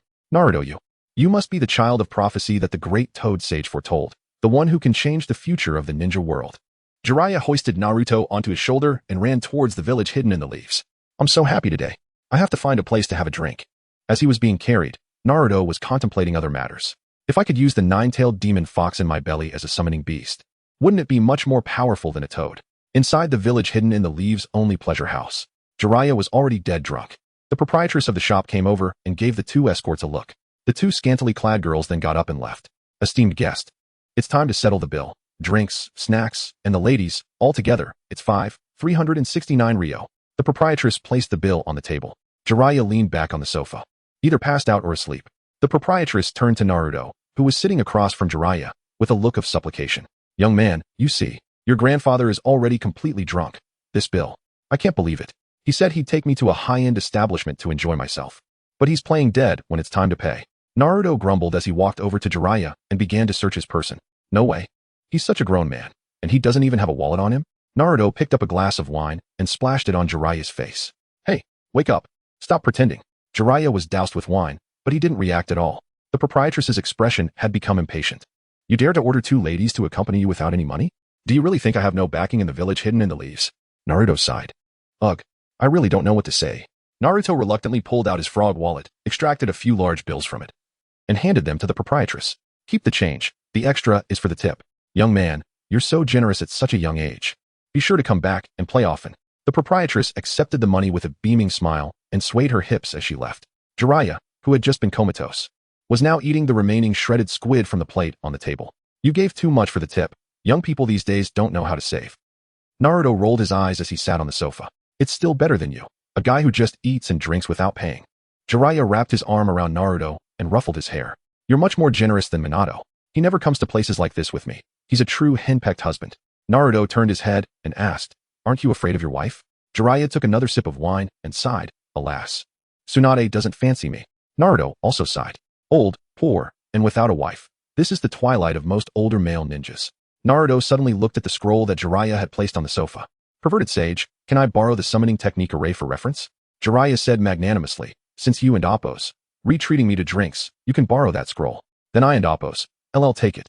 Naruto grabbed the scroll and ran out of the tavern. Jiraiya weighed the frog wallet in his hand. Naruto is quite wealthy. Mama-san, bring me 3 more girls. None of the fat ones. Naruto walked into a shop and realized that his wallet was gone. He knew who had stolen it without even thinking. Fortunately, he still had some copper coins in his pocket. After buying some blank paper and a brush, Naruto created a shadow clone to divert the attention of the Umbu ninja who were secretly monitoring him. Then, he used the transformation technique to change his appearance and attire and slipped out of the village hidden in the leaves, following the route that Jiraiya had told him. Arriving at a deserted mountain forest, Naruto immediately began to study Jiraiya's scroll. On this surface, not only are there the formations for summoning techniques, but also other content, though Naruto is unaware of their significance. I see. After several hours of study, Naruto finally comprehended the principles behind the summoning technique. He spread a blank sheet of paper over the unfurled scroll, took up a pen, and began to draft the summoning contract. Another hour passed, and at last, Naruto completed the creation of the summoning contract. He immediately sat cross-legged, allowing his consciousness to enter the sealed space of the Nine Tails. You've come again. Kurama immediately sensed Naruto and Appos' arrival and bared his fangs through the ceiling cage. Do you want to step outside for some fresh air? Naruto inquired with a smile. Kurama's enormous crimson eyes fixed intently on Naruto. Human, do you think I would fall for your tricks? You don't want to? Naruto's smile vanished abruptly, his tone turning frigid. I've researched it. A tailed beast like you can resurrect even after being slain. But I know a delightful place where you will be tormented for eternity, with no hope of seeing the light of day again. Kurama's fur bristled. He could sense that Naruto was not jesting. This fellow is even more terrifying than Uchiha Obito. Naruto coldly declared, You have 10 seconds to consider. 8, 6, 2. I agree. Whatever it is, I agree. Kurama quickly acquiesced. Although he was unsure if he could truly escape, the chance to do so was worth it. And he saw no need to oppose Naruto. Satisfied, Naruto nodded. Good. Not foolish at all. Now, give me your chakra. Kurama complied. And a surge of red chakra flowed from the ceiling cage, enveloping Naruto. In reality, Naruto's body was shrouded in a cloak of chakra. His teeth had sharpened considerably, and 2 tails formed from chakra sprouted from behind him. He raised his left hand and pressed it onto the blank space on the left side of the summoning contract. A peculiar scent wafted into his nostrils, prompting him to lift his hand. The contract now bore a paw print scorched by the Nine Tails chakra. Subsequently, Naruto dispelled the chakra cloak, drew a kunai from a box at his waist, and cut his palm. Moments later, a bloody handprint from Naruto appeared on the contract. The contract is complete. Naruto stored the scroll and contract away and began to swiftly form hand seals. Summoning technique. Naruto slammed his right hand onto the ground, and the runes of the summoning formation immediately spread across the surface. He leapt back to distance himself. With a resounding boom, Naruto was engulfed in shadows. This is much larger than Gamabunta. After 12 years, the Nine Tails once again saw the light of day. Its 9 colossal tails writhed wildly, snapping countless trees as its fiery red fur fluttered gently in the breeze. Kurama lowered his gaze, staring at the minuscule Naruto below, and asked in a deep voice, Do you truly dare to release me? Naruto chuckled in response. Why not? Ha ha ha. Kurama suddenly erupted in laughter. Very well, human. I shall bestow upon you a gift. In the next moment, Kurama opened his mouth wide. A massive sphere, dark with hints of purple, formed instantaneously above Naruto's head. Kurama roared, Human, receive my tailed beast bomb. Chapter 39. Encounter as Kurama and Amp. Appo's tailed beast bomb continued to compress. Naruto's hands became a blur as he rapidly completed the hand seals. Summoning technique. Release. With a loud bang, Kurama and Appo's gigantic form vanished. Oh no. Back in the sealing cage, Kurama realized something was amiss, but it was too late to suppress the tailed beast bomb. Boom. The sealing cage deformed under the force of the explosion, but after a few breaths, it returned to its original state. As the smoke cleared, Kurama's beautiful fur was nowhere to be seen. He had transformed into a wounded, mangy dog, lying half dead in a corner of the sealing cage. In reality, Naruto felt the heat emanating from the 8-trigram seal on his abdomen and murmured, I still need to train it more. Otherwise, it will devour its master once released. He glanced into the distance, stretched lazily, and lay down on the ground, dozing off. Dressed in a black robe and wearing a straw hat, Uchiha Itachi and Kisame Hashigaki were observing Naruto from a large tree. Kisame, still shaken, remarked, What just happened? I clearly saw the nine tails. But then it vanished in the blink of an eye. This is utterly bizarre. He could feel the tremors of his sword, Samahada, behind him. Unsure if it was due to excitement or fear, Itachi leaned against the tree, his Sharingan fixed intently on the sleeping Naruto on the hill. The intelligence within the organization had reassessed the danger posed by the tailed beast Jinchuriki, estimating that Naruto Uzumaki had mastered a unique method of merging with his tailed beast. Hearing Itachi's words, Kisame's shark-like face grew serious, and he replied coldly, If it weren't for Orochimaru's recent activities threatening to disrupt the organization's plans, I wouldn't even want to come to this cursed place. Itachi replied expressionlessly, Aside from Orochimaru's matters, I have other issues to attend to. But the organization has yet to issue orders to capture the nine tails. Suddenly, Itachi noticed a sound like cicadas. That's not the sound of cicadas. It's the Jinchuriki's ninjutsu. We must retreat. Both Itachi and Kisame leaped down from the tree. In the next moment, a black line struck the tree, and a black vortex formed instantly, uprooting the tree and reducing it to dust. From afar, Naruto watched this scene and sighed, realizing that this technique was indeed ill-suited for assassination. It had been evaded.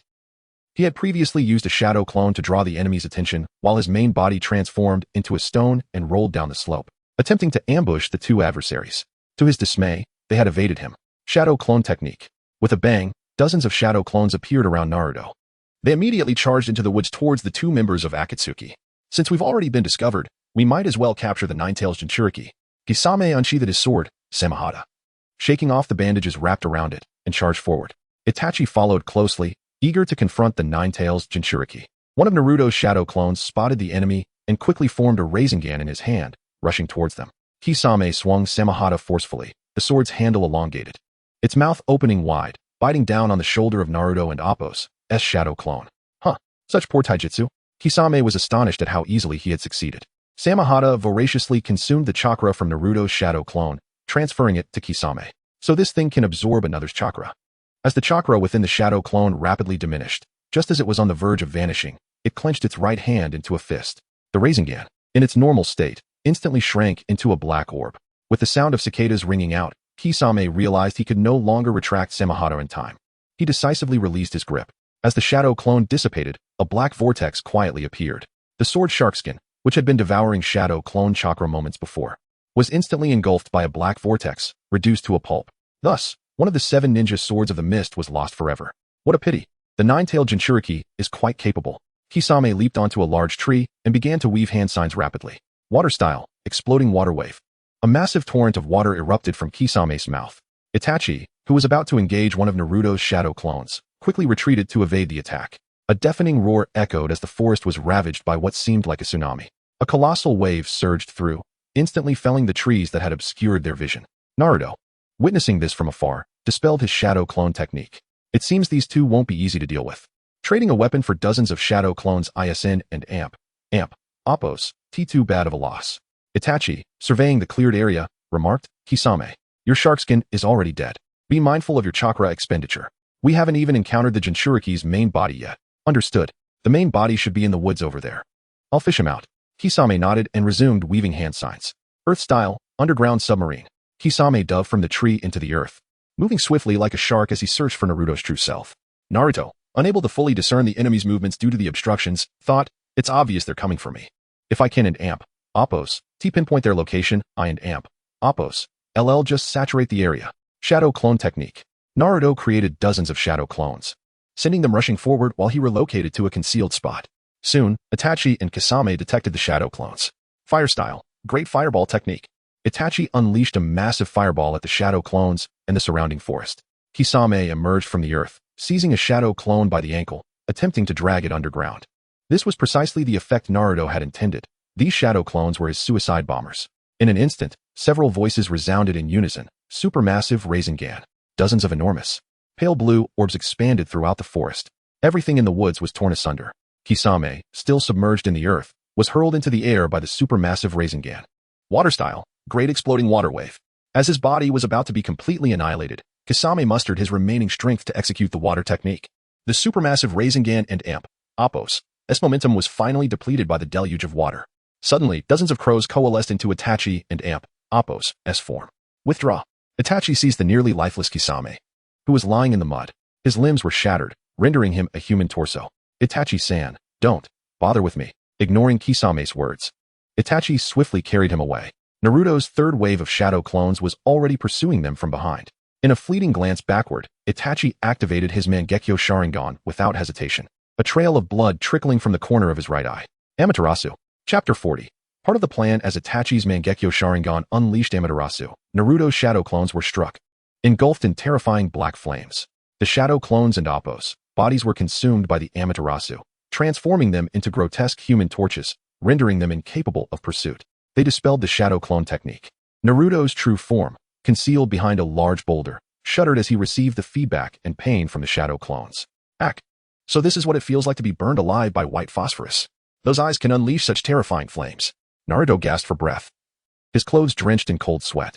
I must endure this pain. Otherwise, the pain returned to me when the man-eating ghost goes to hell to experience disaster in the future will be more than this. After a long while, Naruto's breathing finally stabilized.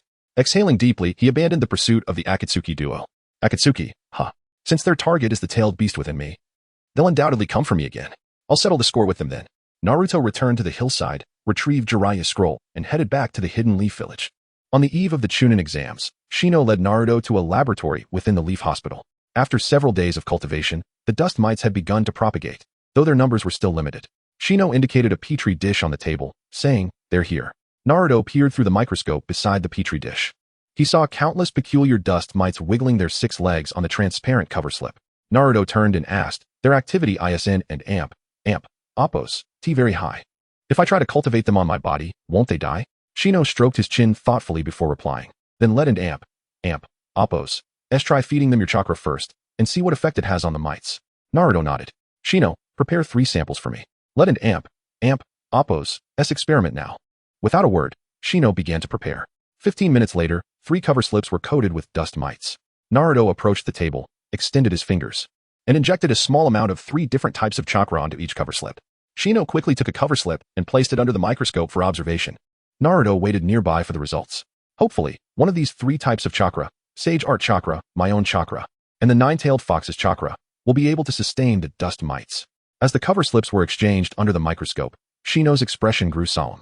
After examining the 3rd cover slip, Shino shook his head in resignation. "All 3 samples have died. Actually, I can help you breed them. Why are you so insistent on cultivating them on your own body?" Hearing the results, Naruto felt a tinge of disappointment. "If they're not on my body, then these insects are meaningless to me." Naruto paused, then continued, "It's all right. Keep breeding the mites for me. I'll think of a way. Also, if you need anything, just let me know." Shino scratched the back of his head, looking slightly embarrassed. "Renting the hospital's laboratory and equipment. I don't have much money left. Sorry, it was my oversight. I didn't give you any funds." Naruto instinctively reached for his pocket, but suddenly remembered something and cursed, "Damn pervy sage. He spent all my money." Shino quickly said, "It and amp, Oppos, S fine if you don and amp, Oppos, T have it. I'll go home and ask my family for an advance." Naruto waved his hand hastily. "Wait, I'll get you the funds in a bit. How much do you need?" Shino counted on his fingers. Renting for another half month would cost around 3,650 yuan, since it's only a slight occupation of the laboratory. The fee is already very cheap. Naruto nodded. "I'll go get the money." With that, he left the laboratory to secure the funds for Shino. Half an hour later, Naruto stood before a grand and ancient-looking house. Knock, knock, knock. Naruto rapped on the heavy wooden door. After a moment, the door creaked open slightly. Naruto looked down and saw a pretty little girl in a gray kimono behind the door. "Who are you?" the little girl asked in a soft voice. Naruto crouched down, peering through the gap at the little girl's pure white eyes. "I'm Naruto, Uzumaki. What's your name, little girl?" "Hanabi, Hyuga Hanabi." Hyuga Hanabi revealed her name without any hesitation. Naruto smiled and remarked, "What a lovely name. Hanabi, could you kindly fetch Hinata for me?" Upon receiving the compliment, Hanabi's cheeks flushed a bright red. She nodded earnestly and, without closing the door, dashed away. Moments later, panting heavily, Hinata burst through the door. "Naruto-kun, it and Appo's been so long." Ever since she had kissed Naruto at the docks, Hinata found herself at a loss on how to face him. Naruto, observing Hinata clad in her training attire, responded with a cheerful, "It has indeed been a while." Hinata stepped out, shutting the door behind her to keep her little sister from following. "Hanabi, Don and Amp, Appos, T cause any trouble. Big sister, you ran off with a man." Hanabi shouted from behind the door. Hinata and Appos' face turned crimson, and she immediately opened the door, poking her head in to shout, "If you keep talking nonsense, I won't buy you any candy." Hanabi quickly covered her mouth. "Okay, I won't say anything else." Hinata closed the door, offering an awkward smile as she asked, "Naruto-kun, is there something you need?" Naruto extended his right hand. "Huh?" Hinata, confused by his gesture, hesitantly placed her hand in his. "I need to borrow 5,000 yen. Hinata tilted her head, thinking she must have misheard. However, Naruto repeated, "Borrow me 5,000 yen. I promise to pay you back after my next mission." Seeing the bewildered expression on Hinata and Appos' face, Naruto grasped her hand and gently kissed the back of it, stating, "This is interest." Hinata and Appos' face turned a deep shade of red, and she quickly withdrew her hand, flustered as she fumbled around her belongings. "Here, take it. Just take it all." She pulled out a white wallet adorned with a swirling pattern and thrust it into Naruto and Appos' arms. Naruto opened the wallet and noted it was filled with large bills, definitely more than 5,000 yen. "Hinata, you truly are a timely benefactor." Just as Naruto was about to reach for Hinata's cheek, a furious voice thundered, 8 trigrams, empty palm." Naruto was struck by a force from his right side, sending him flying. Hinata and Appos' father, Hayashi Hyuga, stood atop their fence, glaring angrily at Naruto, who lay sprawled on the ground. "Who is this yellow-haired brat? How dare you deceive my innocent daughter?" Hayashi, clad in a black kimono, leaped from the fence, storming towards Naruto. "Father!" Hinata rushed over and hugged Hayashi's waist, shouting, "Naruto, run!" Hayashi looked down at his daughter, whose elbows jutted outward, and scolded her. "Do you have any idea how high the family's expectations are for you? Not only do you neglect your training, but you also associate with someone without a future. I am utterly disappointed." Hinata clung tightly to her father, defiantly proclaiming, "Naruto-kun is an exceptional person. I have always looked up to him. A role model?" Hayashi scoffed in disbelief. "As a ninja, he has no defenses and was easily struck by my 8 trigrams empty palm. You consider such a fool a role model? It seems your ninja career will be short-lived, and you will soon meet your end at the hands of an enemy. Old man, you wanted to get a taste of battle, and now you and Appos, out of breath." Naruto rose from the ground, brushing dust off his clothes. "Hinata is not as useless as you say. She trains diligently during missions and is a very hard-working person. I have always taken note of that." Naruto and Appos' intense gaze pierced through his sunglasses, locking onto Hayashi. "Naruto-kun." Hinata was taken aback, realizing that he had been quietly watching over her. Hayashi's forehead bulged with veins as he seethed. "You dare speak back to me? I am the head of the Hyuga clan." Naruto crossed his arms and replied slowly, "I am the head of the Uzumaki clan." Hayashi sneered, "Ha! The Uzumaki clan has been annihilated. What kind of clan leader do you think you are?" Naruto exchanged a meaningful glance with Hinata. "Once I expand and flourish, I shall indeed be the clan leader." It must be said, Naruto had a remarkable talent for inciting anger. The Navi Hinata did not grasp the implications of Naruto's words, but Hayashi understood all too well. In a swift motion, he knocked Hinata unconscious and laid her gently on the steps outside. "Yellow-haired brat, I care not what you are. Today, I shall teach you a proper lesson." Hayashi rose steadily, advancing towards Naruto. Naruto tucked Hinata and Appos' wallet into his pocket, then retrieved a bandage, biting it as he wrapped his hands. "This way, I want to kill you." "Ha! You brought this upon yourself, little fox." Hayashi lunged forward, delivering a palm strike towards Naruto. In an instant, Naruto transformed into an afterimage, evading the blow and increasing the distance between them. Hayashi was taken aback. How is this brat so fast? I must not be careless. Veins bulged around his eyes as he activated his Byakugan, locking onto Naruto and Appos' position. 8 trigrams palm. Hayashi unleashed a barrage of attacks enveloped in blue chakra. But Naruto skillfully dodged and countered with his agile movements and unpredictable techniques. "Your 8 trigrams palm is impressive, but what good is it if it doesn't strike your enemy?" Naruto taunted while evading. Hayashi had not been this furious since he entrusted his brother, Neji, To the Cloud Village after the Konoha Summit. 8th Trigram's empty palm.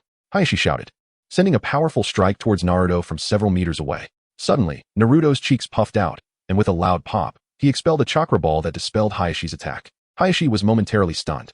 My 8 Trigram's empty palm was so easily neutralized by this brat. Unwilling to accept reality, he launched several more strikes, only to have them all countered by Naruto and Appo's as chakra blasts.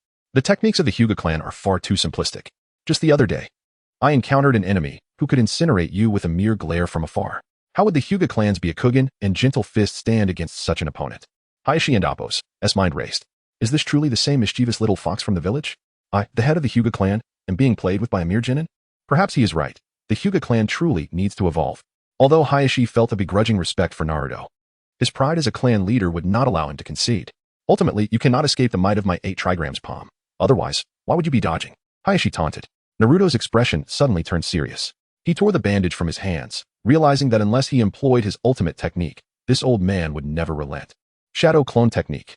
With a loud bang, Naruto conjured hundreds of shadow clones surrounding Hayashi. Is this the ninjutsu developed by the second Hokage?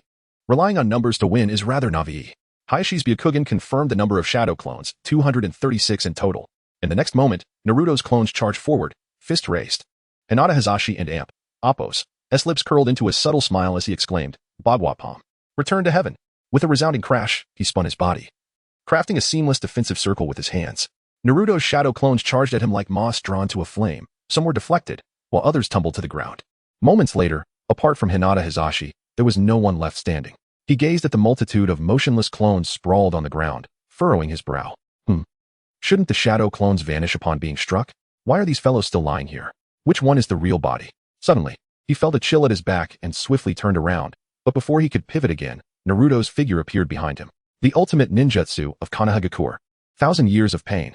Naruto's voice whispered like a demon's in Hizashi's ear. Crouching low, Naruto lunged forward and formed the tiger hand seal, thrusting his fingers sharply ahead. Thump. Hizashi's feet left the ground, propelling him into the air.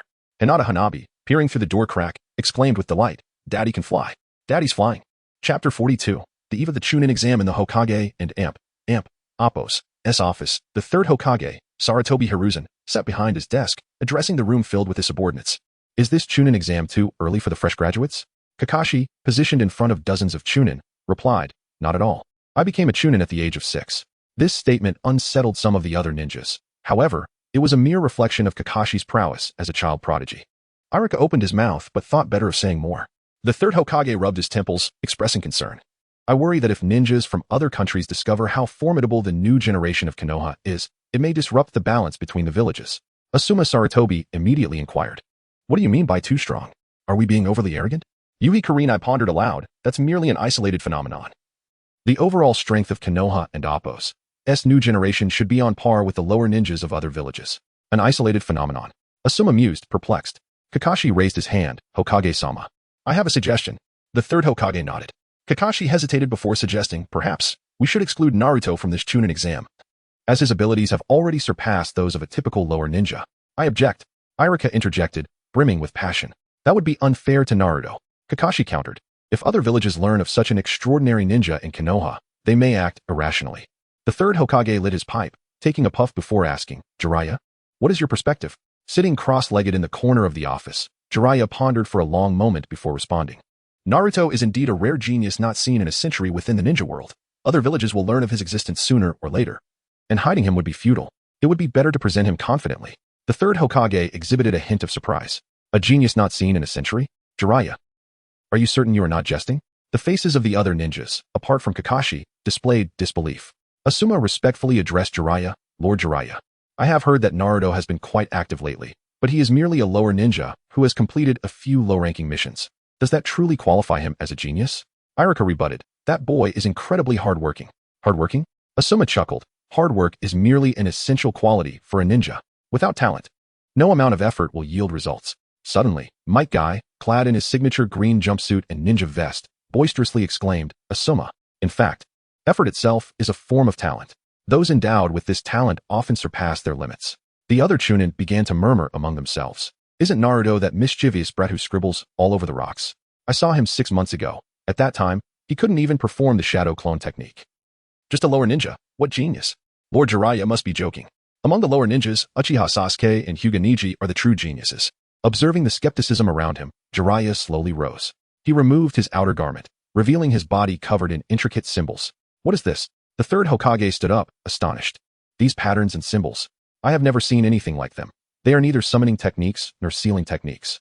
Jiraiya, what do they signify? The other ninjas widened their eyes, scrutinizing the mysterious markings on Jiraiya's body, yet none could discern their purpose. This is a formation capable of generating sage chakra, Jiraiya declared, enunciating each word carefully. Generating sage chakra. The third Hokage gasped in disbelief. The other ninjas were equally taken aback, as most of the Chunin had never heard of sage chakra before. Asuma inquired, Lord Jiraiya, what is the purpose of demonstrating this formation? Jiraiya smiled. I'm merely showcasing what true talent looks like.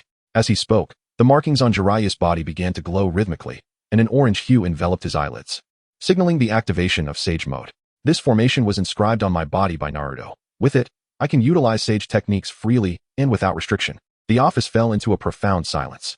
While some ninjas might not have known what sage techniques were, they could feel the overwhelming aura of chakra radiating from Jiraiya. With a clatter, the third Hokage's pipe fell to the ground. Jiraiya, there is no aberration in your form. This is perfect sage mode. Such a powerful formation was created by Naruto. The third Hokage quickly evaluated Naruto and Appo's worth to Konoha, ultimately concluding with 4 words, priceless. As Jiraiya donned his clothing, he discreetly disrupted the formation, deactivating sage mode. The others finally emerged from the overwhelming sense of pressure. This is terrifying. Asuma sighed in relief. Kakashi recognized Naruto and Appo's exceptional talent, but was astonished by its magnitude. Iruka wore a proud expression, as Naruto was his most cherished student. No one in the room opposed Jiraiya's attribution of genius to Naruto any longer. The third Hokage gradually returned to his seat, feeling the weight of age press upon him.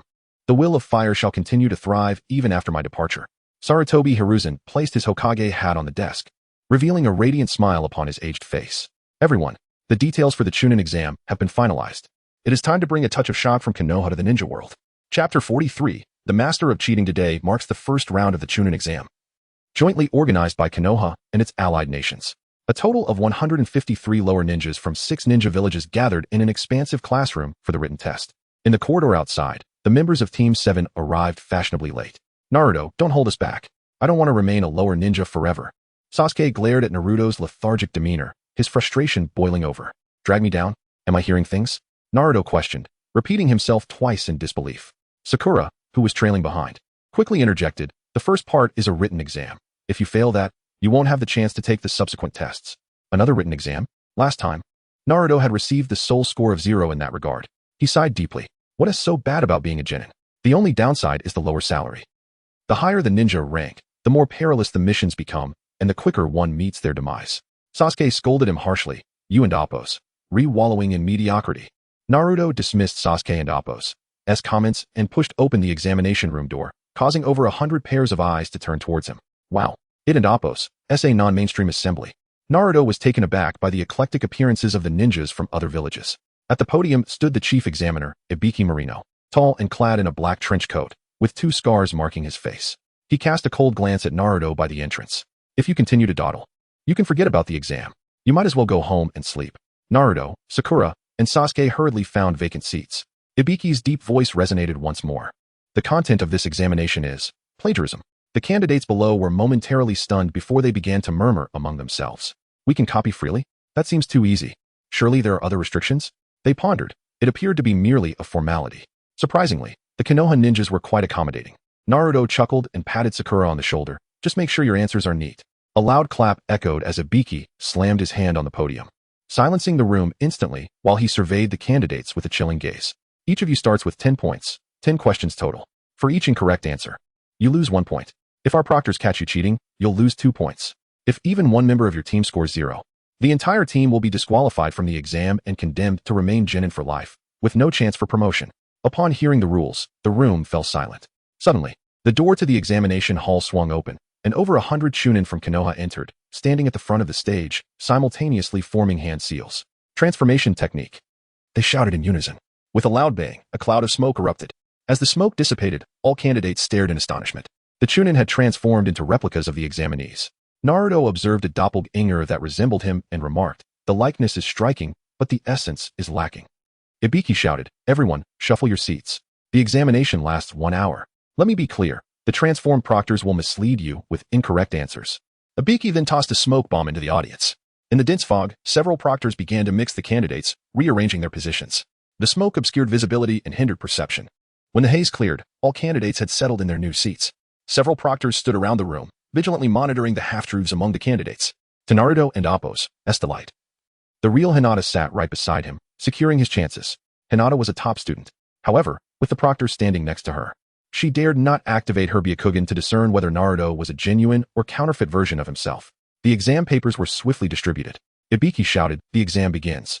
Naruto glanced at the paper and, unsurprisingly, found the questions to be of hellish difficulty. 1. Where does chakra originate? 2. What is the relationship between ninja villages and nations? 3. Who invented the hand seals? Naruto flipped the paper back and forth, managing to fabricate a response for the second question, while the others lay well beyond his knowledge. Ugh, honestly, being a chunin isn't that crucial. But Sakura and Sasuke value this exam highly. If I score a 0, wouldn't I truly be dragging them down? He resolved, no, I have to copy. Just as he was about to sneak a glance at Hinata's paper, Ibiki's fearsome visage loomed over him. No way, is it really this strict? Naruto quickly abandoned the idea of blatantly peeking. Sasuke and Sakura had already begun answering their questions. The mirrors, previously installed on the ceiling, were shattered by a proctor. Gaara's sand eye was dispersed with a swift swipe of Ibiki's chalkboard eraser. Kankuro's puppet posing as a proctor was discovered by Ibiki, who then pinned it to the blackboard with a kunai. Shino's insects had yet to be detected by anyone. Inuzuka Kiba had intended to enlist Akamaru and Appo's help to copy answers, but as the exam commenced, the proctor expelled Akamaru from the classroom. Ibiki moved like a mobile surveillance system, pacing around the room, agitating the candidates. Is this all you've got? Do you really think being a ninja is easy? The ninja world lacks garbage. What it needs are true talents. Ibiki ruthlessly taunted the candidates, playing with their psyche. Many fell into his trap, revealing their weaknesses. More insidiously, after catching a cheater, the proctors would not disclose how many points were deducted. Some were already out of points, but continued to answer questions. Naruto refrained from making any rash moves, contemplating his next strategy. Given the strict environment inside the examination room, he resolved to break through from the outside. Feigning nonchalance while studying the questions, he stealthily removed his shoes, relieved that he had learned to form seals with his feet from Jiraiya. He pressed his soles together, and outside the examination hall, a shadow clone of Naruto materialized. The clone discreetly maneuvered to a spot invisible from the classroom windows and began forming hand seals when no one was watching. Transformation technique. In the next moment, the shadow clone transformed into the third Hokage, Hiruzen Sarutobi. Minutes later, the examination room door swung open. All proctors turned their gaze toward the entrance, where the third Hokage, pipe in mouth, entered. Ibiki rushed forward. Hokage-sama, what brings you here personally? The third Hokage, after taking a couple of puffs from his pipe, replied in a gravelly voice, no need to mind me. I merely wish to observe the performance of these young ninjas. Ibiki nodded and resumed his patrol around the examination hall. The shadow clone impersonating the third Hokage swaggered around the room, surveying the scene. Just then, the clone innocently glimpsed the real third Hokage approaching from the window. Oh no. The clone hurried past the real Hinata, stealing a glance at her paper. Ibiki sensed something was amiss. Why did the Hokage seem somewhat agitated today? Had he encountered a troubling matter? As the shadow clone of the third Hokage exited the examination room, it collided with the real third Hokage.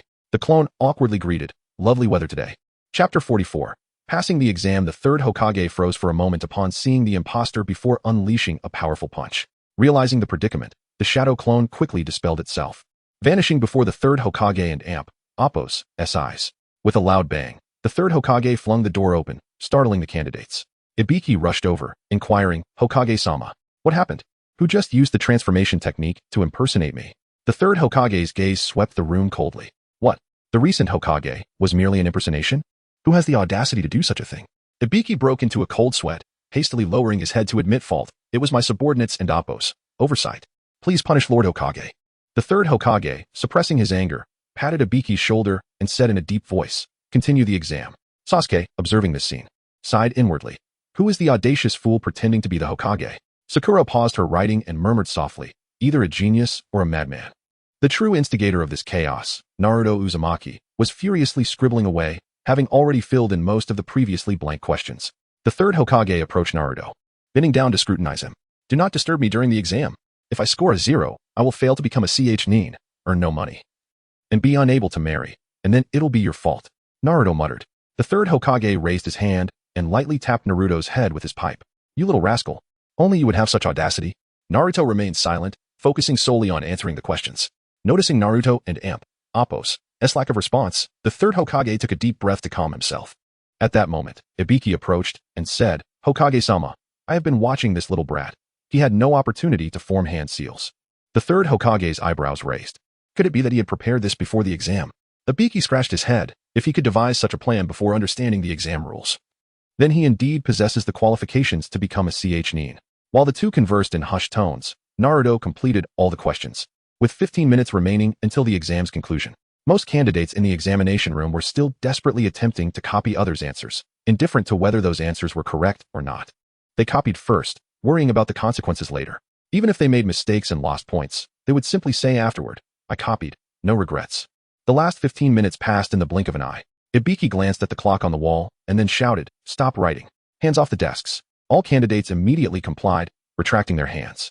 With a loud bang, the proctors disguised as candidates revealed their true identities. Many candidates were instantly filled with despair. After all that copying, it turns out they were imposters. Fortunately, I only copied 2 questions. Can a ninja even sustain a living? Should I consider switching careers early? It's over. Everything is over. A dozen proctors began grading the papers on the spot. You, caught cheating twice, lose 4 points. Answered 7 questions incorrectly, lose 7 points. Total score, -1. Your group will permanently lose the qualification for the nin exam. With a red cross stamped on the paper, 3 genin from the grass-hidden village lost their dreams forever. The proctors swiftly graded the papers. Total score, 6 points, passed. Total score, 4 points, passed. Total score, 0 points. Your group is permanently disqualified from the exam. A proctor finally reached Naruto's paper. Uzumaki Naruto, caught cheating, 0 times. Answered 3 questions incorrectly, lose 3 points. Total score, 7 points, passed. Hyuga Hinata, caught cheating, 0 times. Answered 1 question incorrectly, lose 1 point. Total score, 9 points, passed. Naruto intentionally did not copy entirely from Hinata's answers, as that would have been too obvious.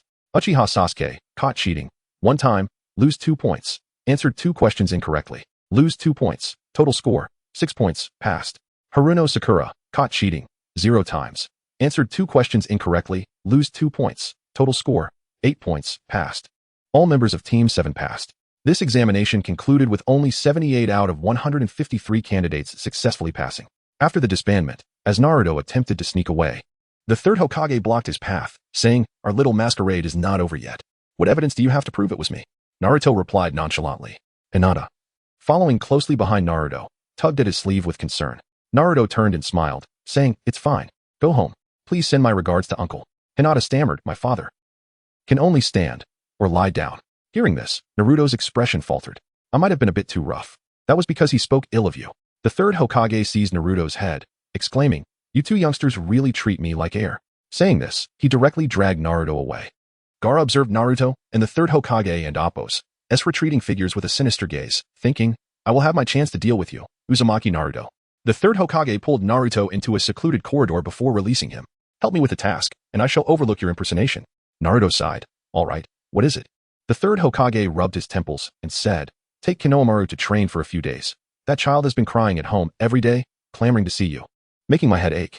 Naruto nodded slightly. So you want me to babysit? Well, that doesn't sound too difficult. The next morning, Naruto heard a knock at the door. Upon opening it, he found Konohamaru and 2 unfamiliar children outside. I am Konohamaru. I am Idan. I am Moegi. Greetings, Naruto and I. Naruto looked at the 3 sniffling kids, holding snacks and fruits, and his eyebrows raised in surprise. They even know to bring offerings. How thoughtful. He took the items. Just in time for breakfast half an hour later, the 4 arrived at an empty space by the street. Have you mastered the chakra sword technique I taught you last time? Hearing Naruto and Appos' question, Konohamaru pulled out a shuriken and placed it on the ground. Chakra sword technique, Konohamaru shouted, and then the shuriken on the ground began to wobble and float. Wow, Konohamaru is so amazing. Can you teach me too? Feeling the envy of his companions, Konohamaru beamed with pride. Naruto nodded. It seems you have learned it, but you still need more practice. Konohamaru sheathed the shuriken, excitedly exclaiming, Boss, can you teach us some new powerful ninjutsu? Just then, a gust of yellow sand blew in, gradually coalescing into a human form. Naruto squinted and realized it was Gaara from the sand-hidden village. Uzumaki Naruto, I can't wait to defeat you. Naruto smiled at Konohamaru and the other children, saying, just in time for a moving target. I'll teach you a formidable ninjutsu. Chapter 45. Problem Child Naruto extended his hand before the 3 children. This ninjutsu consists of 4 steps. The first step is to release chakra. Under the watchful eyes of Konohamaru, Moegi, and Udon, blue chakra began to seep from Naruto's palm. The second step is to rotate. Naruto's chakra began to swirl around his palm. The third step is to maintain the form. Naruto spread his fingers, causing the chakra in his hand to spin rapidly without dissipating, slowly transforming into a pale blue orb of light. The three children's eyes widened in awe. Boss, you're so amazing. So difficult. I wonder if I can learn it. Konohamaru quickly asked, what about the fourth step? Naruto pointed toward Gaara, whose forehead was already bulging with veins. The three children turned to look. In the next moment, Naruto's figure suddenly appeared in front of Gaara. Rasen Shuriken. Gaara had no time to react, struck in the stomach by Naruto's Rasen Shuriken. The fourth step is to hit the enemy. Gaara's body began to spin, propelling him away like a helicopter blade. With a loud boom, Gaara crashed into a pile of construction debris, stirring up a cloud of dust. Naruto began forming hand seals once more. Shadow Clone Jutsu. He created a shadow clone to shield the three young ones, anticipating that Gaara, cornered, might lash out at the children. Upon witnessing the power of the Rasengan, Konohamaru and his companions were rendered speechless. Naruto coldly declared, next is a practical lesson, but this is merely for reference. As in battle, one must strive to eliminate their enemies. Right now, however, we are merely sparring. Haha. It has been far too long since I felt pain. Uzumaki Naruto, you have certainly not disappointed me. Gaara laughed maniacally as he rose from the debris. His face resembled a weathered clay statue, not only marred by cracks but also shedding fragments. Beneath his clay-like skin lay not flesh and blood, but sand. As Konohamaru and the others saw Gaara's bulging eyes, they instinctively hid behind Naruto's shadow clone. Gaara began forming hand seals. Sand. Before he could even utter the name of his jutsu, Naruto disrupted the flow of chakra within him with his dojutsu. Rasengan. Naruto executed his technique with the swift precision of sand, closing in on Gaara and delivering a powerful blow to his back.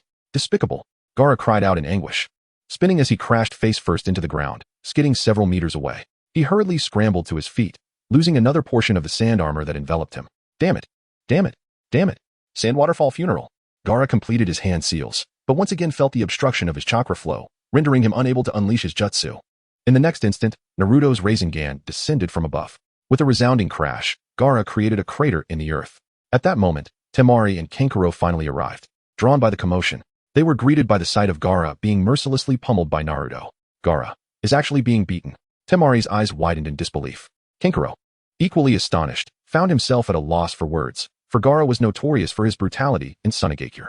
Though they weren't particularly fond of their brother, they couldn't simply stand by and watch him suffer, prompting them to join the fray. Naruto immediately summoned two shadow clones to block their path. Fear not, I have control. I want to kill or maim him, but if you interfere, I want to hesitate to take you down as well. Naruto glanced back coldly at Temari and Kankuro. Their chakra flow became erratic. What is happening? Why can Apos, my chakra gather properly? Temari and Apos' heart raced with panic. Kankuro and Apos' puppet fell to the ground with a thud. The threads of chakra controlling it severed. The siblings exchanged a glance, hesitant to act recklessly. Naruto gathered another Rasengan, advancing toward Gaara, eager to test the durability of his shell. Just then, the gourd on Gaara and Apos' back transformed entirely into sand, surging toward him. In mere moments, the sand enveloped Gaara, forming a half-human statue. Naruto paused, scrutinizing the statue. It resembled a woman cradling something precious in her arms. Not far away, Temari and Kankuro's eyes brimmed with tears at the sight. Mother. Temari's lips quivered. The statue resembled their mother. Oh, Naruto realized. Kushina and Minato did something similar, didn't they? Even in death, they protect their children. He dismissed the Rasengan from his hands, considering it impolite to strike someone's mother. Suddenly, the sand statue began to wobble. In the next moment, a massive, earth-toned claw burst through the statue, revealing Gaara to all. This is bad. Gaara has activated his transformation at the wrong moment. Kankuro watched helplessly as the plan unraveled. Knowing he lacked the strength to prevent Gaara's rampage, the statue collapsed into a heap of sand. Gaara's right side had already morphed into a monstrous form. Naruto observed with keen interest the purple markings on the creature and Apos' claw and the cross-shaped pupils in its golden eyes. So this is what your body contains. Gaara covered the untransformed left side of his face with his hand, appearing to be in excruciating pain. Kill. Ha ha ha. Eliminate them all. Gaara emitted a chilling laughter, frightening Konohamaru and the others to the brink of tears. Temari, pale-faced, gazed at her transformed brother. Kankuro, we need to go? Kankuro nodded. Remaining here would only lead to indiscriminate attacks. The two siblings swiftly retreated, disappearing from sight. Naruto glanced around the nearby houses, then at the murderous Gaara, and spoke without looking back. Get Konohamaru home. Naruto and Apos' shadow clone hoisted Konohamaru onto its back, while his left hand carried Moegi and his right hand held Udon. Making a hasty exit. This place is too cramped. Let us relocate. In a flash, Naruto appeared before Gaara and Apos' S monstrous tail. Rasengan. 1,000 years of pain. Naruto formed hand seals, conjuring a Rasengan the size of a ping-pong ball at his fingertip, and plunged it into Gaara's most vulnerable spot. Gaara let out a piercing scream as he spiraled upward, shooting off at an angle. Chapter 46. One Tail versus Nine Tails. Whenever Gaara neared the ground, he would be launched back into the air by the chakra spheres Naruto expelled. Thus, Naruto drove Gaara to the edge of Konoha village and into the forest. Damn it, I can't use any other jutsu. I have no choice but to unleash that thing. Gaara formed hand seals. Sleep technique. In the next moment, Naruto felt the sky darken. What is this? It's even larger than the Nine Tails. He quickly dodged. With a tremendous crash, the tailed beast, Shikaku, landed heavily in the forest, followed by a piercing roar that echoed throughout Konoha. You little brat, finally willing to let me out. Naruto stood atop a great tree, gazing up at Shikaku's forehead, from which Gaara and Appo's upper body emerged. Is it asleep? Shikaku turned its enormous head, resembling a raccoon, its golden eyes narrowing as it roared. Where are the enemies? I didn't come out just to bask in the sun. The furious Shikaku swept its tail, instantly shattering a vast expanse of trees into splinters. Naruto, hiding in the distance, felt the wind from Shikaku's tail uproot the trees beneath him. Yikes. If I don't finish this in one blow, things will get troublesome. Should I summon Gamabunta? I've got it. An idea sparked in Naruto's mind as he began forming hand seals. Summoning technique. With a loud bang, the Nine Tails, Kurama, was summoned by Naruto. Shikaku immediately spotted the sudden appearance of Kurama. It paused for a moment. Then, clutching its round belly, burst into sharp laughter. Ha! I thought a mangy dog had wandered in. Turns out it's you, stinky fox. Ha! Not only are you bald, but you've shrunk by half. This is too funny. Kurama, sporting a balding appearance, had been searching for Naruto's presence with its head lowered. Upon hearing Shikaku's piercing laughter, it slowly lifted its head. The Nine Tails snarled with disdain. So it is you, foolish Tanuki. I thought you had perished long ago. With a belly that large. Have you been overindulging? From a distance, Naruto, upon overhearing the exchange between the two-tailed beasts, realized they were old acquaintances. The ninjas approaching the forest halted abruptly, their minds flooded with memories of the terror they had felt 12 years prior, dominated by the Nine Tails. The present situation was evidently worse, as two-tailed beasts had appeared in the Hidden Leaf Village. Oh no, two-tailed beasts. Is the Hidden Leaf Village doomed? Exclaimed a ninja, recalling how the Nine Tails had slain his parents. We must warn the villagers to evacuate. Quick, inform Lord Hokage. Some ninjas remained on standby, while others hurried to relay the news. The Umbu swiftly retreated to notify Danzo of the impending tailed beast attack. The village was thrust into a state of war. Disguised as a grass ninja, Orochimaru felt a surge of excitement at the chaos unfolding in the Hidden Leaf Village. With Jiraiya having left earlier that morning, perhaps now was the perfect opportunity. Shikaku, upon seeing the Nine Tails, felt a surge of unbridled anger. You are as infuriating as ever. With that, it lunged forward. The Nine Tails, undeterred, retorted, even if I am half the size, you, rotund Tanuki, still cannot defeat me. The two-tailed beasts, engaging in primal combat with nothing but their sharp teeth and claws, trampled the ancient forest beneath them, reducing it to mere rubble in an instant. Naruto marveled at the spectacle, exclaiming, "This is truly magnificent. Such a battle scene I have only witnessed on television in my past life." Despite the thunderous clash, the two beasts communicated through a mental link. Stinky Fox, help me eliminate this little brat on my forehead. I cannot kill him due to the seal upon me. Shikaku urged. Killing him might lead to your demise. The Nine Tails warned. Regardless, I shall be revived. It is better than being trapped in a human's body. Shikaku insisted. But, I refuse. The Nine Tails declared. Why? Do you despise me so? Shikaku pressed. Because I cannot escape. If you gain your freedom, it would unbalance me. The Nine Tails confessed. I can help you eliminate your Jinchuriki. We can die together and then revive. Shikaku proposed. My other half is sealed away. If I die now, it would be permanent. The Nine Tails countered. Stinky Fox, I loathe you. Just as Naruto began to feel fatigued by the spectacle, the two beasts suddenly parted ways. Shikaku let out a roar, its massive belly swelling, and then it struck its belly with its claws. Wind release. Air bullet. A gigantic transparent sphere of air erupted from Shikaku's mouth. The Nine Tails retaliated by whipping up numerous trees with its tail and flinging them forward. A resounding crash echoed as the debris fell like rain. Hasn't there been anything new in the past few centuries? The Nine Tails scoffed mercilessly. Enraged, Shikaku began forming hand seals with its front paws. Naruto, astonished by Shikaku's meticulous technique, gasped, Tailed beasts can use ninjutsu too? I thought only the toads of Mount Myaboku could do that. Countless sand projectiles materialized before Shikaku. Wind release. Sand scatter shot.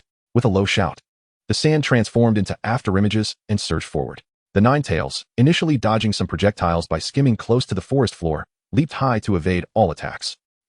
Still too slow. As expected, the fewer tails, the weaker the beast. Upon landing, the Ninetales taunted before crouching low and opening its mouth wide. A massive dark purple chakra coalesced into a sphere, continuously growing larger. Shikaka smirked derisively. Is that all you can do, tailed beast ball? I can do that too. It mirrored the Ninetales and Amp, Appo's, stance, gathering its own tailed beast ball. The third Hokage and Danzo, who had just arrived with a contingent of ninjas, looked up to witness a scene of despair. Both terrifying tailed beasts had suspended a massive, densely packed chakra sphere before their mouths. The overwhelming energy radiating from them made it difficult for the ninjas present to breathe. If these tailed beast balls detonated here, the Hidden Leaf Village would be reduced to ruins. A wave of helplessness washed over the third Hokage. The will of fire. Is it to extinguish today? Seeing the two-tailed beasts preparing to unleash such a terrifying attack sent a chill down Naruto's spine. Summoning Jutsu. Release. Just as the Ninetales was on the verge of firing its tailed beast ball, Naruto pulled it back into the ceiling space. Shadow Clone Jutsu. Naruto and a shadow clone charged toward Shikaku. Shikaku, witnessing the Ninetales disappear, felt its plans unravel. Damn it, it was supposed to miss. That stinky fox's attack would have wiped us both out.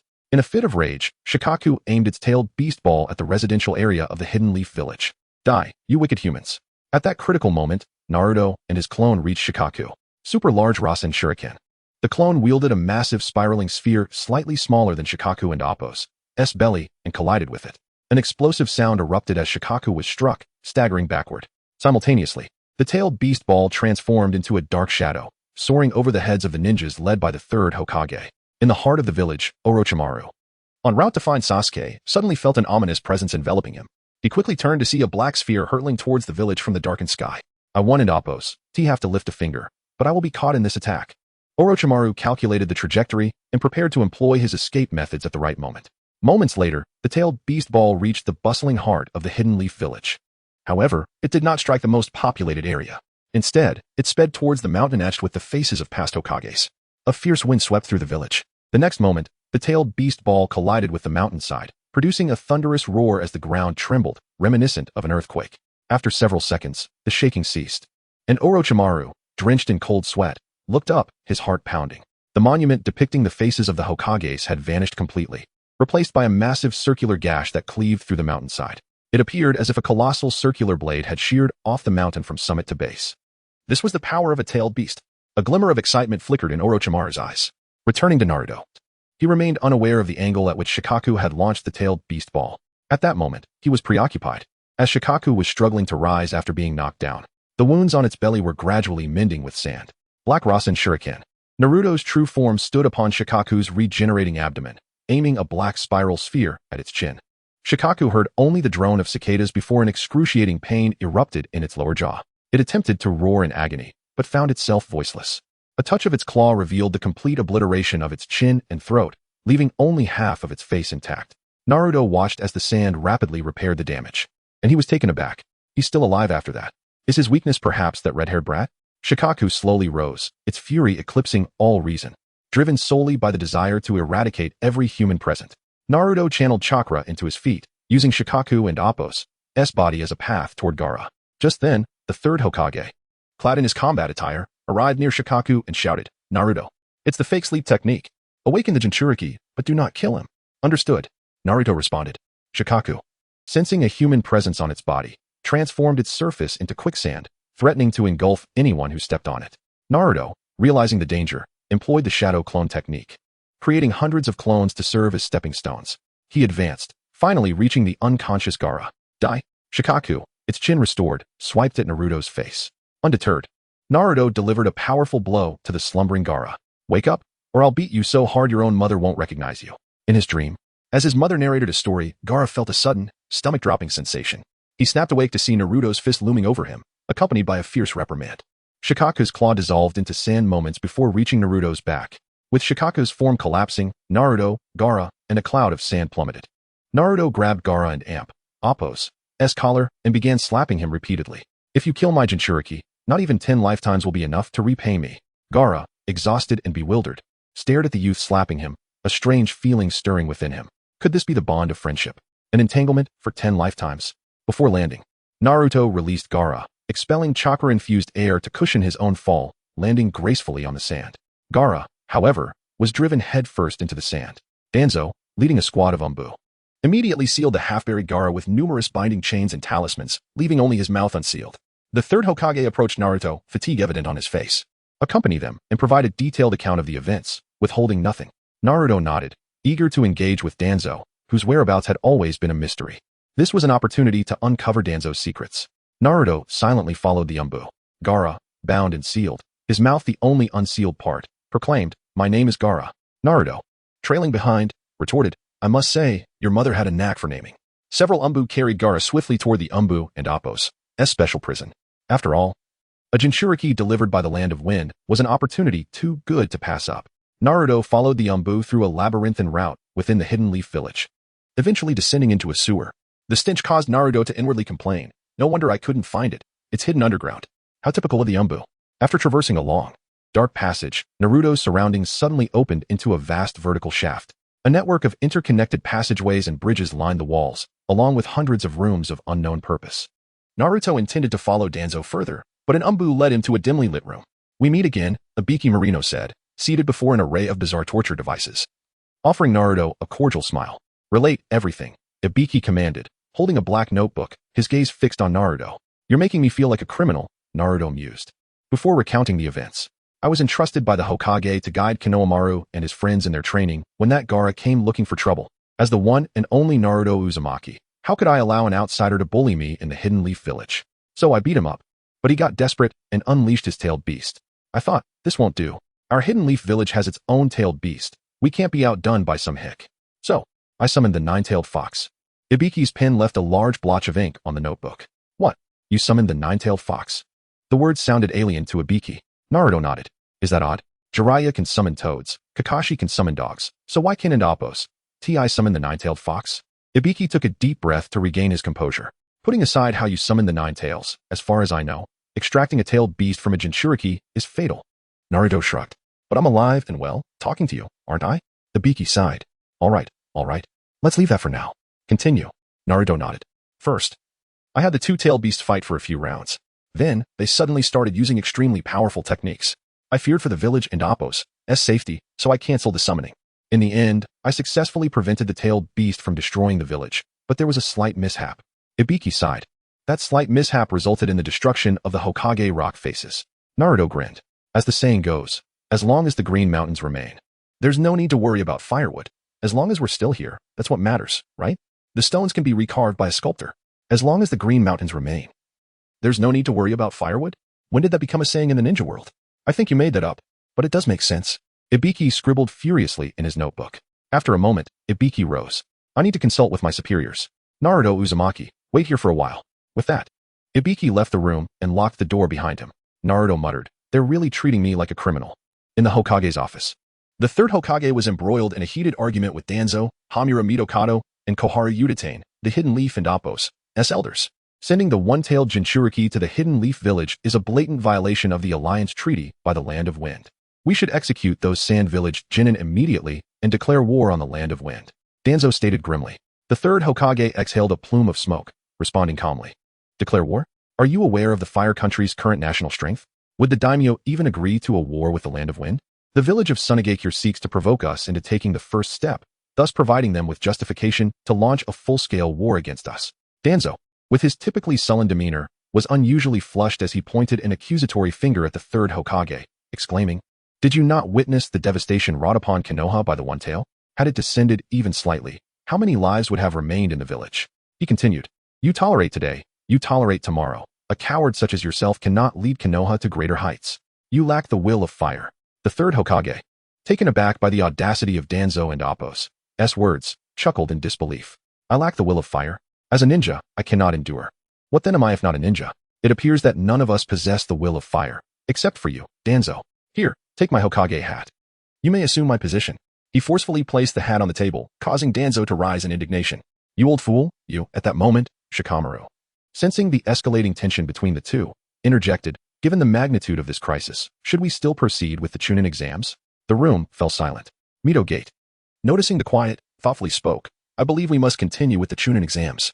To halt them would be perceived as a sign of weakness by other ninja villages.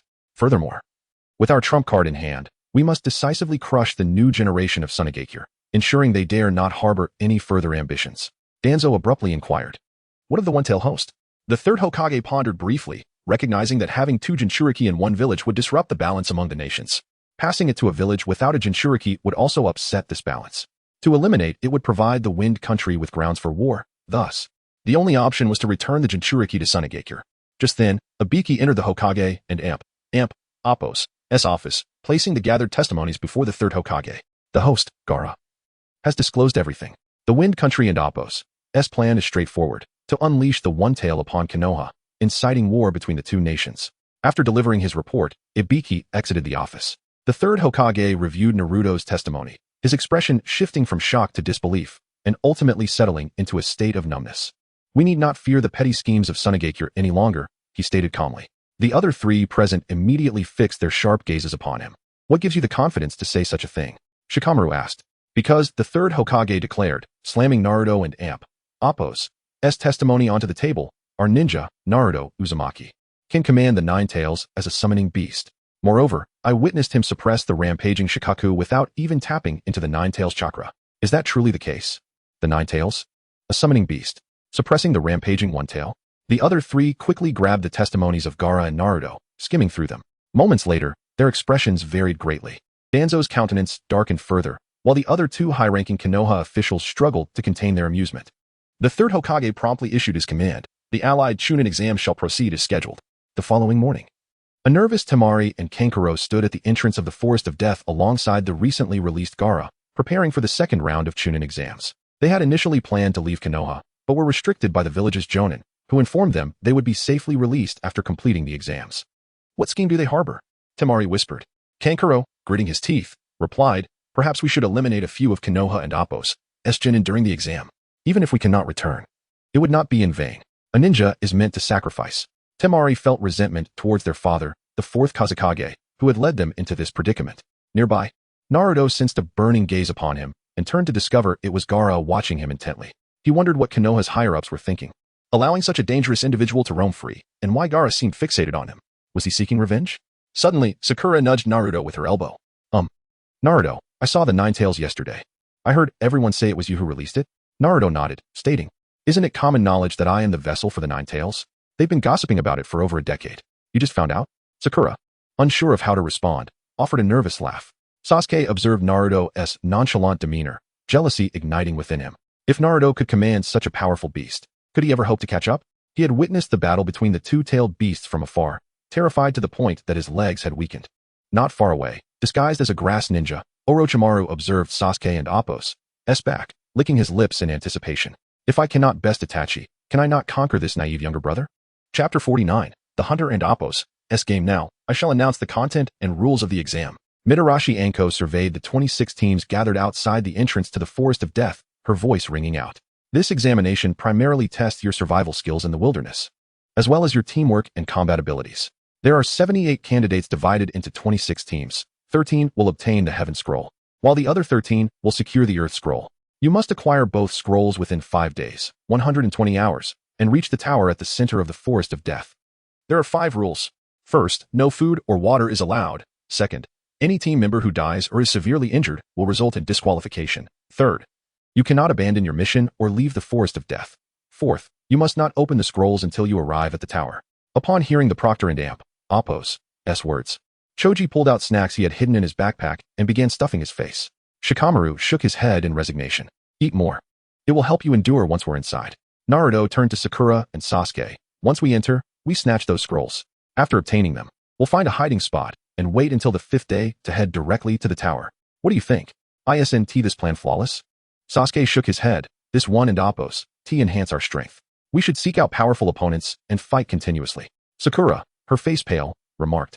I heard the Forest of Death is infested with insects and poisonous snakes. We have to endure for 5 whole days. I wonder if we'll starve. Naruto, unfazed, responded, as a formidable, terrifying bipedal beast, I once struggled to find prey in the forest. At that moment, the examiners began searching for any prohibited items among the candidates.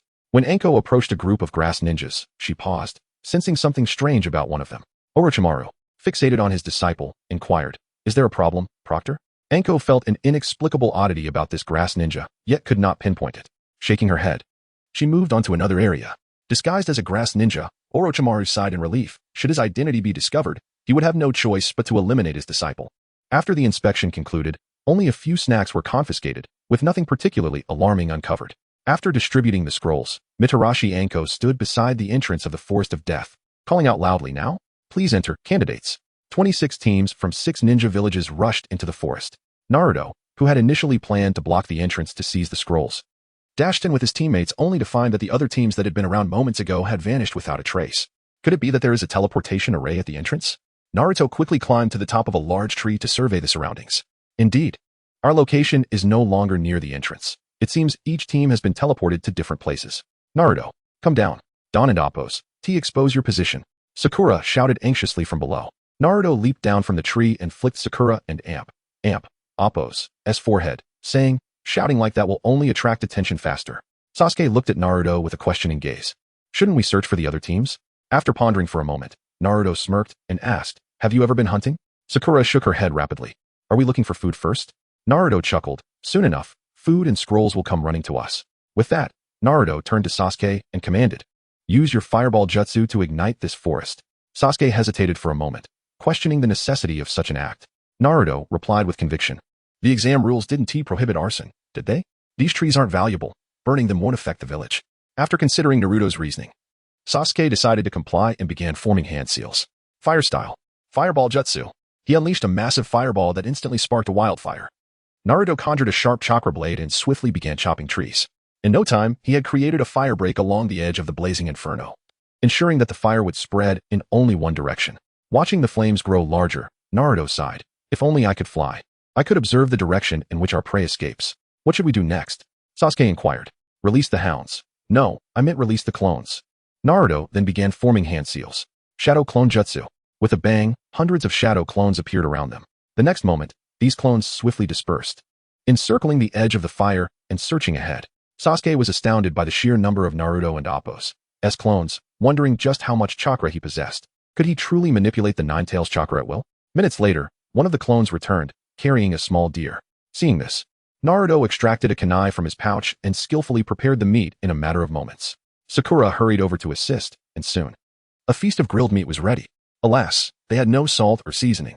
Naruto gazed at the sizzling deer meat with a hint of regret. As Sakura ate the grilled meat, she anxiously asked, is it really okay for us to be so leisurely? It and Appos' crucial to conserve energy during a mission. Sasuke, sitting by the fire, devoured the meat heartily. Meanwhile, as Team 7 feasted, the wildfire intensified, driven by the wind, causing a stampede of animals fleeing the flames to surge through the forest. Many ninja teams were affected, forced to flee in the same direction as the panicked beasts. Amidst the choking smoke, a squad from the Rain Village rapidly leaped from tree to tree, using water jutsu to dampen themselves and avoid the scorching air. Who could be so cruel as to set this forest ablaze? We were hoping to find a place to hide, and now we will soon encounter enemies, they warned, remaining vigilant against surprise attacks. While most teams sought to escape the flames, a squad from the Grass Village headed straight for the blaze. Outside the Forest of Death, the proctors watched anxiously as thick smoke billowed into the sky. What should we do?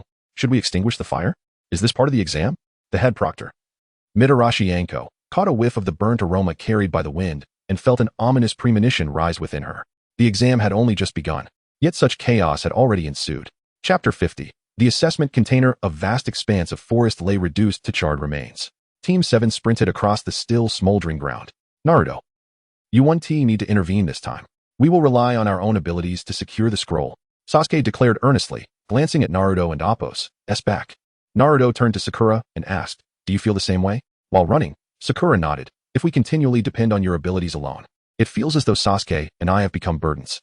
After a moment of thought, Naruto replied, all right, unless you are on the brink of death, I 1T step in. With that, Naruto slowed his pace, allowing Sasuke to take the lead. A few minutes later, a shadow clone dispelled, relaying information to Naruto. There are people ahead. Prepare for battle, Naruto warned. Sasuke and Sakura immediately summoned their chakra, entering a combat-ready stance. As the obstructing trees were consumed by flames, visibility improved significantly, and at a distance of about a kilometer, the two teams spotted each other. Neither side showed any intention of retreating and instead quickened their pace. Sasuke activated his Sharingan, recognizing the insignia of the Grass Village. Moments later, when they were merely 500 meters apart, Sasuke shouted, we are the team with the Heaven Scroll. What scroll do you possess? To his dismay, the trio from the opposing team ignored Sasuke and Appos' inquiry and charged forward. Fire style. Fireball jutsu. With no intention of communication, Sasuke hurled a fireball towards them.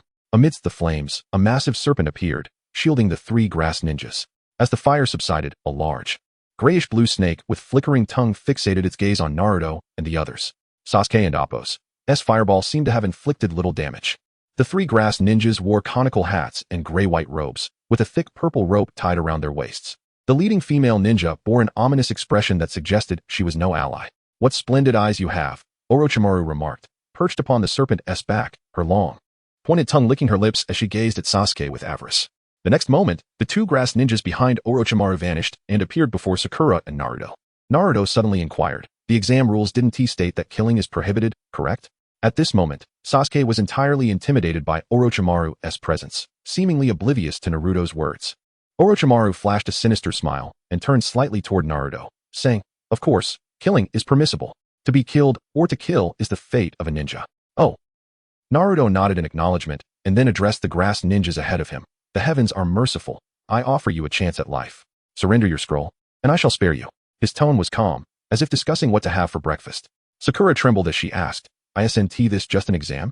Surely it won't lead to fatalities?" Naruto shook his head in silence. Orochimaru regarded the blonde youth with intrigue, reminiscing about Jiraiya. Why does every squad invariably include someone of limited intellect who is prone to making boastful claims? The grass ninja across from Naruto was initially taken aback, then erupted in vehement fury. How dare a mere genin threaten the great me? If all of Konoha and Appo's ninja were as inept as you, its destruction would be well-deserved. His hands became a blur as he initiated a rapid sequence of hand seals. Naruto, initiating his attack with zero-frame precision, denied his adversary the opportunity to execute any ninjutsu. Instantly, a chakra blade, extending a full 10 meters, materialized at his fingertip. Sever. With a subtle flick of his finger, Naruto bisected his foe with the chakra blade. With a sickening schlick, the enemy was cleaved in two before he could even utter the name of his jutsu. The remaining grass ninja was paralyzed with terror. He had anticipated an effortless mission infiltrating the Chunin exams under Orochimaru's command, but now, one of his comrades lay dead so swiftly, and he wondered if he would be next. Orochimaru, witnessing his meticulously chosen subordinate reduced to halves on the charred earth, viscera and blood splattered about, narrowed his serpentine eyes and reassessed the blonde-haired youth before him. While this subordinate was no prodigy, he was far from an ordinary ninja, seasoned by countless battles. How could a mere genin dispatch him so easily? Naruto, meeting Orochimaru's gaze, said with a smile, "Carry on, but no running. Rest assured, I won't intervene." With that, Naruto overturned a large rock at his feet and took a seat. "Insolent fool." Orochimaru commanded his serpent to strike at Naruto. Again, with a sickening schlick, the serpent, upon reaching Naruto, was reduced to a mere head. Naruto, gazing at the massive serpent head before him, mused, had this serpent been in its natural habitat, it would likely have evolved into a formidable spirit. Sasuke and Sakura were aghast, never imagining the Chunin exams to be so brutal.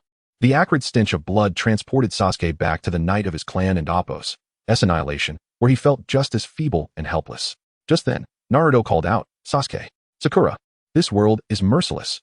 Those without power are destined to be trampled upon."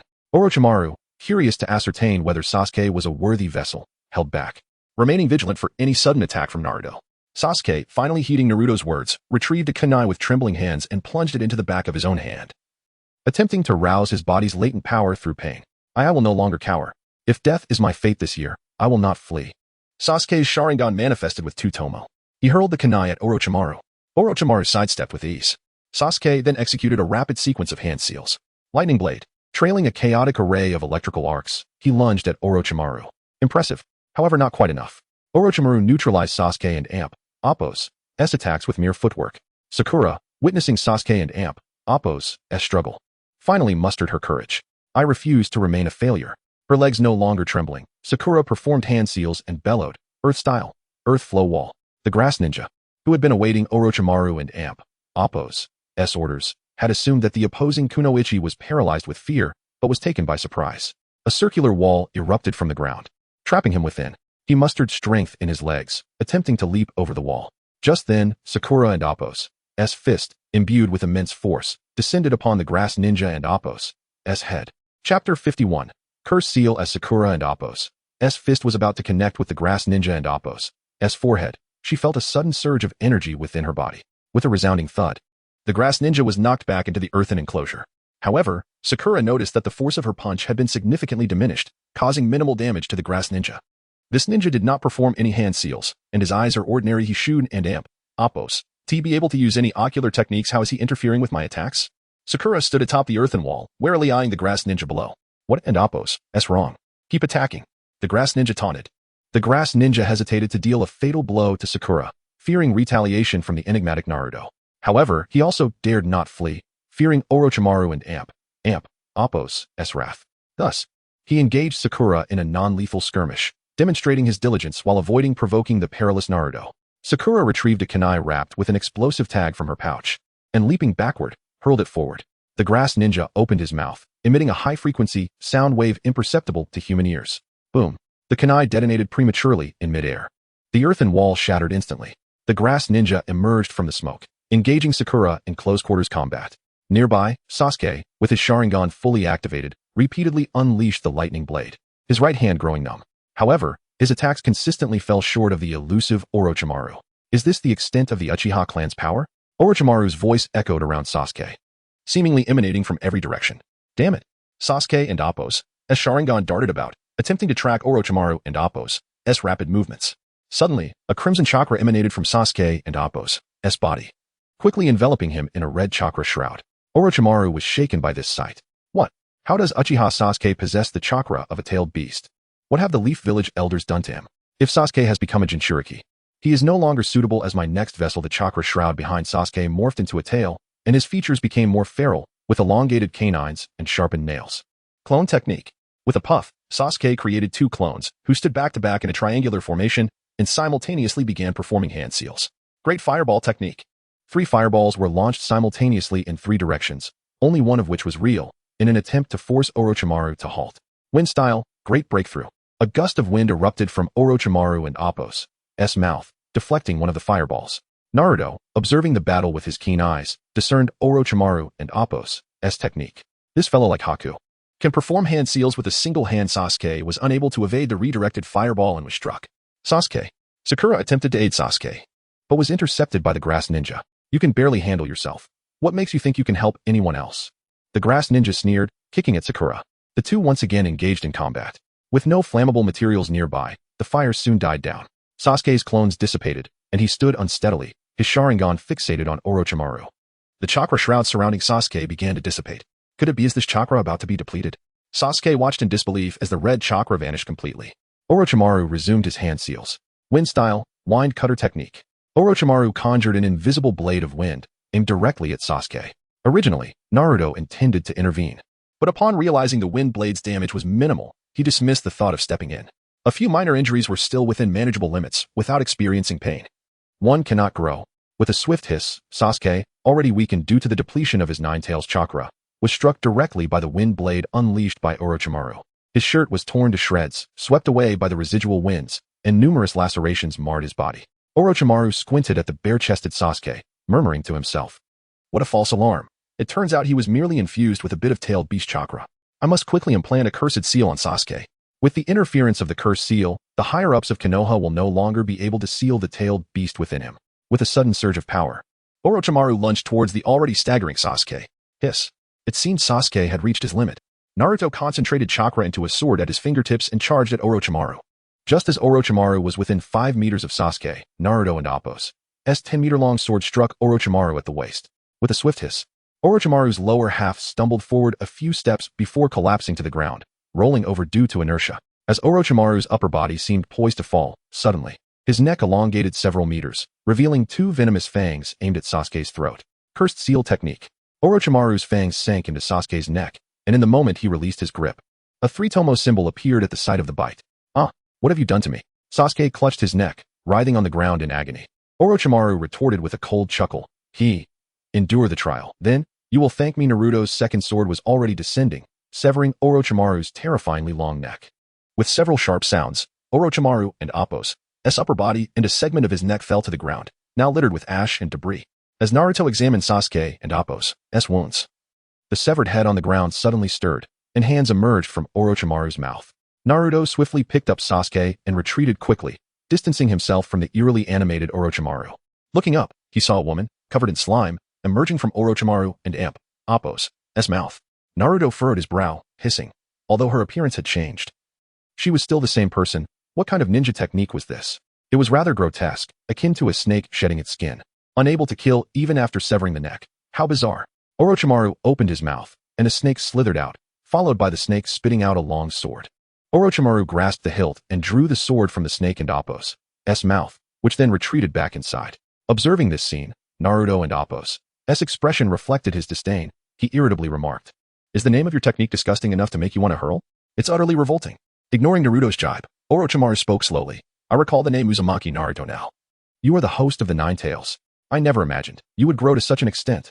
Naruto glanced at the cursed seal pattern on Sasuke's neck, feeling a sudden shock. What chakra was this? It radiated such vibrant life. Using this chakra to nourish dust mites would undoubtedly be effective. Noticing Naruto and Appo's silence, Orochimaru, wielding the Kusanagi sword, charged forward. "I shall seal away your tailed beast's power now." Chapter 52, Confrontation. I shall seal away your tailed beast's power now. As Orochimaru charged at Naruto, 5 small flames suddenly erupted from the tips of his left-hand fingers, faintly revealing the words, gold, wood, water, fire, earth. 5 elements sealing. Orochimaru appeared before Naruto in an instant, fingers slightly spread as he aimed for Naruto's abdomen. Naruto tossed aside Sasuke, standing firm against Orochimaru's assault, making a move that astonished everyone. He seized Orochimaru by the neck, exclaiming, "What is that on Sasuke's neck? I want one too. Hurry." Orochimaru and Appo's 5 element seal struck Naruto and Appo's abdomen. The original 8 trigram seal now bore 5 additional marks, making it logically more difficult for Naruto to utilize the Nine Tails chakra. Without the Nine Tails chakra, I wonder how you shall contend with me." Orochimaru's gaze was filled with scorn as he looked at Naruto. With a sharp slap, Naruto raised his hand and delivered a resounding blow. "Can't you understand human speech? I'm asking you what that thing on Sasuke and Appo's neck is. Hurry up and give me one too. Does it require a bite? Come on. Don't make me use force." Naruto deliberately leaned his neck closer to Orochimaru and Appo's mouth. "You little brat, are you out of your mind?" Having traversed the ninja world for so many years, Orochimaru had encountered both good and evil, but he had never encountered someone as reckless as Naruto. "You want a bite, right?" As he spoke, Naruto attempted to reach into Orochimaru's mouth, wanting to pry it open to see those sharp fangs. "You little brat, you're asking for death." Orochimaru stepped back, swinging the Kusanagi sword towards Naruto's neck. "It seems I must resort to force." Naruto quickly formed a chakra sword at his fingertips to block the strike of the Kusanagi. This is bad. Naruto's chakra sword was easily severed by the Kusanagi. Just as the blade was a mere centimeter from Naruto's neck, he lowered his head and, with lightning speed, expelled a burst of chakra from his mouth, striking the spine of the Kusanagi. With a resonating hum, the sword vibrated violently, altering its trajectory slightly. The strike that should have sliced through Naruto and Appo's neck merely grazed his collar. Both combatants leaped back, creating a distance of over 10 meters. Naruto touched his slightly chilled neck, gazing at the Kusanagi with a hint of greed. "What a splendid sword." Orochimaru chuckled. "Of course, the Kusanagi is a fine sword." Suddenly, the Kusanagi sword elongated, lunging at Naruto. This physical sword can extend. Naruto felt a twinge of surprise as he dodged left and right, but the Kusanagi behaved like a venomous snake, relentlessly pursuing him. Super large Rasengan. Naruto countered with a massive Rasengan, striking the Kusanagi. The already gigantic sphere began to expand rapidly. In a flash, Naruto appeared behind Sakura, embracing her and kicking the grass ninja towards the direction of the spiraling Rasengan. It's merely a sphere formed from chakra. It lacks attributes. Watch as I resolve this with sound waves. As the grass ninja was sent flying, he performed hand seals midair, opening his mouth to emit a piercing sonic blast at the colossal Rasengan below. However, his sound wave technique proved ineffective. Help! The grass ninja was about to call for aid from Orochimaru when he plummeted into the rapidly spinning giant Rasengan, disintegrating into dust. As the Rasengan gradually dissipated, the swirling air currents did not cease, forming a tornado that swept up the ash and debris from the mountainside. Orochimaru, wielding the now normal Kusanagi sword, faced Naruto across the tornado. "I clearly sealed his Nine Tails chakra. Why can this brat still unleash such chakra-consuming techniques?" Doubt clouded Orochimaru and Appo's mind. Naruto and Appo's performance defied his understanding. He yearned to dissect the boy and delve into his mysteries, his eyes gleaming with fervent curiosity. Naruto, unnerved by Orochimaru and Appo's unsettling gaze, sensed the man and Appo's sinister intentions. "I must obtain that mark on Sasuke and Appo's neck." Sasuke lay prone, coated in dirt and blood. Sakura, finally regaining her senses, rushed to his side. "Get Sasuke away from here," Naruto exclaimed, propelling Sakura towards the fallen Sasuke. Sakura, with a tender touch, examined Sasuke's wounds before hoisting his unconscious form onto her back, retreating from the scene. Naruto and Orochimaru stood poised like cowboys in a western standoff, the swirling wind creating a dramatic backdrop. "There's no need for us to fight," Naruto declared. Orochimaru, intrigued by Naruto and Appo's physique, retorted, "I didn't and Appo's have a reason to fight before, but now I do." Naruto shuddered, feeling exposed by Orochimaru and Apos, S intense scrutiny. Give me the same mark you put on Sasuke. Orochimaru and Apos, S serpentine tongue flicked. The tailed beast chakra within you might reject the cursed seal, potentially leading to your demise. Do you still desire it? Without hesitation, Naruto affirmed, I do. I must possess this cursed seal. Orochimaru chuckled, tell me, how do you wield such immense chakra without tapping into the nine-tailed fox's power? Answer me, and I shall grant you the cursed seal. Are you familiar with Sage Mode? Naruto responded, I utilize what is known as Sage Chakra, negating the need for the nine-tails chakra. Orochimaru's Kusanagi sword clattered to the ground, his mind reeling, eyes wide with astonishment. What? You and Apos, VE achieved Sage Mode. Why does your appearance remain unchanged? As the initial shock subsided, Orochimaru questioned the plausibility of Naruto and Apos' claim. Is this a ruse? Yugo undergoes drastic transformations during his Sage Mode, and I and Apos, VE never witnessed Jiraiya and Apos'. Furthermore, my path to immortality is incompatible with the Dragon Cave and Apos' Sage Mode. Orochimaru demanded, prove to me that you possess this Sage Mode. Naruto nodded and expelled a concentrated chakra ball from his mouth. Orochimaru caught it. The chakra dissolving in his hand. So pure, a stark contrast to Yugo's chakra. However, its intensity might overwhelm my vessel. Naruto, observing Orochimaru's entranced expression, inquired, am I being truthful? Orochimaru, snapping out of his reverie, summoned a snake that devoured the fallen sword before advancing towards Naruto. Despite his apprehension, Naruto stood his ground, determined to obtain the cursed seal. They halted, a mere 2 meters apart. Orochimaru stated, the risks of the cursed seal are self-evident. Naruto nodded. I accept full responsibility. Imprint the seal upon my arm. He removed his jacket and extended his right arm. Orochimaru grinned sinisterly. Such audacity in one so young. His neck elongated, revealing sharp fangs as he bit into Naruto's inner arm. It is done. As Orochimaru prepared to withdraw, Naruto seized his neck. More. That's hardly enough. Orochimaru, incensed, amplified the force of the bite, unleashing a torrent of cursed seal chakra. Naruto felt the alien chakra clashing with his own, releasing Orochimaru and Apos' neck. Orochimaru and Apos' neck retracted. 2 bleeding punctures and a tomo pattern marked Naruto and Apos' arm. Sage chakra, Naruto and Apos' inherent chakra, and the nine tails and Apos' chakra converged, repelling the foreign cursed seal chakra like antibodies fighting a virus. Despite the excruciating pain, Naruto remained stoic. Orochimaru watched with fascination. Why no reaction? Has the influx of cursed seal chakra destroyed his pain receptors? Suddenly, blue chakra emanated from Naruto's left fingertips, tracing patterns on his right arm. What is he doing? Orochimaru wondered, intently observing every move. Naruto's fingertip etched intricate blood markings around the tomo, forming a miniature array. He chanted, his left hand forming a seal, and the array on his arm glowed crimson. The cursed seal chakra, previously spreading throughout his body, coalesced back into the tomo. An unfamiliar sealing technique, Orochimaru exclaimed. The light faded from Naruto and Apos' arm as he exhaled. That should stabilize it. Now to test the mites and Apos' reaction to the cursed seal chakra. Resourcefulness and fortitude beyond that of an ordinary ninja. What are your true intentions? Naruto? Orochimaru probed, seeking answers in the young man's eyes. Naruto stroked his chin. There's no need for secrecy. I've shared my ambition with many. I seek transcendence. Orochimaru was taken aback. Transcendence? But you and Apos, VE already achieved Sage Mode. Naruto shook his head. I and Apos, VE met the great Toad Sage of Mount Myaboku, despite his millennia of existence. He is frail. That is not true transcendence. Orochimaru's curiosity was piqued. Then you seek an imperishable body? Naruto nodded, then shook his head. In this world, life is inevitably followed by death. Even with an immortal body, the soul will eventually succumb to the ravages of time. Orochimaru paused, then cried out. Are you saying immortality is unattainable? You're wrong. By constantly replacing my vessel, I can live forever. Naruto offered a knowing smile. The path of destiny will not grant you your desires. When I speak of transcending, I refer to departing from this realm and ascending to a place higher than the heavens. In that realm, even in the absence of a physical form, I shall exist eternally.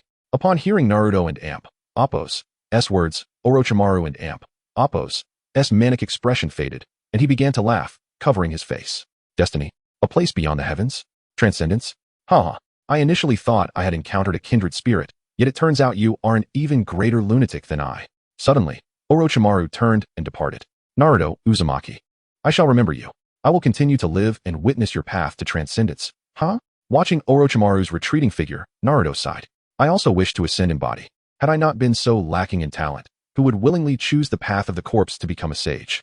After Orochimaru's departure, Naruto donned his clothing, and Sakura approached, supporting the now conscious Sasuke. Sasuke, gravely injured, posed the question, Should we abandon the exam? Sakura hesitantly inquired. Just as Naruto was about to agree, Sasuke interjected. I'm fine. My body merely feels a bit unwell. Perhaps a short rest will suffice. Naruto pondered thoughtfully. Shino should still be participating in the exam. Without his assistance, even if the cursed seal chakra can nourish the dust mites, I cannot manage to sustain them alone. Thus, we must navigate through this exam. Naruto patted Sasuke's shoulder and remarked, that grass ninja mentioned this thing is called a cursed seal. The fact that you are still alive indicates your body can withstand its power. Sakura turned to Naruto and asked, who exactly is that person? How did you reconcile in the end? I saw him attack you. You weren't injured, were you? Naruto gazed at the charred hillside, responding, who cares who he is? It is of no consequence. What matters now is that we must seize the land scroll from others and successfully pass this exam. Chapter 54. The stirring Orochimaru on the third day of the exam, in the examiner's lounge at the entrance to the Forest of Death. Mitarashi Anko was leisurely savoring the dumplings she had specially procured from the Hidden Leaf village. Suddenly, with a loud bang, the lounge door was flung open. Startled, Anko swallowed a dumpling whole, choking as she pounded her chest, which was covered by a fishnet training outfit, and asked, cough, cough, what is it? Has a candidate been injured? The proctor who had just entered averted his gaze, unable to look at Anko and Appo's heaving chest. It has been discovered that 3 grass ninjas, their appearances ruined, have died in the village. Therefore, 3 grass ninja candidates in the Forest of Death were imposters, likely spies from enemy nations. What? Anko exclaimed, leaping to her feet, her beloved dumpling falling to the ground. Anko quickly donned her outerwear and instructed, you all guard the various entrances of the Forest of Death. I will go inside to find those 3 grass ninjas. The proctor expressed concern. Chief Examiner, is it not too dangerous for you to go alone? Shouldn't you take more people? Anko reached the door of the lounge. Her demeanor calm as she replied, I am a special jonin of the Leaf, the chief examiner of this exam. Rest assured, I do not receive my salary for nothing. With that, she exited the lounge and dashed into the entrance of the Forest of Death. Anko was immediately transported into a dense forest via the transport array at the entrance. Although Team 7 had set much of the forest ablaze in previous days, the Forest of Death was vast, and many areas remained unscathed. Anko took out a map to ascertain her position and suddenly felt a searing pain from the cursed seal on her neck. How could he be in the Forest of Death? Anko stowed the map and began to follow the cursed seal's sensations, moving swiftly through the forest. Half an hour later, Anko abruptly halted, hiding behind a large tree. One hand pressed against the increasingly painful cursed seal, while the other gripped a kunai, remaining vigilant to her surroundings. The dark, sunless forest was so quiet that even the chirping of insects was absent. Long time no see. Anko, Orochimaru, and Appo's voice suddenly echoed in her ear. She immediately swung her kunai behind her. Orochimaru bit down on the kunai aimed at him, sighing, as the first successful test subject of the cursed seal. Why are you still so weak? A myriad of forgotten memories flashed through Anko's mind, and she fought to suppress her discomfort, releasing the kunai and swiftly forming hand signs. Dragon Fire Technique. Anko and Appo's chest swelled, and a straight line of fire shot directly at Orochimaru and Appo's face. She then leaped back a few paces, creating distance between them. Teacher. Orochimaru. As a rogue ninja, what is your true purpose in returning to the Hidden Leaf? The flames on Orochimaru's head gradually extinguished, revealing charred skin that began to peel away, exposing an alluring visage. Although this person bore little resemblance to Orochimaru in appearance or even gender, Anko felt certain this was indeed Orochimaru himself. I cannot believe I failed to notice on the first day of the exam. Anko, seeing Orochimaru and Appo's grass ninja attire, was overcome with self-reproach. Purpose? Orochimaru tilted his head to glance at his former disciple. I have returned, of course, to destroy the leaf. Upon hearing this, Anko and Appo's pupils constricted, and she immediately attempted to flee to inform the higher-ups of the leaf. A wicked smile spread across Orochimaru and Appo's lips as he began to form hand signs. In the next moment, the chakra from the cursed seal on Anko and Appo's shoulder violently surged, and she suddenly felt excruciating pain, collapsing to the ground. Anko, how could someone like you, devoid of ideals and ambition, ever comprehend your teacher? Orochimaru still harbored some feelings for Anko. Otherwise, he would have slain her long ago. Anko, fully aware of Orochimaru's capability to destroy the leaf, gritted her teeth and asked, You also grew up in the Hidden Leaf. Why? Why do you wish to destroy it? Orochimaru suddenly fell silent, memories flashing through his mind. The gravestones of his parents, rain falling colder than ice. The sighs of countless companions as they perished. The fury of being driven from the village, left with nowhere to go. In a low voice, Orochimaru said, I need this world to descend into chaos. Only amid chaos can I conduct my experiments more effectively. Destroying the leaf will disrupt the balance between the great nations, and only then will this world descend into disorder. Thus, I shall draw closer to the culmination of immortality. Lunatic. Anko could not fathom Orochimaru and Appo's twisted logic, and she crawled forward, seeking to escape this place and alert the third Hokage. Orochimaru slowly approached Anko, crouching beside her and tearing off her outerwear. I have never understood. You have withstood the power of the cursed seal. Yet why does it grant you no enhancement? Orochimaru observed the seal surrounding the cursed seal mark on Anko's shoulder, shaking his head. Then, he grasped Anko and Appo's chin and began forming hand signs with one hand. My foolish disciple, forget these unpleasant memories. Anko and Appo's eyes lost their luster. Orochimaru released her, allowing her vacant-eyed form to crumple to the ground. It is time to adjust my plans. Lying on the ground, Anko stared blankly at Orochimaru's figure as he vanished into the depths of the forest. Elsewhere in the Forest of Death, Gaara's team was in pursuit of Team 7. As Naruto leaped between the trees, he exclaimed in frustration, "Nonconformist. Are you out of your mind? We are the Celestial Scrolls. What purpose does it serve for you to pursue us?" Sasuke, who was also leaping forward from a tree, declared emphatically, "Let us confront these Sand Village warriors." Sakura quickly interjected, "They possess Celestial Scrolls as well. Even if we defeat them, there is no advantage for us." Behind Gaara, Temari and Kankuro wore expressions of perplexity. They could not fathom Gaara's madness. Upon entering the Forest of Death, he had done nothing but search for Naruto Uzumaki. They had been trailing the 7th squad for half the day already. How vexing. Suddenly, Naruto halted atop a large tree. Sasuke and Sakura stopped in tandem. "Shall we fight?" Sasuke asked, a hint of excitement in his voice, eager for a formidable opponent to test his cursed seal's power. "Fight," Naruto retorted. "What will you use to contend? He is a Jinchuriki, and you are aware that the stone statue of the village leader was destroyed by him, right?" The thought of the terrifying chasm at the base of the stone faces drained Sasuke and Appo's enthusiasm. At that moment, Gaara leaped onto another tree, observing Naruto intently. Temari and Kankuro, positioned behind him, had already readied themselves for battle. Naruto cast a glance at the trio, impatience evident in his tone. "What do you truly desire?" Gaara crossed his arms, a cryptic smile gracing his lips. "I wish to be your friend." The declaration left everyone present in stunned silence. Temari regarded her brother and Appo's profile with an odd expression, a swirl of complex emotions flooding her heart. Gaara and Appo's once closed heart had unexpectedly opened. However, their father had sent him to sow chaos in Konoha, not to forge friendships with enemies. Kankuro opened his mouth, yet no words emerged. The fear he felt towards Gaara far outweighed any familial affection. Observing Gaara's sinister demeanor, Naruto sighed. Why does this child always wear such a grim expression when attempting to convey goodwill? Sasuke shouted from the side. "I have investigated your backgrounds. You three are the children of the 4th Kazekage. Gaara, as a Jinchuriki from the Sand Village, surely acts under the orders of the Kazekage to unleash the tailed beast in Konoha. How terrifying. To create turmoil in Konoha, he would forsake even his own children." Naruto glanced at Sasuke, acknowledging the sharpness of his intellect. Sasuke's words pierced Temari and Kankuro's hearts like daggers. They too could not comprehend why their father had undergone such a drastic change, sending them on this perilous mission. Gaara, however, remained unfazed. Having closed himself off from emotions since childhood, he was oblivious to the concept of paternal love. He repeated his earlier statement, "Naruto Uzumaki, I wish to be your friend." Naruto stroked his chin contemplatively. To be friends, huh? That is not entirely out of the question. Sakura and Sasuke turned simultaneously, incredulous expressions adorning their faces. "Naruto. He is a dangerous individual," Sakura exclaimed. "Though the Land of Fire and the Land of Wind appear to be allies, I believe their alliance will soon fray. To befriend an enemy is tantamount to betraying the village and the nation." Ignoring Sasuke and Appo's warnings, Naruto addressed Gaara. "Gaara, if you engage in combat with Sasuke without utilizing the power of the tailed beast, I shall acknowledge you as a friend. What say you?" Sasuke, who had been chattering incessantly, suddenly fell silent upon realizing Naruto sought a sparring partner. Gaara nodded gravely and beckoned to Sasuke. "Come." Sasuke's face lit up with excitement as he leaped down from the tree. Gaara transformed into a whirlwind of sand, descending to the ground, reforming into human shape.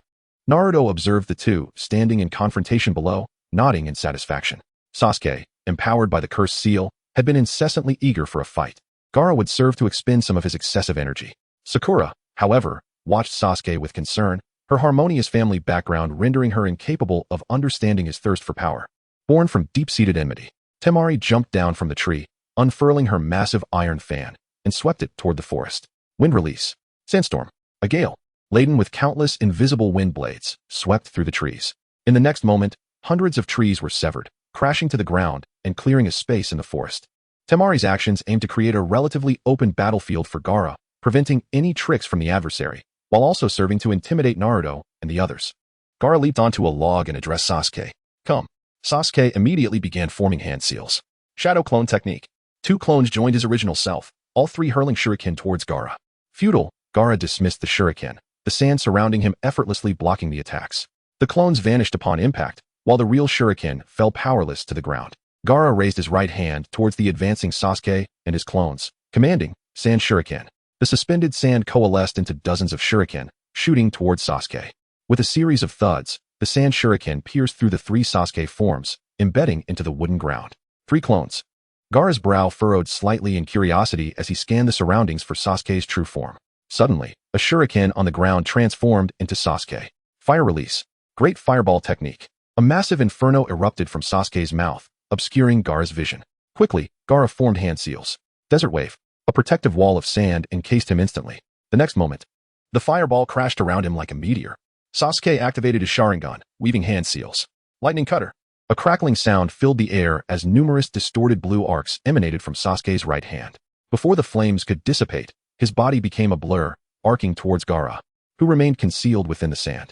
With a swift motion, Sasuke's lightning cutter plunged into the searing sand. Yet, the protective barrier around Gaara remained intact. Is this sand not earth release? Sasuke had initially assumed Gaara's sand was an earth release technique, intending to suppress it with his lightning cutter. Now, realizing his plan had failed, he attempted to withdraw his hand, but it was too late. From within the sandy barrier, Gaara's face emerged. Sand binding coffin. The sand rapidly enveloped Sasuke's entire body. With a resounding thud, Sasuke felt as if a giant's hand had grasped him, crushing him tightly. He was left unaware of how many bones had broken. Gaara released the sand barrier and turned to Naruto, stating, "It is over." Naruto shook his head, recognizing the gravity of the situation. Opening a bottle of champagne at halftime is a grave error. Temari suddenly shouted, "Watch out." As Gaara turned, he was struck on the head by a kick, sent flying backward.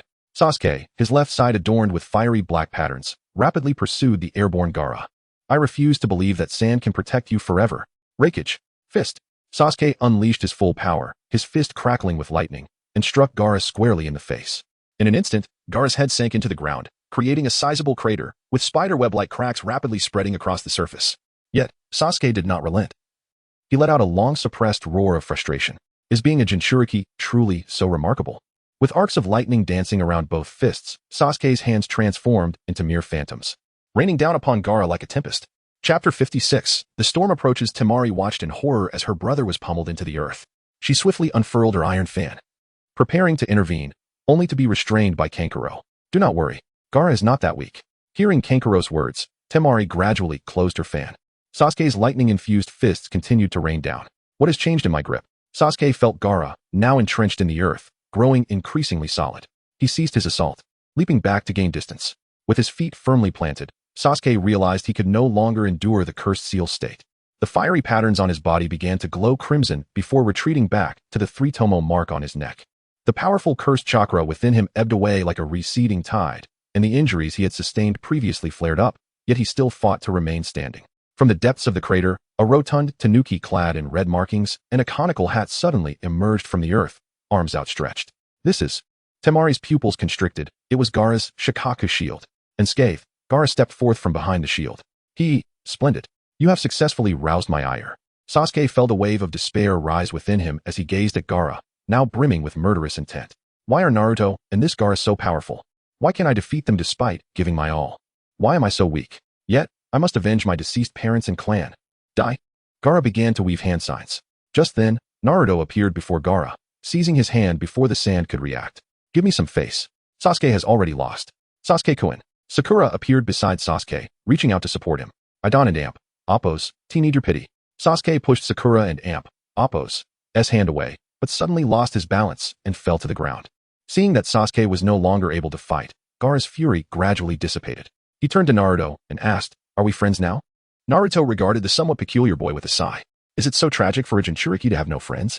He grasped Gaara's hand and said, "Friends walk together for life." "Sorry, I misspoke. What I meant is, I accept you as my friend." Upon hearing Naruto's words, a faint smile finally graced Gaara's cold visage. He actually smiled. Temari looked on in astonishment from a distance. Kankuro remarked with nostalgia, "Ever since he was assassinated by our uncle, he hasn't smiled at all."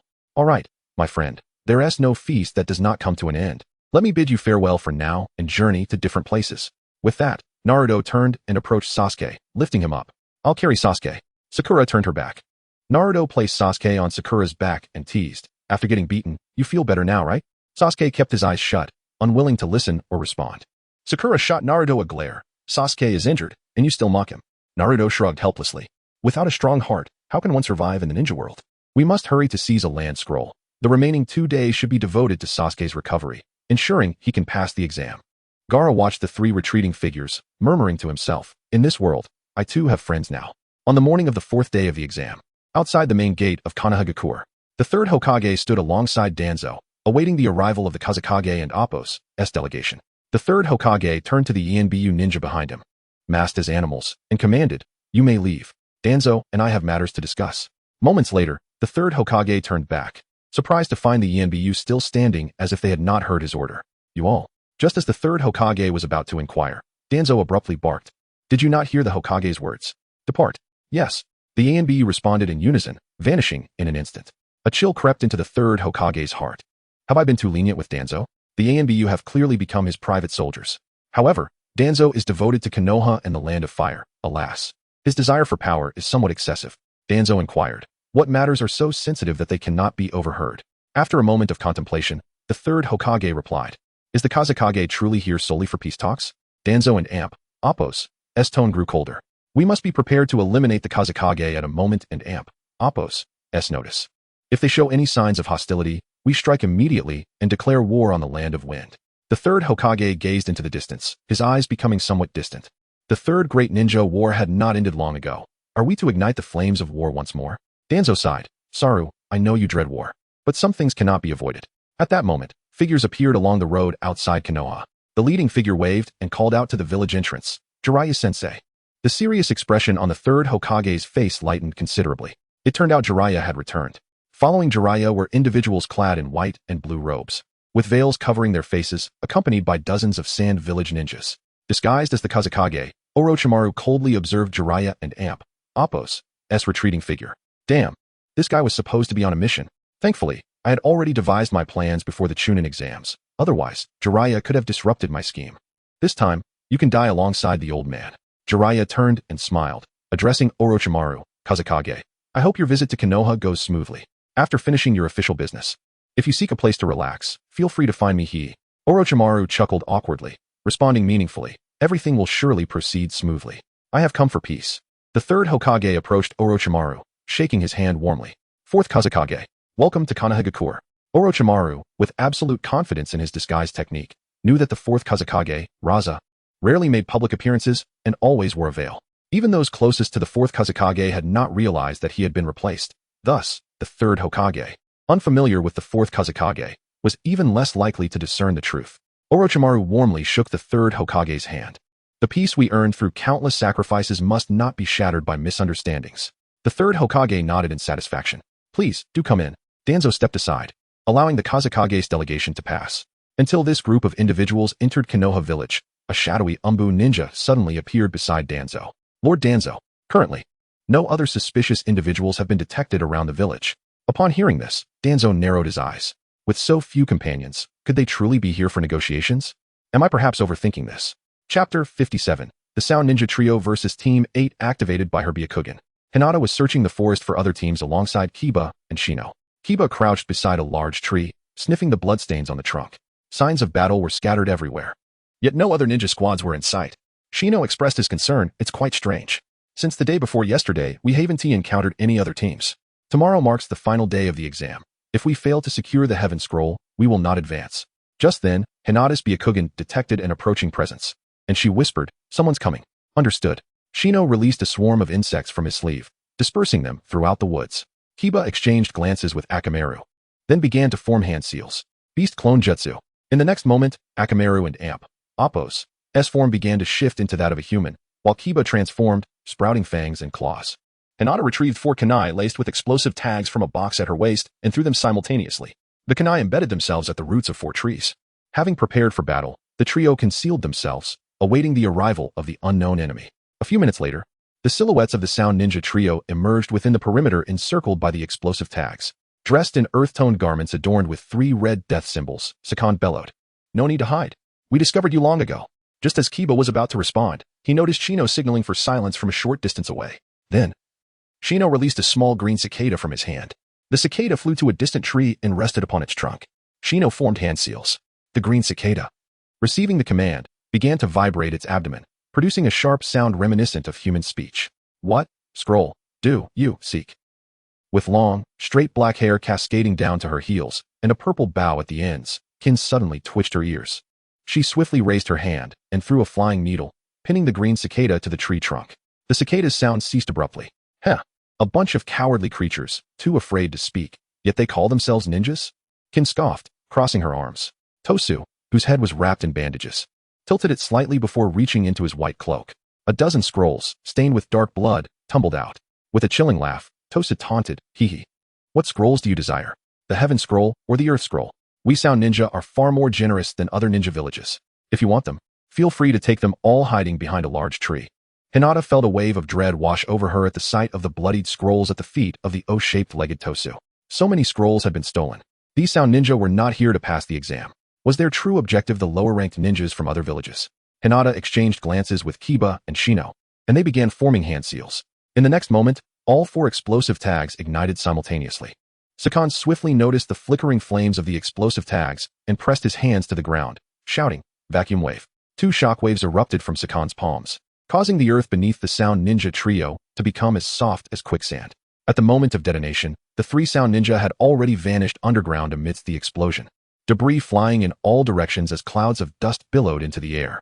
Did we succeed? Kiba and Akamaru were about to charge into the dust cloud to strike at the injured adversaries when they saw Hinata shaking her head vehemently. Hinata's Byakugan had clearly detected the enemies burrowing underground. Suddenly, the Sound Ninja trio sprang forth from the earth. Sakan and Tosu quickly darted through the trees. Vacuum wave. Sakan's palms continuously emitted shockwaves, shattering the trees that obstructed their view. Tosu swung his multi-hold armored arm, breaking one tree after another. The two were rapidly closing in on the hiding spots of Hinata and her companions. Shino whispered, let an Appos take out the one with the 3 death symbols on his clothing. Kiba and Hinata nodded in agreement. Akamaru and Kiba dashed forth, as the enemies had cleared a space for battle. Fong over Fong. 2 high speed. Swirling black-gray shadows lunged at Sakan. Finally willing to show yourselves. Vacuum wave. Sakan raised his hand, releasing 2 shockwaves. Kiba hastened his speed, twisting his body to evade, but was grazed by the shockwave and fell to the ground. Akamaru fared slightly better, dodging the shockwave and crashing into Sakan's abdomen. Ha, you seek death. Sakan gritted his teeth in pain, seizing Akamaru with his left hand while his right pressed against the dog's face, preparing to unleash a shockwave. Suddenly, Akamaru reverted from his beastly form back to that of a dog, sinking his teeth into Sakan's right wrist. As Sakan attempted to unleash a shockwave with his left hand, he noticed another enemy charging towards him. Kiba clamped his jaws around Sakan's neck and wrapped his body around him. Tosu, attempting to intervene, was halted by Shino's sudden appearance. This path is blocked, Shino coldly stated, engaging in a fierce battle with Tosu. Sakan, infuriated by the 2 dog-like creatures clinging to him, shouted, where did this dog come from? How can a human bite like a dog? Sakan tried to unleash a shockwave, but, fearing it would harm himself, he recklessly slammed into trees, attempting to dislodge Kiba and Akamaru. Soft fist. Hinata suddenly appeared before Sakan, striking at his chest, just as her hand, enveloped in blue chakra, was about to connect with Sakan and Appos' massive Tianshu point. A needle with a bell at its tail shot towards her. Hinata immediately withdrew her hand. The needle embedded itself in the tree behind Sakan, ringing with a tinkling sound. Hinata swiftly unleashed a second palm strike, but discovered that the enemy and her companions had become indistinguishable. Even her Byakugan could not discern the real from the illusion. This is bad. It and Amp, Appos, Genjutsu. Hinata panicked internally, yet her body felt paralyzed, unable to move. Noticing her distress from the corner of his eye, Shino sought to provide support, but was caught off guard by Tosu. Soundwave punch. Tosu unleashed a fist, although Shino managed to block the attack. His ears bled from the explosive sound. Disoriented, Shino felt as though he were intoxicated, the surrounding swaying, and his footing unsteady. A loud thud echoed as Tosu kicked Shino away. Kiba and Akamaru were similarly ensnared in the Genjutsu, thrown to the ground by Sakan. Let you bite me. Let you bite this lord. Sakan vented his fury by viciously kicking Kiba and Akamaru. Allow me to finish them off. Kin swayed her hips, gracefully approaching the paralyzed Hinata. She traced a needle across Hinata's face, then pressed her hand against Hinata's chest, squeezing a few times, before speaking with a hint of jealousy. At such a tender age, her development is remarkably advanced, and her skin possesses an enviable radiance. As shinobi, we are perpetually exposed to the elements. Yet her complexion remains impeccably maintained, inciting a degree of vexation. With a swift motion, Kin brandished a needle, aiming it towards Hinata's brow. Chapter 58. Shino secures MVP Parish. Her countenance contorted in a frenzy, Kin lunged, directing the needle towards Hinata's forehead. Just as the needle was mere moments from piercing Hinata's skin, Kin's body faltered, collapsing forward. The needle, instead of its intended target, traced a crimson line down Hinata's brow, ultimately lodging in her chest. The searing pain jolted Hinata free from the Genjutsu's grasp. Gentle fist, Hinata exclaimed, delivering a decisive blow to her fallen adversary. Sprawled on the ground, Kin attempted to regain her footing, only to feel her spine snap with a sickening crack. Damn it, why has my chakra vanished? Aya, my back is broken. That loathsome wench. Zaku, flay the skin from her face. Kin shrieked, writhing in agony. Zaku, momentarily ceasing his assault on Kiba, prepared to confront Hinata, only to have his leg seized by Kiba. Unless you strike me, I cannot dispel the Genjutsu. Kiba muttered, a wan smile gracing his bloodied lips. Zaku, with one hand poised to strike the approaching Hinata, aimed the other at Kiba's face. Then you shall both meet your end. Decapitating airwaves. A deafening explosion ensued. Kiba was splattered with gore. Then, Zaku's agonizing wails echoed through the forest. Aya, my arms. The wind tunnel is blocked. How can this be? Zaku stared in utter despair at his arms, now reduced to tattered remnants. The majority of the flesh and bone had been obliterated, leaving only fragments of skin and tendons clinging to shreds of meat. Hinata, her form stained with blood, advanced. Gentle fist. She struck Zaku's neck, instantly rendering him unconscious. The preceding events unfolded with such rapidity that Dosu was left reeling. Useless dolts. Dosu disregarded the fate of his comrades, instead lunging towards Shino, who lay prone on the ground. I advise against rash actions, Shino stated calmly, blood trickling from his orifices. What? Dosu halted abruptly. Hiss. He is not feigning. Dosu eyed Hinata warily. Suddenly, a sharp pain emanated from his left arm. What is this? He examined his arm, and his pupils contracted in terror. Beneath his skin, a small bulge moved rapidly. Dosu retrieved a kunai, and without hesitation, he ruptured his skin, extracting the foreign object with his fingers. This is... Dosu pinched a minuscule insect between his bloodied fingers. Shino responded icily, these are my Kikeichu. They devour chakra. And if necessary, flesh. You are now host to thousands. Dosu recoiled, feeling a creeping unease. Should he fight to the death, or flee? After a moment of hesitation, he felt his chakra inexplicably drain away, and he collapsed to his knees. Hinata seized the opportunity, striking Dosu's back. Dosu was rendered paralyzed, collapsing to the ground. Shino. Hinata rushed to Shino's side, helping him to lean against a tree. Shino, you appear to be on the verge of death. I am unharmed, Shino responded weakly. The blood from my ears is due to ruptured cochlea from the sonic attack. The blood from my mouth is due to biting my tongue during the impact. The blood from my eyes and nose is due to my face colliding with the tree. Hinata was speechless, handing Shino a handkerchief to wipe away the blood. Kiba staggered to his feet, checking on Akamaru, who had sustained minor injuries. He retrieved a rope from his pack and bound the incapacitated sound ninja. To be defeated by such dregs. I am unworthy to serve the master. Kill me. Remove these vile insects from my body. Kin screamed hysterically. Kiba seized a handful of dirt, stuffing it into Kin's mouth. Silence. You are too loud. Hinata approached, feigning a menacing demeanor. What is the purpose of your participation in the Chunin exams? Have you murdered other ninja? Zaku remained silent, his face devoid of emotion. Dosu replayed the battle in his mind. To be defeated by insects. Perhaps it is for the best, as I will no longer have to endure Orochimaru. Hinata, frustrated by the sound ninja's silence, was at a loss. At that moment, Team 7 appeared in the trees. Shino, are you unharmed? Naruto leapt from the tree, landing beside Shino. I have sustained minor injuries, Shino replied weakly. Naruto, with great effort, extracted a small amount of nine-tailed fox chakra, transferring it to Shino. Thank you. I feel much improved, Shino smiled. Naruto patted Shino's shoulder before approaching Hinata. Naruto-kun, long time no see, Hinata stammered, adjusting her disheveled hair. Naruto approached Hinata, bending down to examine her face. What happened to your face? Is it fashionable to draw lines on one's face? Hinata covered her face. Do not look. I was scratched by the enemy. I must appear unsightly. Hold still. Naruto gently removed Hinata's hands. Naruto concentrated nine-tailed fox chakra on his fingertip, tracing the line across her brow, nose, lips, and chin. All done. Hinata touched her face, discovering that the wound had vanished. I have another injury. Before Naruto could inquire, Kiba began to cough. Naruto, you concern yourself with Shino and Hinata, but neglect Akamaru and me. We were nearly slain by the enemy. Akamaru barked in agreement. Sakura and Sasuke examined the bloodstained scrolls on the ground. These were likely stolen from the ninja we encountered, Sakura remarked, gaining a deeper understanding of the brutality of the shinobi world. Team 8 defeated such formidable opponents, Sasuke observed, his expression complex. Suddenly, Zaku erupted in maniacal laughter. How long do you think you can survive? Orochimaru will slay the Hokage and then annihilate all of Konoha. Chapter 59, the collapse plan of Konoha, initiated. With fervor. You seized Sakura by the collar, exclaiming, "Are you speaking the truth? One of the legendary Sannin, Orochimaru, is set to assault Lord Hokage today." Sakura burst into uncontrollable laughter. Ha ha ha. Long live Lord Orochimaru. Kin joined in the fervor, chanting, "Long live Lord Orochimaru." TOS, fuming with anger, retorted, "What a foolish mind. What is Orochimaru? A heartless monster who toys with human lives. We are on the brink of death. I am going to die." Suddenly, Sakura's body began to swell and transform. This is bad. Naruto sensed the danger and swiftly kicked Shamaru away, cradled Hinata with one arm, and grasped you with the other, retreating several dozen meters in haste. In mere seconds, Sakura's form morphed into a grotesque sphere. The ropes binding the three members of the Sound Force snapped as TOS and Kin lay incapacitated, their spines shattered by Hinata, their chakra reserves depleted. Despairing, TOS cried out from beneath Sakura, "Orochimaru, I await you in hell." Kin's expression shattered completely as she murmured, "Don and Appos, T abandoned me. I am still useful. I still..." With a tremendous explosion, Sakura's body detonated. Kin and TOS were caught in the blast, their bodies reduced to countless fragments. Gasping, Naruto watched the scene unfold, realizing these individuals were Orochimaru's loyal subordinates. The one who bestowed the cursed seal upon me also dabbled in serpents. Could this Orochimaru be the same? Hinata suddenly inquired, "What shall we do now?" All gazes turned to Naruto. The enemy has already breached the village. What good is an exam now? We must return and assist. With determination, Naruto formed hand seals. Shadow Clone Jutsu. With a resounding pop, dozens of shadow clones materialized in the forest.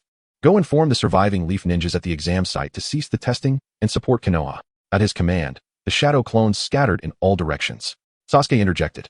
Orochimaru is one of the legendary Sannin. With our current strength, we would be unable to resist, perhaps even become a burden. Naruto shook his head. The enemy cannot launch a solo assault on Konoha. If we cannot defeat their leader, we shall target the minions. Ye urged anxiously, "We must hurry. Regardless of who the enemy is, if our home is lost, everything is over." Naruto nodded. "Let us go." The group of 6 wasted no time and dashed towards the edge of the forest of death. "Elder Danzo, you must survive." With this thought, Naruto quickened his pace, and the 5 behind him gritted their teeth to keep up. On the rooftop of the Hokage office building, the 3rd Hokage pointed to a gaping hole in the cliff of Awagakure, addressing the 4th Kazekage. "This is the masterpiece of my son Gaara. As his father, do you have anything to say?" Disguised as the 4th Kazekage, Orochimaru chuckled coldly. The Jinchuriki going out of control is not an uncommon occurrence. I trusted that Konoha had the ability to restrain Jinchuriki, which is why I allowed Gaara to participate in the Chunin exams. As allies, the Wind and Fire nations should trust one another, Shuden and Amp. Appos, they? The 3rd Hokage was incensed by such shameless remarks. Haha, so the Kazekage remembers that our nations are allies. Should I then thank you for your trust? Sending all 3 of your children to Konoha without fear they may never return? One day, I shall send our village and Appos, Jinchuriki to Sunagakure and unleash the 9 tails to enhance our friendship between the 2 nations. How about that? Orochimaru and Appos, lips curled slightly beneath his veil. One day? Unfortunately, you no longer have that day. What do you mean? The 3rd Hokage gazed at Orochimaru in confusion. Suddenly, a massive gray 3-headed serpent emerged at the outskirts of Konoha.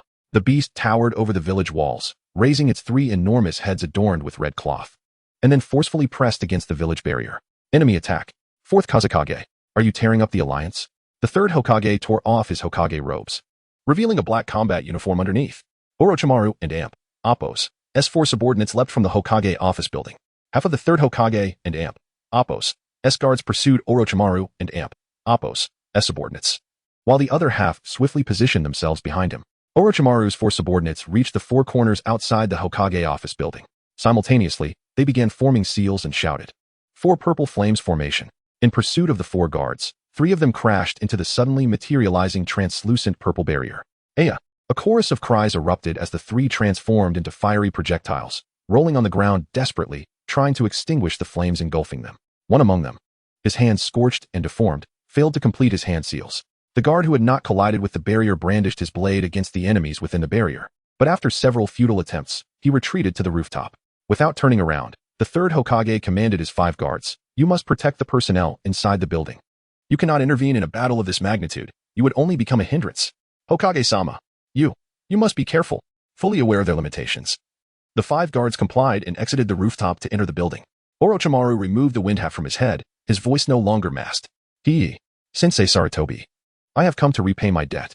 Upon hearing that familiar voice, the 3rd Hokage halted his hand seals momentarily. You are? I am."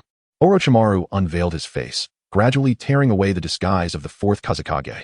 "I am your proud pupil, the the one you could not bring yourself to kill, Orochimaru. The third Hokage was momentarily dazed but quickly resumed his hand seals. Fire style. Fire Dragon Jutsu. The third Hokage's chest swelled, and he expelled a torrent of flames toward Orochimaru. Summoning Jutsu. Impure World Reincarnation. 2 white coffins, marked with the characters for first and second, appeared before Orochimaru, shielding her from the lethal flames. With a thunderous crash, the coffin lids fell to the ground, revealing the figures within. Upon recognizing the faces of the 2 former Hokages, the third Hokage's pupils constricted. First Hokage. Second Hokage. How dare you, Orochimaru, employ such forbidden techniques? The first Hokage, Hashirama Senju, and the second Hokage, Tobirama Senju, simultaneously opened their eyes and stepped forth from their coffins. What forbidden technique? Is there any meaning in creating ninjutsu only to forbid its use? As she spoke, Orochimaru and Appo's hands reached toward the back of the 2 Hokages and Appo's heads. In that instant, the lifeless eyes of Tobirama flickered with a glimmer of vitality, and his hands moved without warning. Impure World Reincarnation. Release. Chapter 60, Chaos. Oh no. Orochimaru sensed the disruption in the Impure World Reincarnation, but it was too late. Just as the control symbol was about to be placed into Tobirama and Appo's mind, he hurled a kunai. In the next moment, he switched positions with the kunai, evading Orochimaru and Appo's control symbol. Tobirama appeared beside the third Hokage and inquired, "Monkey, you have aged considerably. So, what is the current situation?" In the presence of Tobirama Senju, Sarutobi Hiruzen felt a deep sense of shame as he gazed upon the cracked visage of his former disciple, Orochimaru, concealed beneath the forehead protector. It was indeed the young man standing behind his elder brother. Tobirama flexed his body, acknowledging that the technique was still imperfect and could not unleash its full potential. He patted Hiruzen on the shoulder, urging him to confront the caster. "I will hold off, my brother. You must eliminate the one who performed the summoning technique. The Edo Tensei can naturally be undone." With swift hand seals, he invoked Water Style, Water Dragon Jutsu. A dragon of water materialized from thin air, surging towards Orochimaru and Hashirama Senju. Summoning technique. Monkey King Enma. Hiruzen immediately summoned his spirit beast. A white-furred monkey, clad in a tiger skin and wearing a Leaf Village forehead protector, appeared on the rooftop. "What adversary do we face?" Hiruzen inquired. "It is Orochimaru, Enma. Transform into the adamantine staff." Enma retorted, "You spared this menace once. If you show mercy again today, don't summon me in the future." Without further ado, Enma transformed into a black adamantine staff. Hiruzen seized the staff and charged forward. Orochimaru, hiding behind Hashirama, laughed heartily as he drew the Kusanagi sword. "Haha, you wish to slay me? First, defeat this god of shinobi."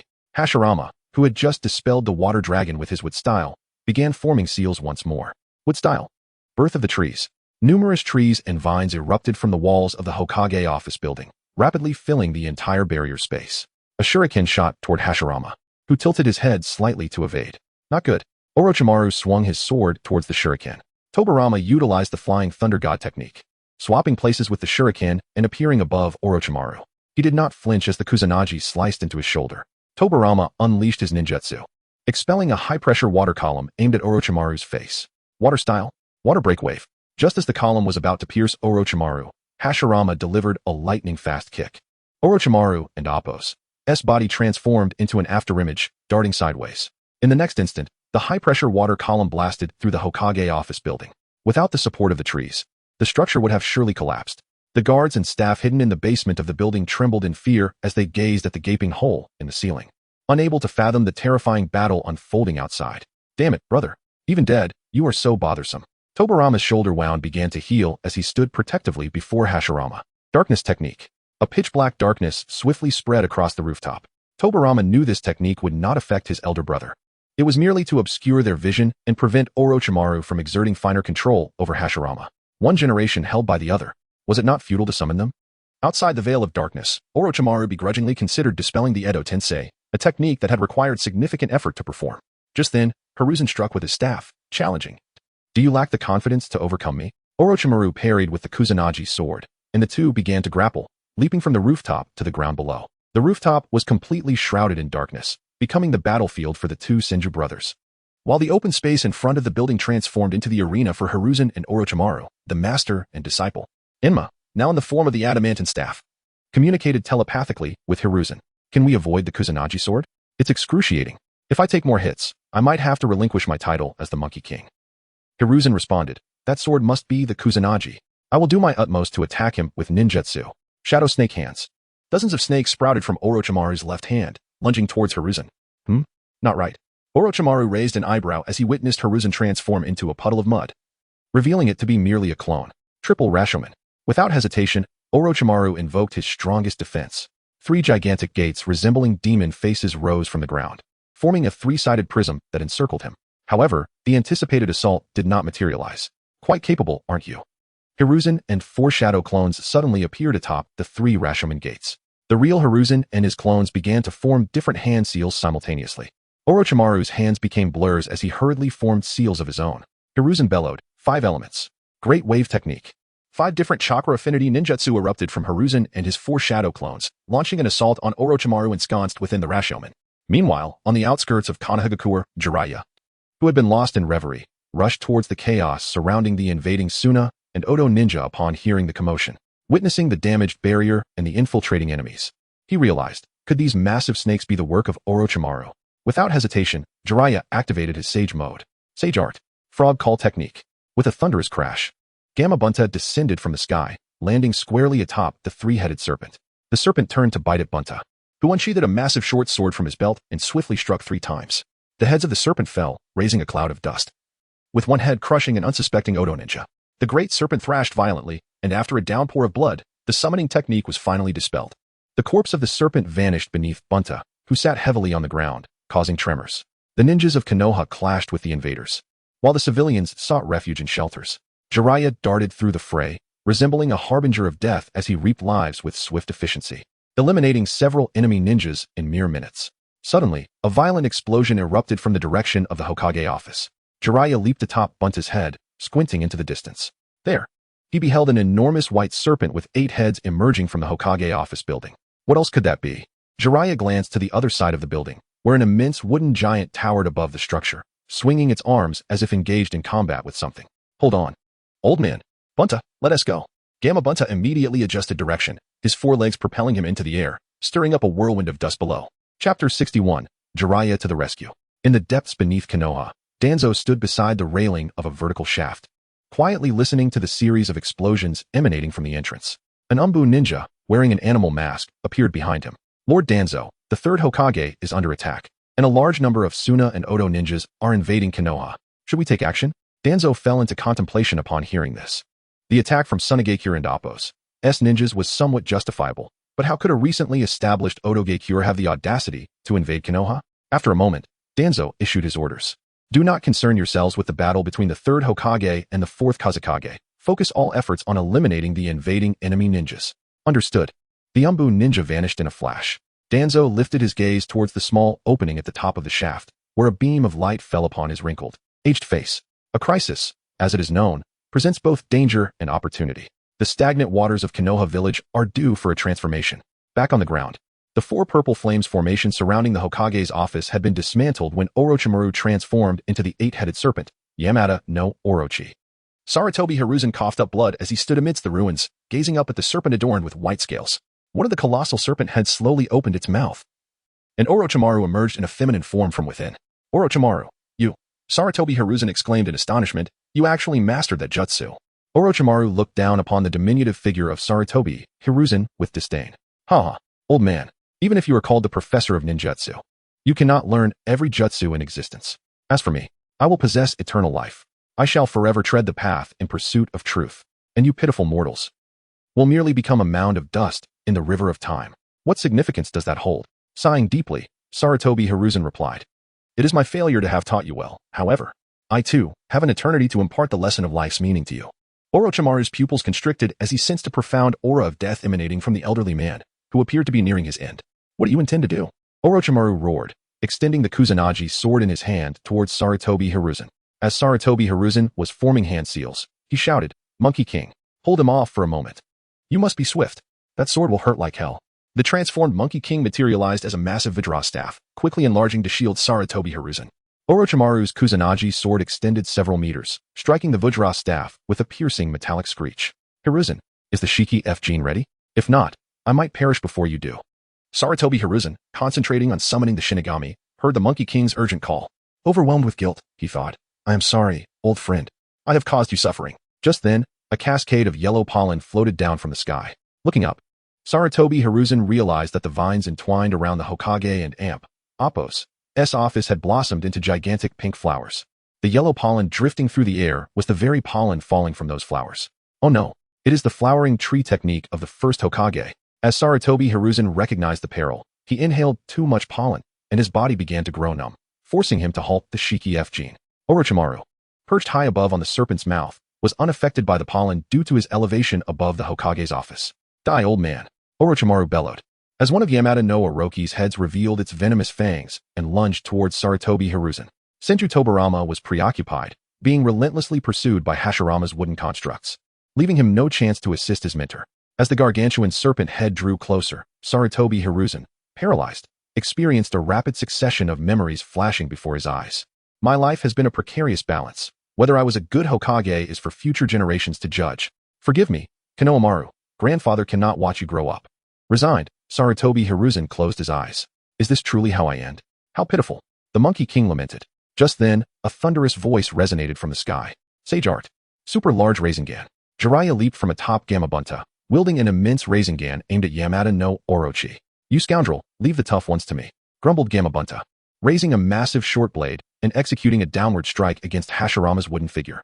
Upon seeing the Rasengan, resembling a small blue sun in the sky, Orochimaru swiftly retracted the Kusanagi and retreated into the body of Yamada no Orochi. In the next moment, 6 serpent heads opened their mouths simultaneously, unleashing a fierce gale.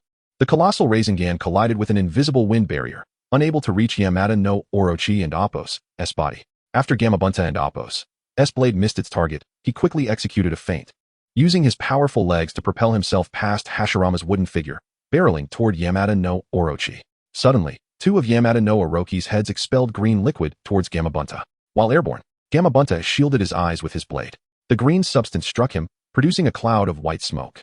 Die, you slippery serpent, Gamabunta roared, transforming his agony into strength as he swung his blade.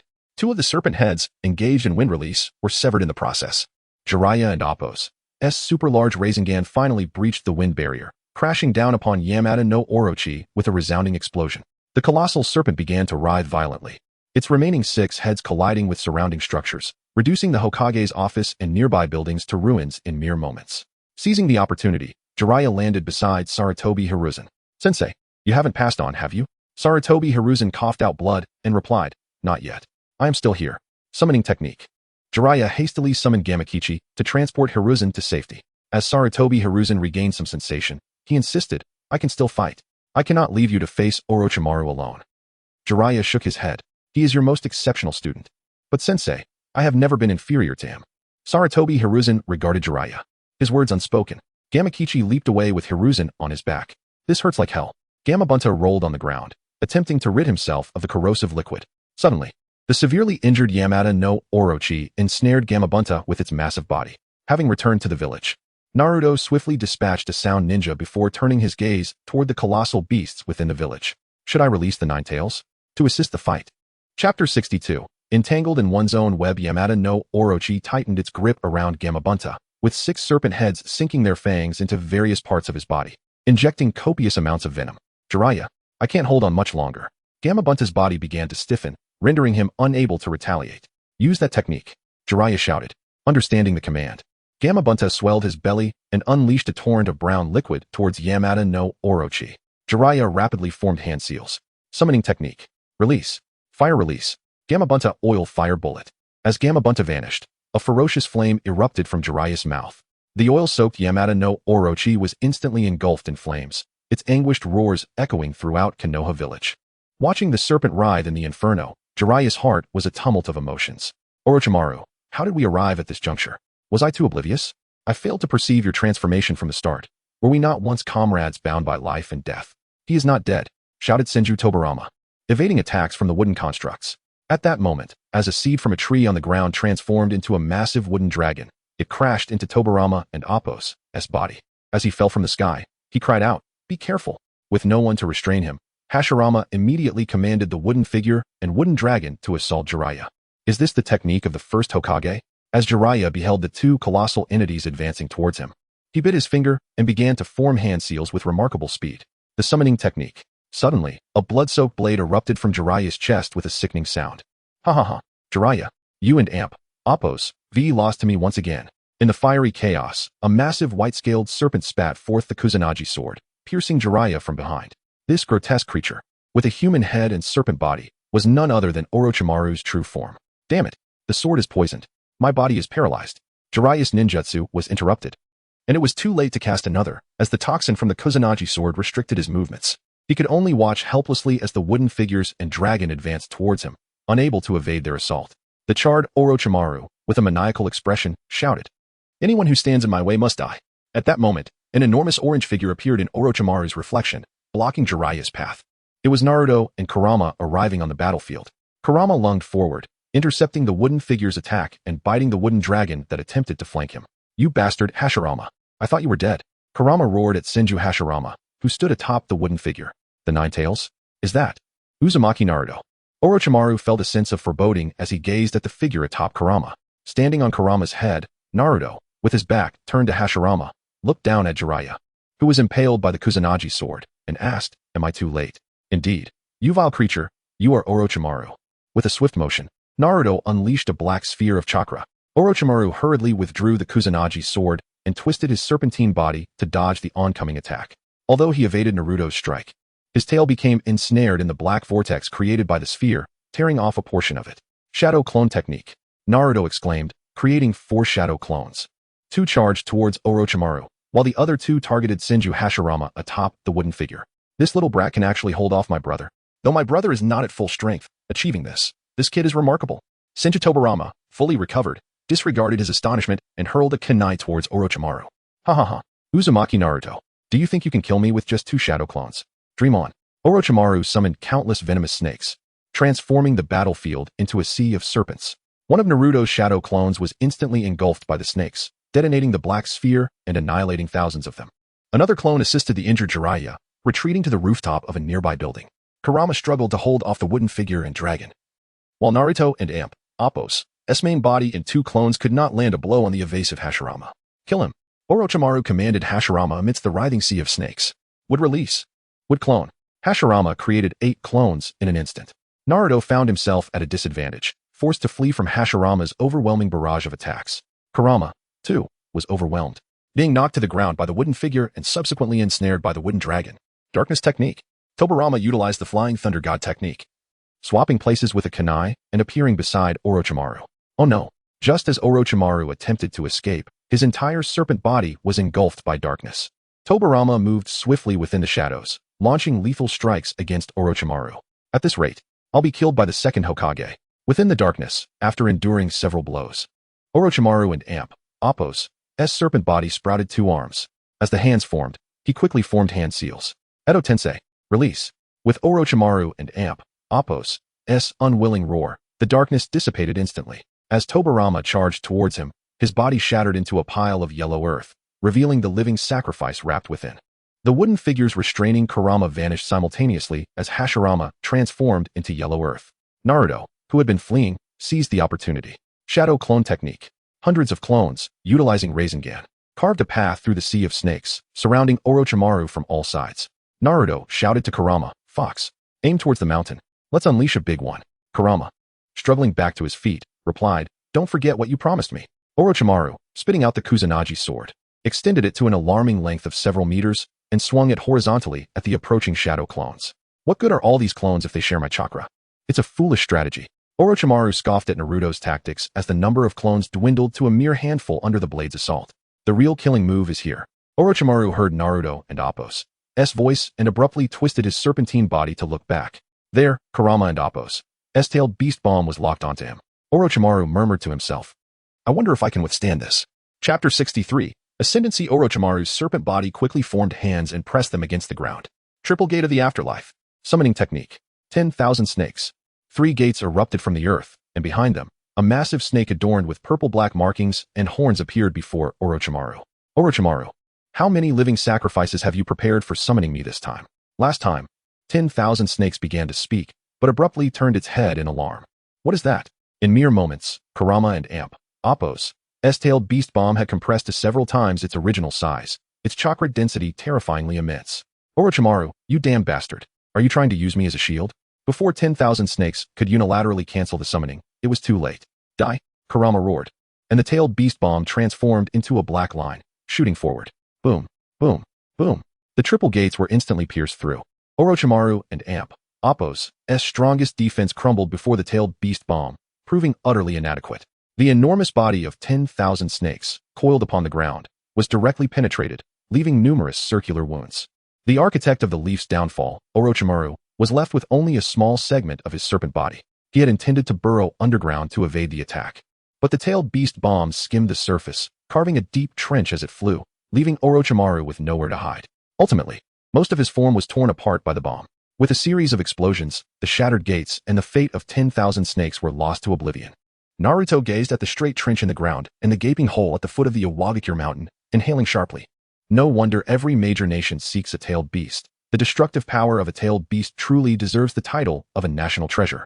Kurama, surveying the devastation, snorted. Had it not been for the fourth Hokage sealing away half of my power, my tailed beast bomb would have been far more devastating. Naruto leaped down from Kurama's head. Expressing gratitude, thanks this time. I will keep my promise and let you out regularly. As Kurama and Appo's massive form vanished, Naruto approached the remnants of Orochimaru amidst the ruins. Just to be safe, I should deliver a few more blows. Naruto concentrated chakra at his fingertips, forming a chakra blade, and struck at the remaining serpent body with thousands of cuts. Jiraiya, perched on a nearby frog, leapt to Naruto and Appo's side, his expression complex as he gazed at the remnants on the ground. Orochimaru. Jiraiya had countless words to express, but in the end, all his thoughts coalesced into a single sentence. Fire release. Toad oil flame bomb. A fiery orb erupted from Jiraiya's mouth, incinerating the remnants of the defeated Yamata no Orochi and the serpent meat that Naruto had previously ground. As the acrid scent of charred flesh wafted through the air, Naruto suddenly remarked, "This Orochimaru fellow is quite sinister, but now that she has been reduced to ashes, she must truly be dead." Jiraiya, pressing a hand to his chest wound, replied with a dazed expression, "Let us hope that is the case." The battle in the Hidden Leaf Village raged on. Kakashi, Might Guy, and other Jonin were engaged in combat against the invaders throughout the village. Climbing onto the back of a toad, Jiraiya called out to Naruto, "Naruto, the crisis is not yet averted. Hurry and eliminate the remaining enemies." Concerned about Jiraiya and Appo's blood-soaked garments, Naruto hesitated, "But your injuries?" Jiraiya smiled reassuringly. "I am a legendary toad sage. Such minor wounds are nothing to me." Naruto nodded and together they rushed to the battlefield. As the sun dipped below the horizon, the sky bled crimson. In a clearing of the Hidden Leaf Village, several hundred bodies draped in white cloth lay strewn about. Among them were both ninjas and civilians, all victims of the recent assault. The corpses of the invaders were haphazardly piled in another part of the clearing, resembling firewood. Konohamaru wept over a body, crying out, "Grandpa, don't scare me like this. Don't sleep. Wake up. Please wake up. I want to take your Hokage position. Just come back to life." However, the third Hokage, Hiruzen Sarutobi, whose eyes were forever closed, could no longer respond to Konohamaru's pleas. The Jonin and higher-ups of the village gathered around the third Hokage's lifeless body, their expressions somber. From a distance, Jiraiya confronted Fukasaku. "Wasn't he at your duty to ensure my teacher was safe? How did this happen?" Fukasaku replied with a hint of guilt, "I did take him to safety. He insisted on confronting the invaders. Then why didn't you follow him?" Jiraiya pressed. "I thought the ninjas wouldn't be his match and meant to return to assist you." "I'm sorry, Jiraiya. I was reckless." Jiraiya, momentarily at a loss for words, sighed, "Fukasaku, I may have overreacted." Tobirama, observing the third Hokage and Appo's expression, spoke slowly. "The Hokage was assassinated by a kunai from behind. Given his abilities, he would not have fallen so easily unless..." All the ninjas present turned their gazes toward Tobirama. Unless the assassin was a ninja from the Leaf or someone he knew well, a spy planted by Orochimaru. Tobirama's gaze swept across the assembled ninjas, as if suspecting that the traitor lurked among them. In these turbulent times, the village cannot be without a leader. Shimura Danzo, will temporarily oversee the village's affairs. Does anyone oppose? Silence fell among the Jonin, none voicing dissent. Mito and Tsubaki exchanged glances, but ultimately remained silent. At that moment, Konohamaru shouted, "You old man. Grandpa just died, and you want to take his Hokage position." Asuma swiftly covered Konohamaru's mouth.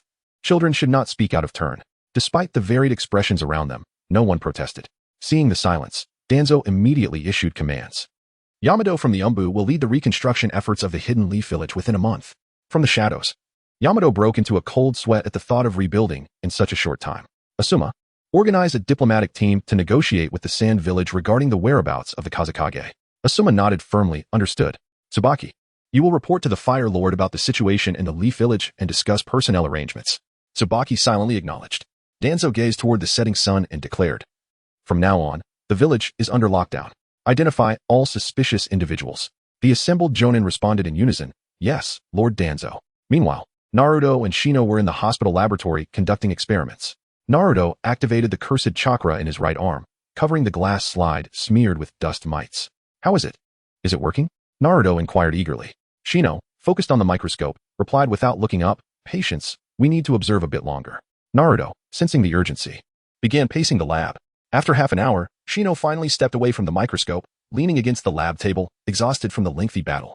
The dust mites are thriving, showing no adverse reaction to the chakra, Shino stated weakly. Upon hearing this, Naruto trembled with excitement. Finally, at last, we are about to take the first step. Observing Naruto's fervor, Shino hesitated. Naruto, is this insect truly so significant? Taking a deep breath to quell his excitement, Naruto responded, all my plans hinge on this tiny creature.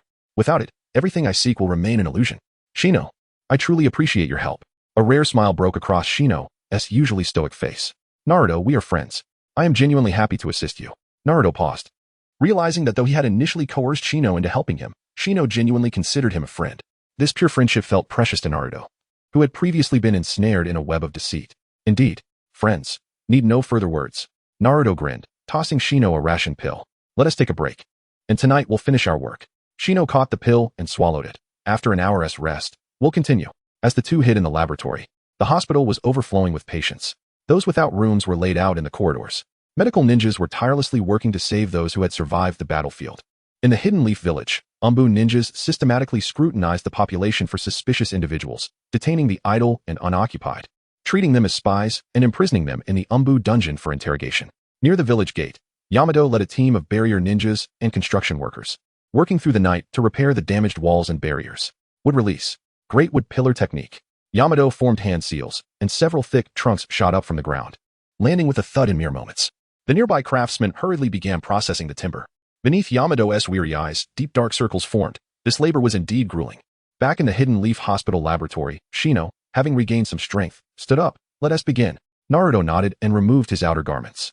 Once the bow is drawn, there is no turning back. Once I embark on this path, I have but 5 years to live. Should I fail in my ascension after that time, my soul shall dissipate into this world. Nevertheless, for the sake of immortality, I am willing to pay any price. Naruto resolved within himself, his left fingertip coalescing into a chakra blade, which he gently grazed against the inner side of his right arm. The skin covering the cursed seal flaked away like a feather. Tiny beads of blood oozed from around the cursed mark. Before the experimental table, Shino extended his fingertips into 10 petri dishes in succession. With the aid of the secret techniques of the Oil Woman clan, all the dust mites within the dishes transferred into Shino's hand. Naruto extended his right arm toward Shino. They exchanged a knowing glance. Come, Naruto declared decisively. Without further ado, Shino touched the faintly glowing tip of his right finger to Naruto's cursed seal. Secret art. Microworm venom. The green light from Shino and Appo's fingertip gradually shifted to the cursed seal. The seal itself, stimulated, emitted a crimson glow. Naruto formed hand seals with his left hand, chanting, with my essence, I offer this altar. Yin and Yang converge, fate entwined. I pledge my soul, in exchange for my desires. As Naruto connected his spirit with the cursed seal, the green light, representing the dust mites, slowly enveloped the crimson radiance emanating from the seal. From that moment, Naruto's fate became intertwined with those minuscule dust mites. If he were to fail to complete all the steps to ascension within 5 years, his soul would never reincarnate. Vanishing entirely, both Naruto and Shino collapsed onto the ground. Did it work? Shino panted. Controlling these tiny creatures is far more challenging than managing larger ones. 2/3 complete. Naruto manipulated the chakra at the cursed seal, maintaining a state of minor injury on the skin where the dust mites resided. Now, all he awaited was for the natural growth of parasitic fungi on the dust mites, and then he could seize an opportunity to strike against Danzo. Just as Naruto contemplated his next move, the laboratory door was abruptly pushed open. Naruto, are you in there? Sakura and Appo's voice echoed from outside. Naruto slowly stood and unlocked the door. How did you know I was here? Sakura, looking anxious, replied, I asked everyone one by one. By the way, have you seen Sasuke? He sustained a minor injury and said he would go home to tend to it. But when I checked his house, no one was there. I've searched the entire village. Sasuke is missing? Naruto stroked his chin, pondering, if you've searched the village, could it be that he has left the village? Or perhaps he is with the ANBU? You should ask Kakashi-sensei. There are many places in the village that you cannot access. All right, I'll go right away. Sakura, drenched in sweat, hastily exited the hospital in search of Kakashi. In a forest several kilometers outside of Konohagakure, Sasuke leaped through the branches of a great tree. A voice echoed in his mind. persistently tempting him. Do you desire power? Seek me. There lies everything you wish for. The cursed seal on Sasuke's neck glowed red, continuously influencing his mindset. Itachi, who had been lurking near the village, suddenly spotted his younger brother and swiftly followed him. Chapter 65. The Education of Love. My foolish brother, why have you betrayed Konoha? Upon hearing that familiar voice, Sasuke halted abruptly, concealing himself behind the tree trunk. It's him. Sasuke held his breath, beads of cold sweat trickling down his forehead. What should I do? I lack the power to kill him now. Am I to perish here? Sasuke. Itachi and Appo's cold voice resonated behind him. Raikiri. Without hesitation, Sasuke activated his Sharingan and the cursed seal, launching a counterattack. With a resounding clap, Itachi seized Sasuke's wrist, scrutinizing the black flames of the curse mark on his body. Raikiri is Kakashi's technique. Where does this strange power of yours come from? It feels somewhat familiar. Itachi, you heartless beast. Seeing his right hand restrained, Sasuke retaliated with a kick.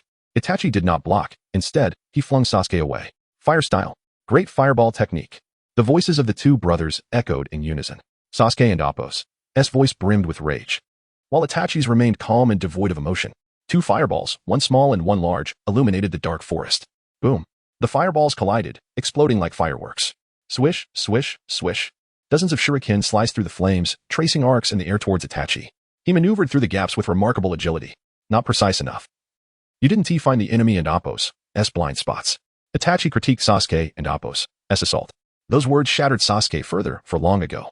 Little Sasuke would always pester his brother to teach him shuriken manipulation.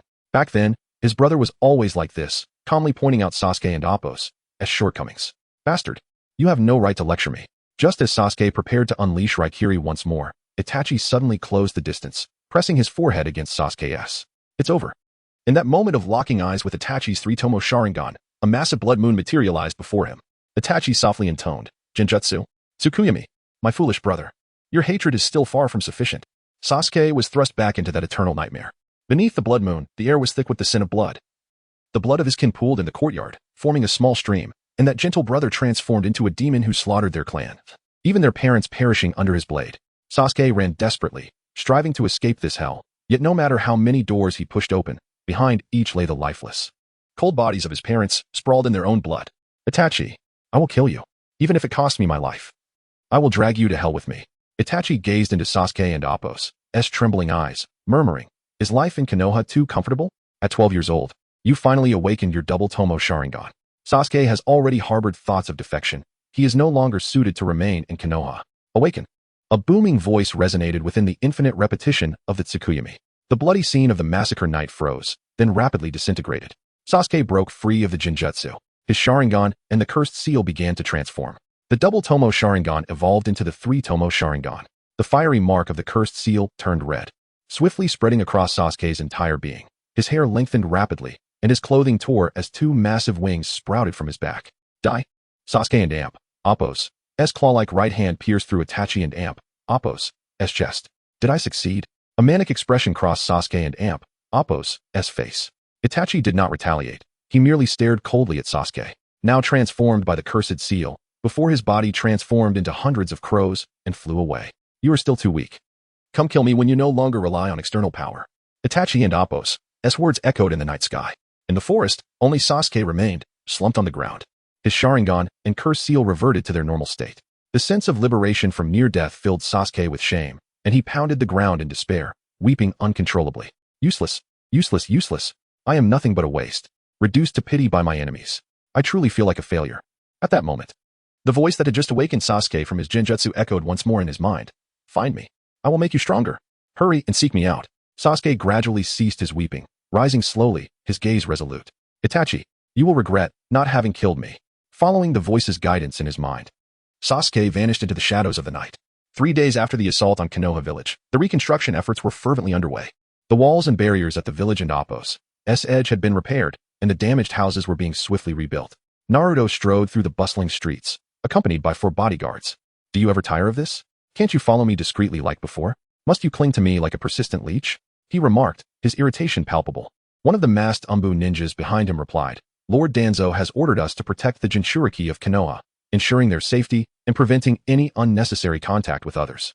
Upon hearing this, Naruto and Appo's heart darkened with murderous intent. That old coot Danzo is as despicable as ever, trying to restrain me right after taking power. It seems I must find an opportunity to eliminate him swiftly. Suddenly, the bustling crowd parted, and Naruto looked up to see the Konoha leadership, led by Karui, returning from a meeting with the daimyo of the Land of Fire. Naruto squinted at the exquisite wooden box in Karui's hands. Could it be the official appointment from the daimyo? If Danzo becomes Hokage, how will I silently dispose of him? If I am discovered, will I be forced to flee for my life? Meanwhile, Shimura Danzo stood in the reconstructed Hokage office, hands clasped behind his back, silently admiring the Hokage robe that had been hastily prepared. Under my leadership, Konoha shall ascend to new heights. Hiruzen, watch closely from the underworld. Konoha will become unprecedentedly powerful. Minutes later, Karui arrived at the modest Hokage office with the daimyo and Appo's appointment letter. The daimyo wishes for you to assume your position promptly and resolve the conflicts with our allies, she stated solemnly, placing the wooden box on the table. Danzo turned slowly, gazing at the box, and declared, tomorrow, the Hokage succession ceremony will be held. Chapter 66. Joy turns to sorrow in the early morning, as Naruto prepared to leave. He was intercepted by Umbu ninjas at the door. He glared coldly at the two masked figures, demanding, what is this? On such an important day as the Hokage succession ceremony, I can't even attend? The hidden Umbu ninjas tensed at the noise, ready to spring into action if necessary. The Umbu ninja at the door slowly drew his short blade. We have received orders to restrict the Jinchuriki and Appo's movements. If you force your way out, we will have to treat you as a traitor to Konoha and relocate you to a safer place. Traitor? You think you can confine me? Naruto's voice turned icy, and the atmosphere became charged with tension. After a moment of confrontation, Naruto slammed the door shut. This works to my advantage. These Umbu can provide me with an alibi. I must eliminate Danzo quickly. Otherwise, his restrictions will only tighten. Naruto stepped into the bathroom, closed the door, and drew the curtains. Shadow Clone Jutsu.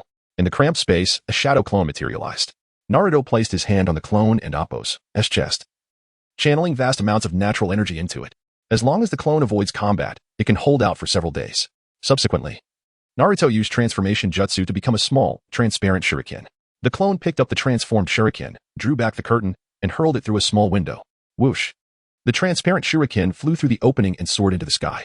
The Umbu ninjas stationed behind Naruto and Appo's home were utterly oblivious to the object that had just exited through the bathroom window. The transformed shuriken landed in an alley hundreds of meters away. If it weren't for my desire to remain in Konoha, I would have simply killed these watchdogs. Scanning the vicinity and finding no one else, Naruto transformed again into an inconspicuous passerby, walking against the flow of the crowd heading to the succession ceremony, making his way toward the Hokage office building. In the bustling square at the center of Konoha, villagers and ninjas gathered, all present to witness the Hokage succession ceremony. After a series of cannon blasts, both ninjas and villagers turned their attention to the stage. Shimura Danzo, clad in a brand new Hokage robe, ascended the steps to claim the position he had long coveted. These few steps represented half a century of his life. From an ignorant youth to a weathered elder, Danzo had finally reached the pinnacle of his existence.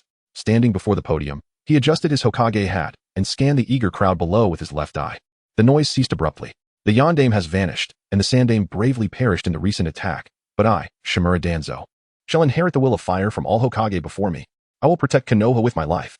The ninjas below gazed up in solemn respect at their new fifth Hokage. Lastly, as my first decree as the fifth Hokage, I will enhance the treatment of ninjas. Both mission rewards and pensions will see significant increases compared to before. The square erupted in cheers, with villagers and ninjas alike exclaiming, long live the Hokage.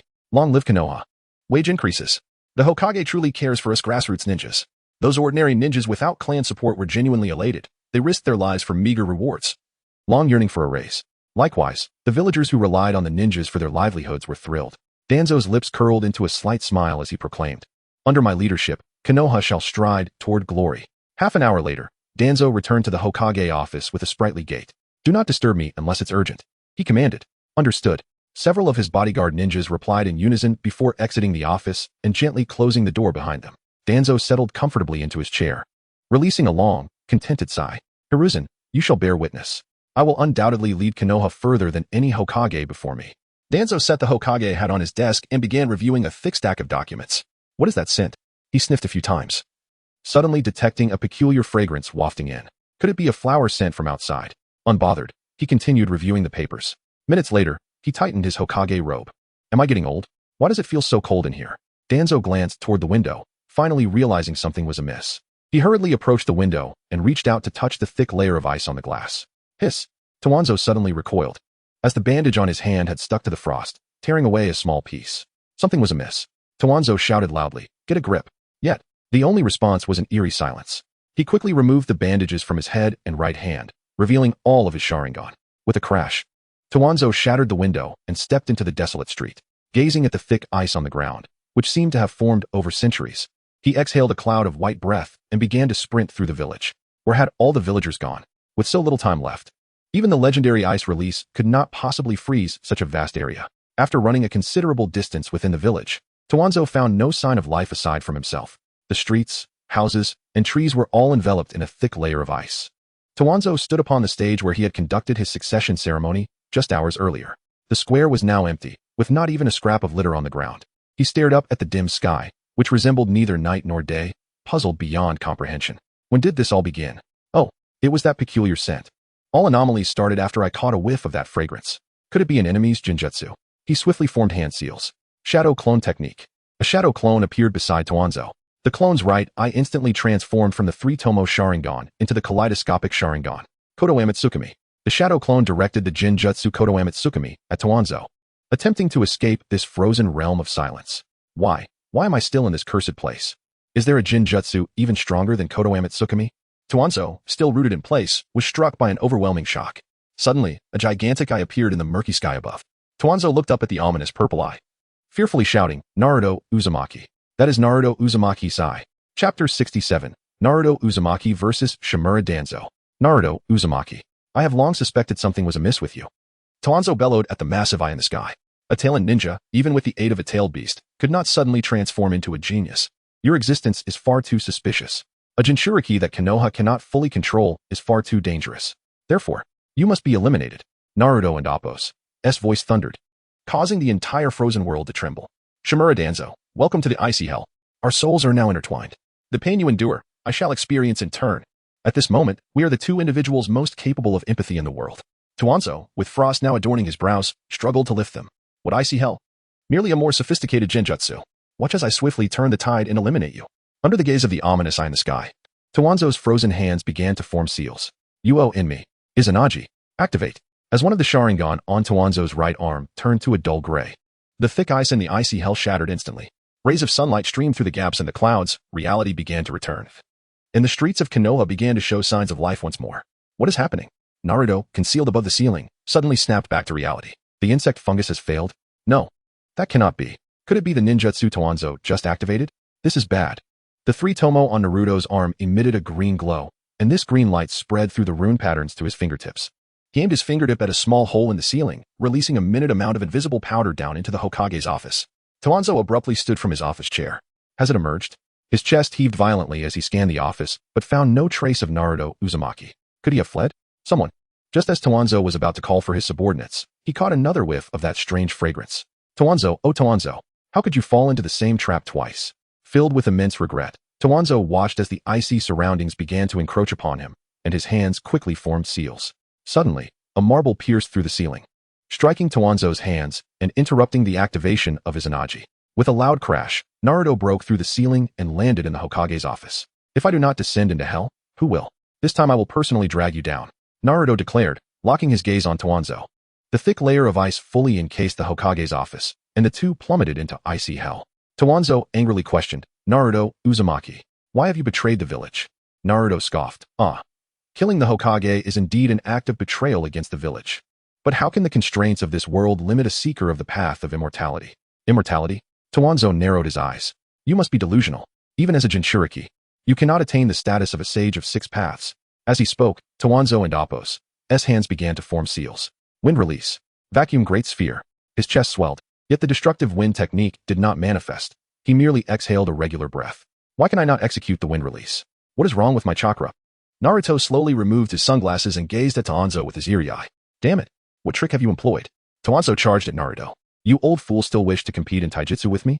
Naruto smirked slightly, then threw a punch forward. Tawanzo did not flinch or evade, thrusting a kunai toward Naruto. With a resounding thud, Tawanzo took the punch squarely to the face, showing no reaction. Instead, Naruto's face was marked with a cut from the kunai. Hiss! How is this old man so resilient? Seeing his attack ineffective, Naruto quickly leaped out of the Hokage office window, putting distance between them. Unable to perform ninjutsu, and the Sharingan's ocular techniques could also be interrupted by this brat. He had no choice but to utilize the invincible state of Izanagi for 10 minutes to eliminate Naruto Uzumaki, then activate Izanagi once more to escape this wretched place. With a strategy in mind, Tawanzo leaped through the window, hurling a dozen shurikens at Naruto. Wind release. Vacuum Great Sphere. Naruto expelled a high-pressure wind ball from his mouth, instantly deflecting the incoming shurikens. How do you know this ninjutsu? Tawanzo had no time to evade and was struck by the high-pressure wind ball, sending him sliding a considerable distance across the icy street. Naruto squinted at Tawanzo, who lay on the ground. Though his clothes were tattered, he bore no injuries. Indeed, he possessed some state of resilience. However, it remained uncertain how long this old man could endure. He must not fail to eliminate him. As he still hoped to have him aid in overcoming his tribulations, he must first escape. Tawanzo curled up on the ground, feigning death while secretly forming seals. Thinking of escaping. It wouldn't oppose. Be that easy. Naruto suddenly appeared beside Tawanzo, forcibly wrenching open his right hand. Tawanzo and Appo's Izanagi was interrupted once more, and reluctantly. He had to break free from Naruto and Appo's grip and attack with taijutsu. Knowing Tawanzo possessed a state of resilience, Naruto maintained his distance, preventing Tawanzo from closing in while ensuring he could not perform ninjutsu or ocular techniques. What do you want? Having been absent from the front lines for years, Danzo's skills had deteriorated significantly. Coupled with his advanced age and physical decline, he was utterly unable to match Naruto's speed, appearing as a child chasing after an adult. As time elapsed, Danzo's invincibility neared its end, causing him increasing agitation. Naruto, tell me what you desire. Name your terms. Naruto, sensing Danzo's growing impatience, responded with a sardonic smile. I seek only to achieve sagehood. Danzo erupted into derisive laughter. Ha ha ha, madman. You are a madman. Alas, I should have eliminated you as an infant. Hiruzen, you erred once more. Naruto and Appo's chest expanded, and he began to emit a torrent of chakra orbs from his mouth, akin to a machine gun. These orbs grazed past Danzo's form. After several minutes, a chakra orb finally grazed Danzo's cheek, drawing a trace of blood. Blast! Danzo inwardly lamented. Naruto instantly conjured a chakra blade at his right fingertip and, without hesitation, slashed at Danzo and Appo's right arm, replete with Sharingan eyes. Chapter 68, Glacial Purgatory Wind Style. Vacuum Blade. Danzo expelled wind-style chakra from his mouth, infusing it into the kunai in his hand, forming a sharp blade, and hastily parried Naruto's strike. The shrill sound of colliding chakra reverberated, assaulting their eardrums. As the two remained locked in a stalemate, Naruto conjured another chakra blade at his left fingertip. What? He can simultaneously create two chakra blades without external aids. Danzo attempted to retreat, but it was too late. With a subtle flick of Naruto's fingertip, schlicked. The chakra blade sliced through Danzo's right shoulder, and the arm bearing the 10 Sharingan eyes fell onto the icy surface with a thud. The severed area of Danzo and Appo's right shoulder froze over before blood could even spurt out. Naruto, let us descend into hell together. Danzo charged directly at Naruto, black markings appearing on his body, from which copious amounts of black ink spewed forth. Naruto remained stationary, allowing Danzo to approach. As the two collided, Danzo roared. Reverse 4 symbols sealing. The reverse 4 symbols sealing instantly enveloped them both. Naruto, standing before Danzo, calmly stated, Forgive me, but I am merely a shadow clone. Damnation! Danzo cried out in despair. I am unwilling. I had only just become Hokage. There are so many matters awaiting my attention. How can I face the previous Hokage with such shame? In the next instant, the reverse 4 symbols sealing transformed into a black orb, rapidly expanding. After an indeterminate amount of time, Danzo slowly opened his eyes to find Naruto's face before him. With a plop, Naruto plunged his fingers into Danzo's right eye, extracting the Sharingan eye capable of activating Kodo Amatsukami. Danzo immediately rose to his feet, disregarding the agonizing pain in his eye socket, and surveyed his surroundings with his remaining left eye. Why? Why am I still here? The reverse 4 symbols sealing should have transported me to hell. Naruto crushed the Sharingan eye beneath his foot with a squelch and gazed at Danzo with pity. This is already the glacial purgatory. Is it not the hell you spoke of? Impossible. Danzo utterly broke down, trembling as he grasped a kunai and plunged it into his thigh before erupting into laughter. Pain. I can still feel pain. I am not dead. Ha ha, I am not dead. Naruto, experiencing the throbbing pain in his own thigh, said with a smile. If hell were devoid of sensation, how could it inflict torment? Not only is time infinite here, but so is suffering. Danzo's body began to tremble. Perhaps from fear, or perhaps from the piercing cold. Naruto's body also began to shake. He sat cross-legged on the ice, produced a kunai, and began to carve flesh from his own body. Naruto sliced a piece of flesh from his arm and placed it on the ice, where it instantly ignited. The faint candlelight-like flame offered Naruto a modicum of warmth in this glacial purgatory. Soon, the flesh was consumed, and Naruto sliced another piece of flesh from his arm, reigniting the feeble flame. Danzo, having been in a state of collapse for some time, finally began to accept reality. He hastily approached the buildings lining the street, seeking an article of clothing to ward off the cold. Shortly afterward, Danzo emerged from a building, draped in a cotton quilt. Still cold, Danzo kicked a section of the building's fence in two, attempting to start a fire for warmth. Futile. In the glacial purgatory, the only means of obtaining warmth is through self-immolation. Danzo turned his head, and his pupils dilated. Naruto and Appo's left arm had been reduced to bone, the flesh having been scraped clean. Naruto offered a ghastly smile before snapping off a finger bone and tossing it onto the ice to burn. Fear not, for here, even death is unattainable. Danzo, terrified, stumbled away. Fire. There must be something that can be ignited. Danzo rushed into a store, shattered the icy casing on the counter, and located a box of matches. Danzo tremulously grasped a match, striking it against the ignition strip on the box with force. 1 match. 2 matches. Until all the matches were broken, the match failed to ignite. After an indeterminate period, a despairing Danzo circled the glacial purgatory before returning to Naruto and Appo's side.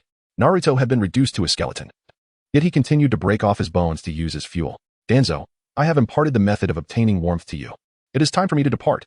Naruto suddenly stood, flesh regenerating upon his body, restoring his normal appearance. Upon witnessing this, a glimmer of hope ignited in Danzo and Appo's eyes. If the body can regenerate, then once the Sharingan eyes grow back, I can activate his Anaji and escape from here. Naruto, as if reading Danzo and Appo's thoughts, calmly stated, rest assured. You shall never escape. Savor the unending cold. A thick chain descended from the dim, lightless sky. Clang. The chain bound Naruto, pulling him skyward. Naruto, do not depart. Do not leave me alone here. Take me with you. I shall relinquish the position of Hokage to you. Danzo frantically jumped up and down on the ground, able only to watch as the chain carried Naruto away. Naruto suddenly shouted down, Danzo, I shall cherish your memory from the celestial realm. Danzo tore off the quilt, erupting in a profanity-laced tirade. I curse you. Within the Hokage and Appo's office, a resounding thud echoed. Naruto, encased in ice, materialized from thin air in the space above the ceiling. The Naruto within the ice abruptly opened his eyes and began to circulate chakra within his body, generating heat to melt the ice encasing him. The Hokage's personal guard, hearing the commotion within the office, immediately knocked on the door. Knock, knock, knock. Hokage-sama. After several breaths, there was no response from within the office. The 4 guards exchanged glances before forcefully throwing open the office door. Where is Hokage-sama? The guards, observing the empty office, were immediately alarmed. The office furnishings were neat, and the reviewed documents remained on the desk, showing no signs of a struggle. What is this? One of the guards picked up a glass marble from the floor, examining it closely. Why would there be a marble in the Hokage's office? At that moment, a sudden ticking sound echoed through the office. 4 bodyguards simultaneously directed their gaze towards the puddle on the floor, then lifted their eyes to the ceiling, where a small hole continuously leaked water. Chapter 69. The Hokage has disappeared. One of the bodyguards pressed his ear against the wall, employing a secret eavesdropping technique. Moments later, he pointed to a specific spot on the ceiling. Upon seeing this, one of the other 3 bodyguards rushed to the Hokage's office to report the unusual situation to the higher-ups of Konoha. The remaining 2 immediately began forming hand seals, preparing to unleash ninjutsu to attack the enemy lurking above the ceiling. Naruto shattered the ice encasing him and muttered under his breath, the cold prison descends. The frigid air from the icy realm began to rapidly seep into the human world through Naruto as a conduit. In an instant, the entire Hokage office building was enveloped in a thick layer of ice, freezing everyone inside. Afterward, Naruto performed a transformation technique and slid out through the ventilation duct, seamlessly blending into the bustling crowd on the streets. Following Naruto's departure, the ice that had encased the Hokage office melted away in an instant, transforming the thick layer into water. Those who had been frozen discovered that aside from their clothes being dampened, they had sustained no harm. Half an hour later, the ninjas and villagers of Konoha were struck by a shocking revelation. The newly appointed Hokage, Danzo Shimura, had been attacked in the Hokage office and was now missing. With his fate unknown, the entire village of Konoha erupted in chaos. Tsunade, in the Hokage office, issued orders to all the elite ninjas of Konoha.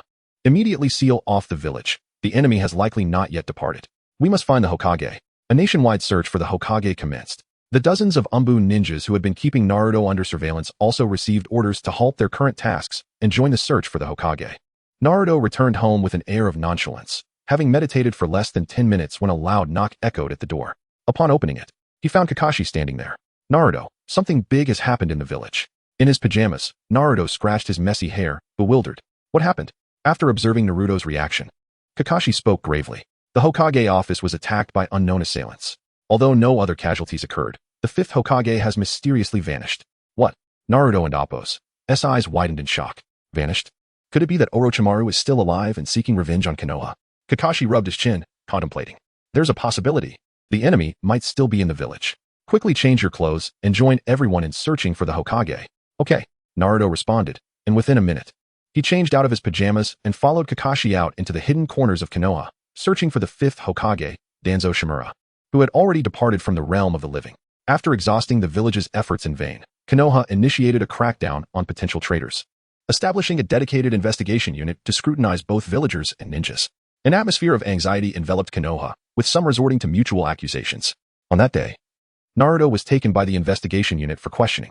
In the dimly lit interrogation room, Ibiki Marino and two other investigators coldly scrutinized Naruto, who was seated in the interrogation chair. Uzumaki Naruto, what were you doing on the day the fifth Hokage went missing? Ibiki inquired. Naruto glanced at the bloodied instruments hanging on the wall, his voice rising with agitation. I was confined at home by the Umbu.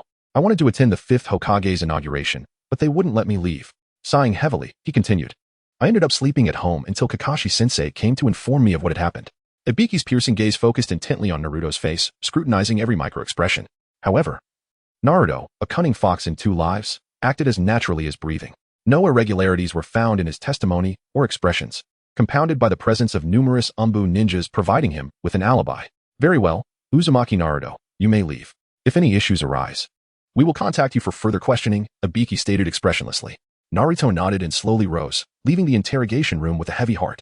Inuzuka Kiba, upon seeing Naruto emerge, immediately addressed his companions. I told you, how could Naruto be a traitor?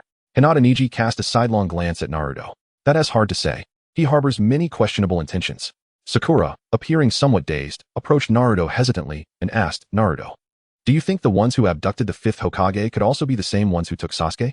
Naruto shook his head. Sasuke probably left on his own. How could that be? A hint of sorrow crossed Sakura's face. Why would Sasuke leave Konoha? Isn't this his home? Naruto patted Sakura on the shoulder. Perhaps he went off to seek revenge. Other lower-ranked ninjas were also aware of Sasuke's defection, but given the recent turmoil in the village, the higher-ups had no time to address the matter. Furthermore, Uchiha Sasuke, as an orphan of the Uchiha clan, held little value for the current Konoha. With both Danzo and the third Hokage deceased, no one in the village knew of the dealings between Uchiha Itachi and Konoha. In a conference room within the Hokage office building, Mito Gate Inn, Tsunade, and all the elite ninjas of Konoha gathered around a long table.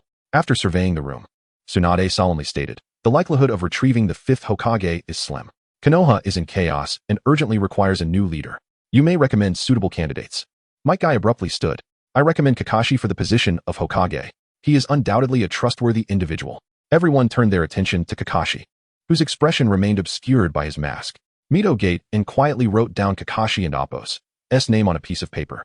Hey, Guy, don't be ridiculous. I'm just a lazy person. How could I possibly take on such an important role as Hokage? Kakashi quickly deflected the suggestion. A large figure with bright red hair, Akimichi Choji, slowly raised his hand.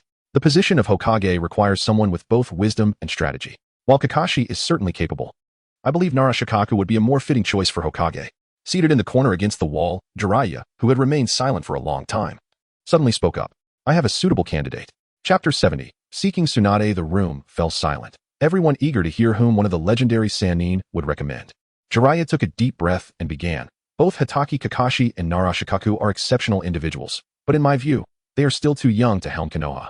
I believe the granddaughter of the first Hokage, Senju Hashirama, and also one of the Sannin, Tsunade, is the best candidate for the position of Hokage. The elite ninjas in attendance began to murmur among themselves.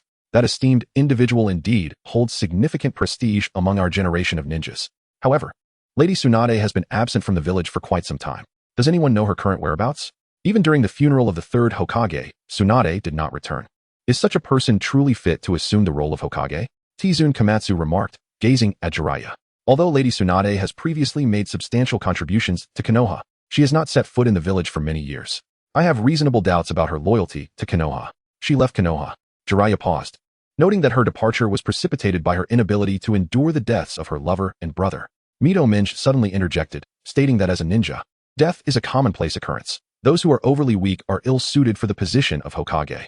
Jiraiya shot Mito a cold glare. It seems you have grown accustomed to the sacrifices of ninjas. It is precisely because Tsunade is a person of soft heart, cherishing the lives of each comrade, that she has become an exceptional medical ninja. The political maneuvers of the previous generation were excessively ruthless, resulting in far too many unnecessary sacrifices.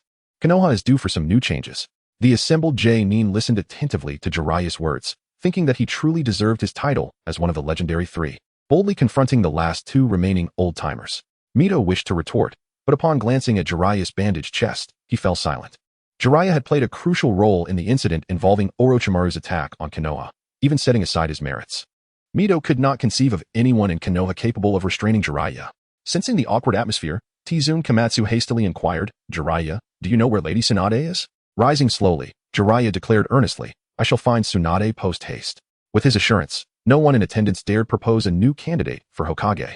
Tizune assessed the reactions around her and stood, proclaiming, "Jiraiya, you have 1 month to bring Lady Tsunade back, if she has not returned to Konoha by then. The choice for the 6th Hokage will be made between Kakashi Hatake and Shikaka Nara. Until then, the affairs of Konoha will be jointly managed by myself, Tizune Komatsu." And Mito Minch. Jiraiya's eyes sparkled with determination. "I will undoubtedly bring Tsunade back to Konoha." Tizune queried further, "Are there any other suggestions?" The gathered J-nin responded in unison, "None." Tizune announced, "This meeting is adjourned." The J-nin rose and echoed, "Yes." Meanwhile, Naruto, seated cross-legged in meditation, suddenly felt a stirring within him, jolting his eyes open as he began to calculate. Moments later, he sprang from his bed. At last, the next Jinchuriki has appeared. A hint of confusion crossed Naruto's face as he sensed the presence of this individual. Why did it feel so elusive? Could it be that this person possesses a unique technique to conceal their aura? He leaped from his bed and began pacing the room. My time is limited. Within 5 years, I must locate 4 more Jinchuriki and guide them through their respective trials in hell, ultimately finding the one who can lead me to my dissolution. Within 5 years, I must accomplish all of this. Naruto resumed his calculations. To the southwest, the next Jinchuriki is likely positioned in that direction. I must depart immediately. He hastily began to gather his belongings, but as he picked up his deflated wallet, he paused. This journey will likely take longer than a day or two. Using shadow clones will surely lead to exposure, and I would end up like Sasuke, a rogue ninja of Konoha, forfeiting my chance to seek assistance within the village. Rubbing his throbbing temples, he muttered, "I need a legitimate reason to leave the village." Naruto dashed out the door toward the mission assignment office. "Are there any missions available that allow me to leave the village?" he inquired urgently upon entering the hall. The staff member glanced at him, then lowered their gaze, responding in a calm, measured tone, "Currently, all missions that permit leaving the village are A rank or higher." Uzumaki Naruto, a Genin, member of Team 7, led by Kakashi Hatake. As a Genin, you are not authorized to accept high-level missions. You must have your captain come to accept them. I will go find Kakashi-sensei right away. Naruto was about to turn when the staff member continued. However, Team 7 has been implicated in a case of a rogue ninja and is currently under review. All members of Team 7 are prohibited from leaving the village. Hearing this, Naruto felt an immediate rush of blood to his head, nearly erupting in anger at the staff member. "Damn it, Sasuke. I should have broken your legs when I had the chance. Let's see how you run then." He sulked out of the mission hall, muttering curses under his breath. "Hey, Naruto, are you here for a mission? You seem lively." Looking up, Naruto saw Jiraiya approaching him. His eyes glimmered with a sudden idea as he rushed over. "Master, I can't accept missions anymore. At this rate, I'm going to starve. You still owe me for the last time you took that girl's money, right? I'm really running out of food." Jiraiya quickly covered Naruto's mouth, whispering urgently, Hey, you little brat, don't say such nonsense. When did I take your money? Besides, matters of art cannot be crudely termed in Appos, taking a girl and Appos. I was gathering materials for my new book." Naruto wriggled free from Jiraiya and Appos' grasp, retorting, "Then should I call her a lady or a mature woman?" Crude. Jiraiya turned away, unwilling to engage further. Hey, the legendary sage of the toads, Jiraiya, is stealing from children." Just as Naruto was about to shout, Jiraiya swiftly covered his mouth again. "What on earth do you want?" Jiraiya asked, exasperated. Naruto, prying his hand away, replied earnestly, "Take me out of the village for training.